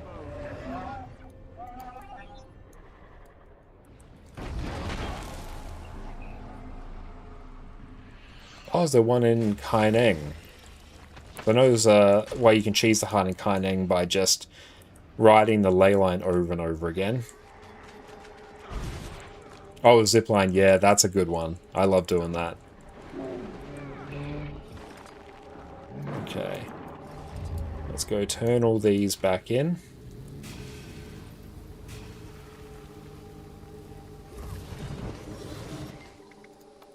Mine.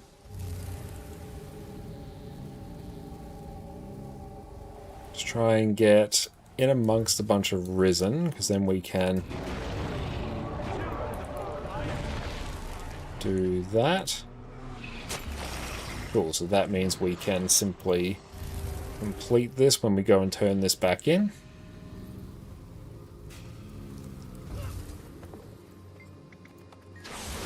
Okay.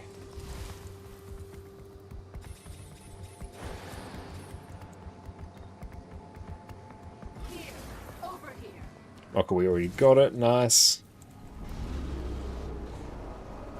Must have been here at some point in the past.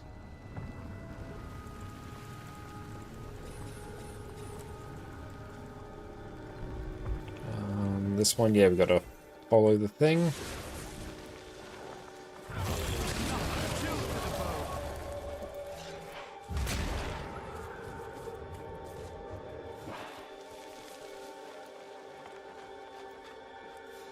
Can leap with the first one just fine. Then we can do a shroud leap, collect the discarded tool, get some swiftness, nuke that. That can go.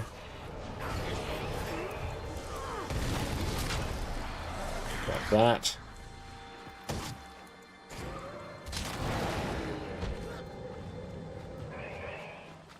Oh, we didn't even interact with that. Very sad. They are gone. We should be able to just turn in everything now based on that amount. Let's see.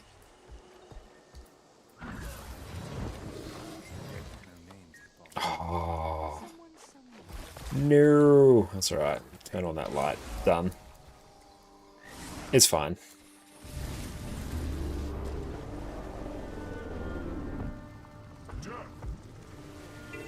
Oh, this heart. Oh, this heart.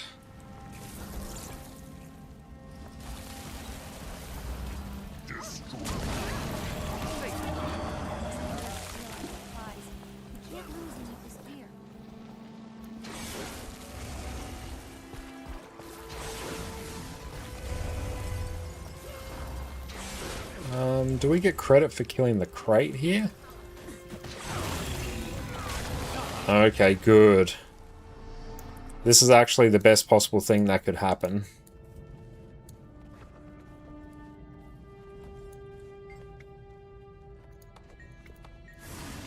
Because now we have crate to deal with, which also give us credit.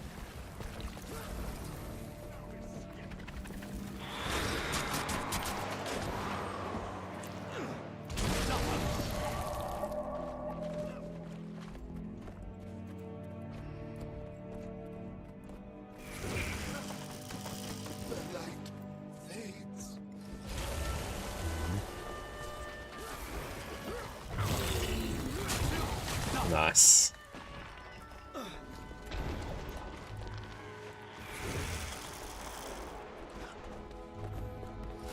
So grateful we have this one up.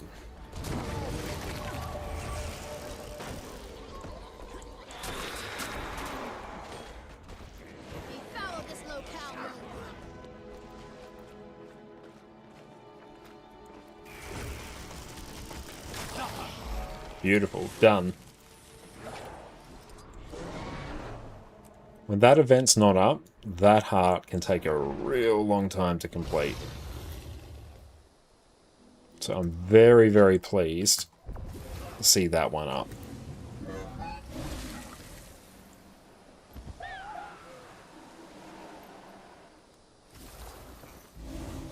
Then go down there.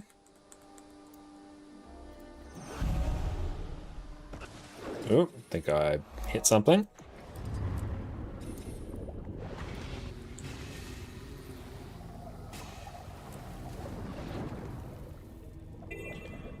Okay, got this heart to complete. Nuke crate. That is fine.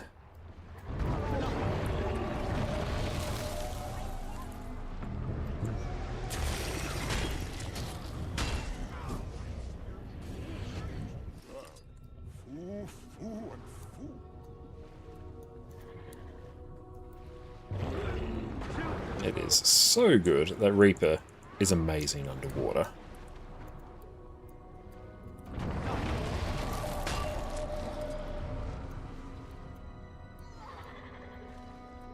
What the Trident skills do? I never actually know.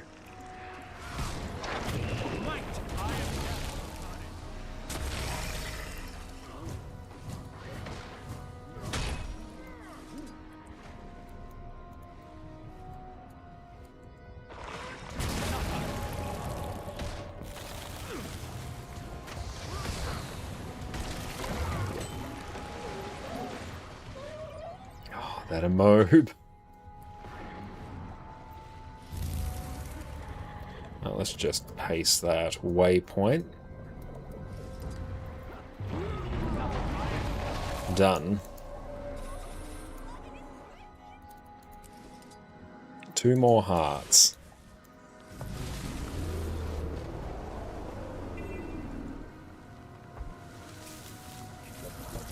Okay, so what's this one want us to do? Fence up, kill, otherwise dual warden, stack Condies. Condi Scourge, you have been summoned.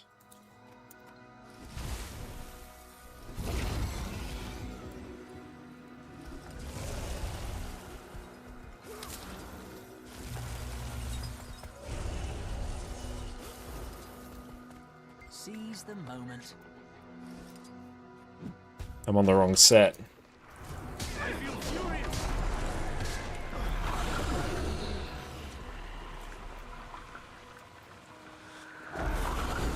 That's a Celestial set, that's not the Viper's set. That's not going to be good for stacking Condies.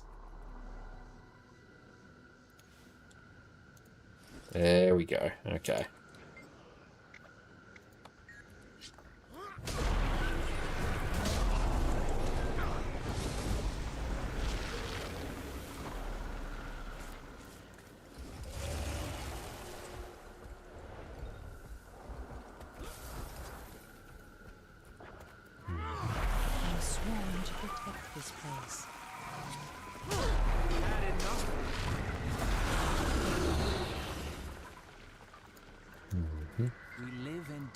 Times.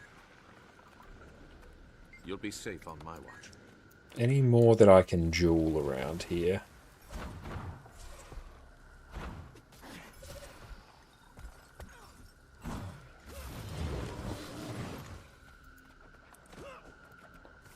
Seize the moment. Dang, okay, back to Reaper. It's always fun when you get a Condi stacking one.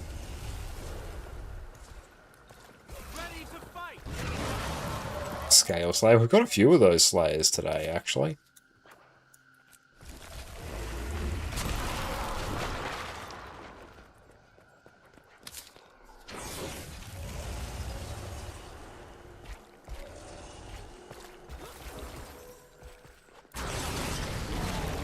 Almost there.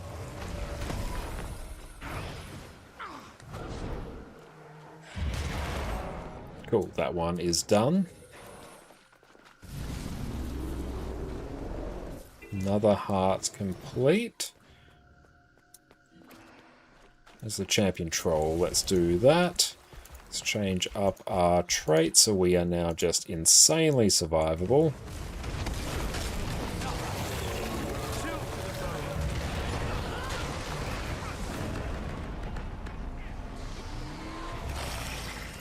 Where'd he go?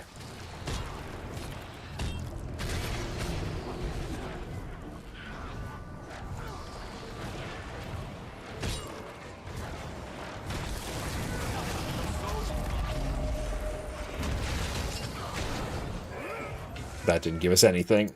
Very sad about that.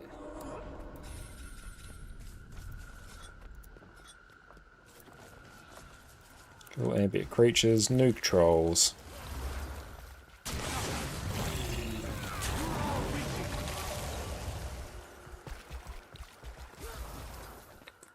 Now we'll just revive people.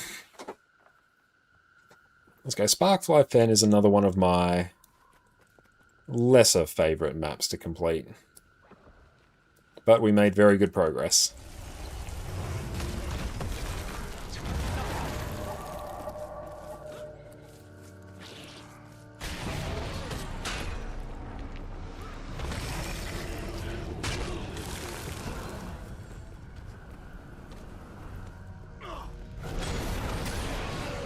Didn't count.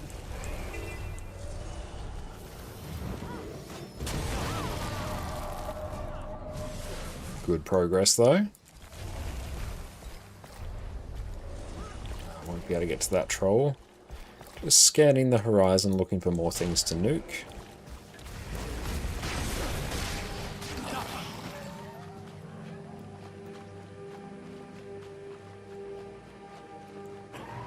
Okay, so drakes don't count. Okay, we used our mounts too quickly. Now we have a massive cooldown on it. Oh well, let's just keep wandering around until we find something. Oh, we can revive this one.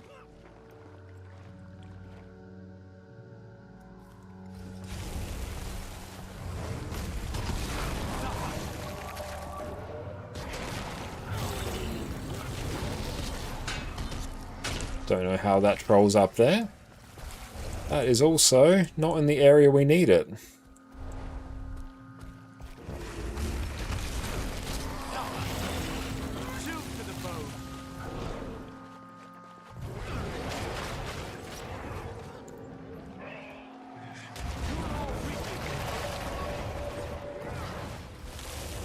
Okay. Probably annoyed our friend over there enough, so let's head elsewhere.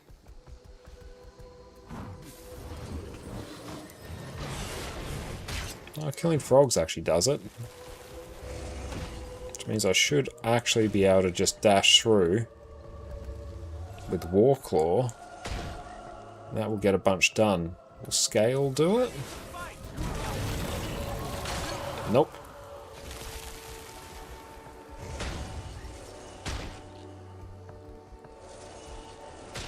That will, though. Cool. All hearts are now done.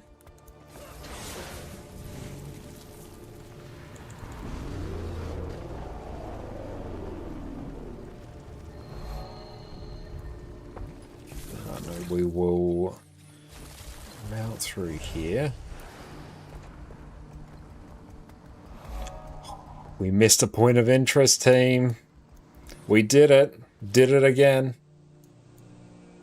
And a waypoint.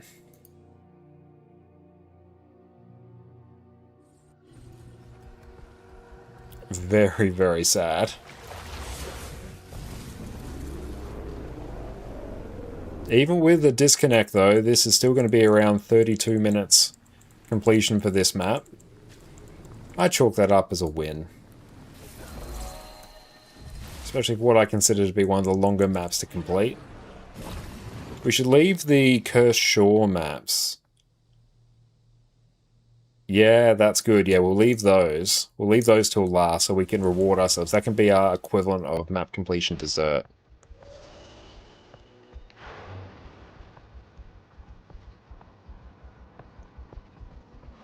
Dunskies. Just under 32 minutes for Sparkfly Fen. That's pretty good. It's pretty solid.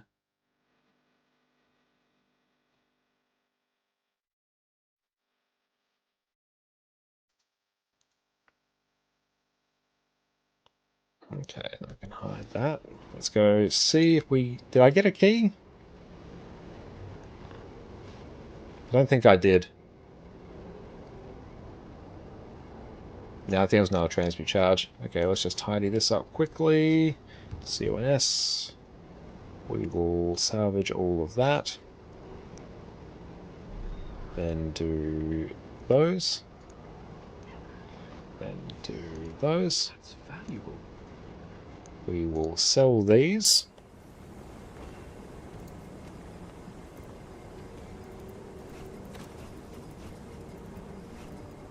Yoink those.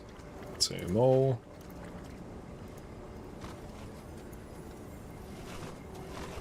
Now, map comp is going to be very nice for those. If you do a map comp, I recommend throwing a scavenger protocol on. They will probably pay for itself by the time you're done with map comp.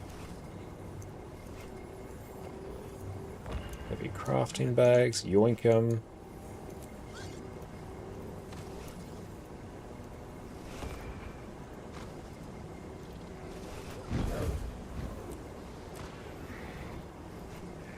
Upgrade extractors are good.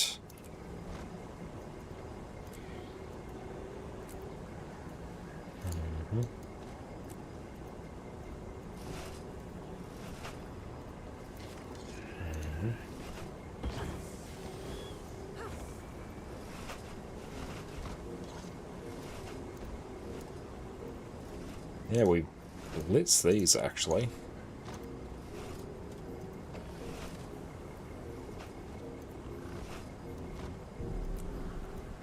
And inventory is now Arise, my creation. pretty damn clean. And then if we sell the junk, nice. And we can process that, that, that can go, that can go. Do you use invisible bags? No, I don't. I've used them in the past, but just sort of how I've got my inventory structured, like with shared inventory slots and access to the permanent bank where I keep things I need across all my characters. I don't tend to need them that much, so I haven't used them in quite a long time. Okay. Let's go process that. Delete. Get what we did from the weekly. Very nice. Nothing else really good for me to get from the weekly, so we'll just load up on these. Bunch of extra mats, good for next legendary. Very nice. Okay, and how are we sitting on shards now? 54, so this is actually a surprisingly quick way for me to get spirit shards. Alright, if we go down. No, let's maybe just go plonk our character here.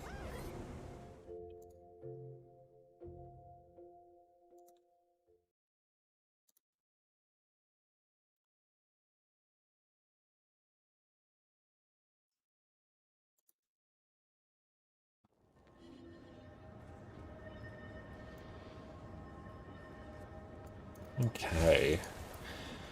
So, oh, it's not actually showing me. I have to go stand in Lion's Arch. I want to see how much map comp we've done. At least sum up how many maps we've done, so we can count them.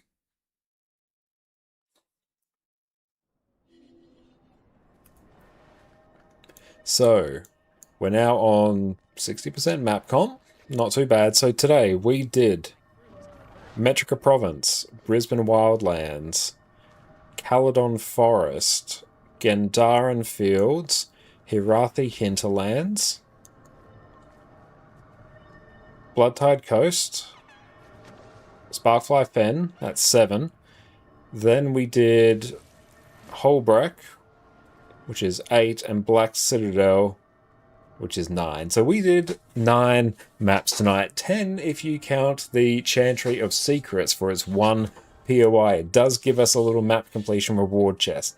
But let's say we did 9. That is pretty good. So 9 maps in 4 hours. It's roughly about, on a regular size map, it's like 20 minutes to half an hour, depending on the map. Sparkfly Fen did prove to be, I think, the longest one today. It's kind of up there with Harathi Hinterlands. Harathi is quite big for the amount of space it occupies, but that is pretty solid. But yeah, let's head on out. This evening, will send everyone out to, I think we'll head out to Fireball Annie now. So let's go and do such a thing. Right, thank you all so much for hanging out this evening. It has been fantastic. Thank you to PD, Not Pure, and Wirepath for the raids. I really, really appreciate it. And yeah, thank you for hanging out as we blast through Corteria Map Comp. Like, we are blitzing it, honestly. We are basically done with this entire part of the map. So next we'll probably try and finish off, I think we'll do Shiver Peaks, then we'll work our way into Ascalon. I kind of want to leave all the ore maps till last because they don't have hearts, so it'll be a good little treat to reward ourselves with. But yeah, we're blitzing things, so I might even do Mount Maelstrom next and work my way up to Timberline Falls into Dredgehorn Lawrence. Yeah, I think that's the route we'll go. Ordzig, thank you so much for popping in as well. It's great to have you here. That's nice having something on the other screen while running around in Guild Wars 2. I am glad that I could be there for you in that capacity. But yeah, thank you all so much for hanging out. We're back again on Wednesday doing raids on NA, and after that we will continue on with map comp, because we don't just have one map comp to do, we have two. So we have to figure out what our next character to do it on is. But Reaper has been fantastic for this. I love it. But yeah, you all take care. See you all in a few days, and toodles.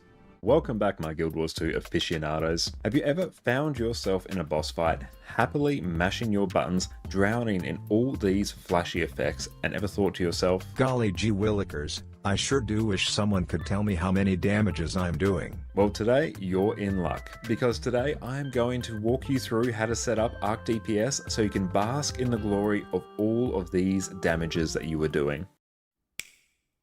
Welcome back, friends. Guild Wars 2 has an amazing combat system, but it can be really hard to tell if you're actually doing well, especially compared to those around you. This game just doesn't give you the tools to know exactly how well you are doing. But today, I come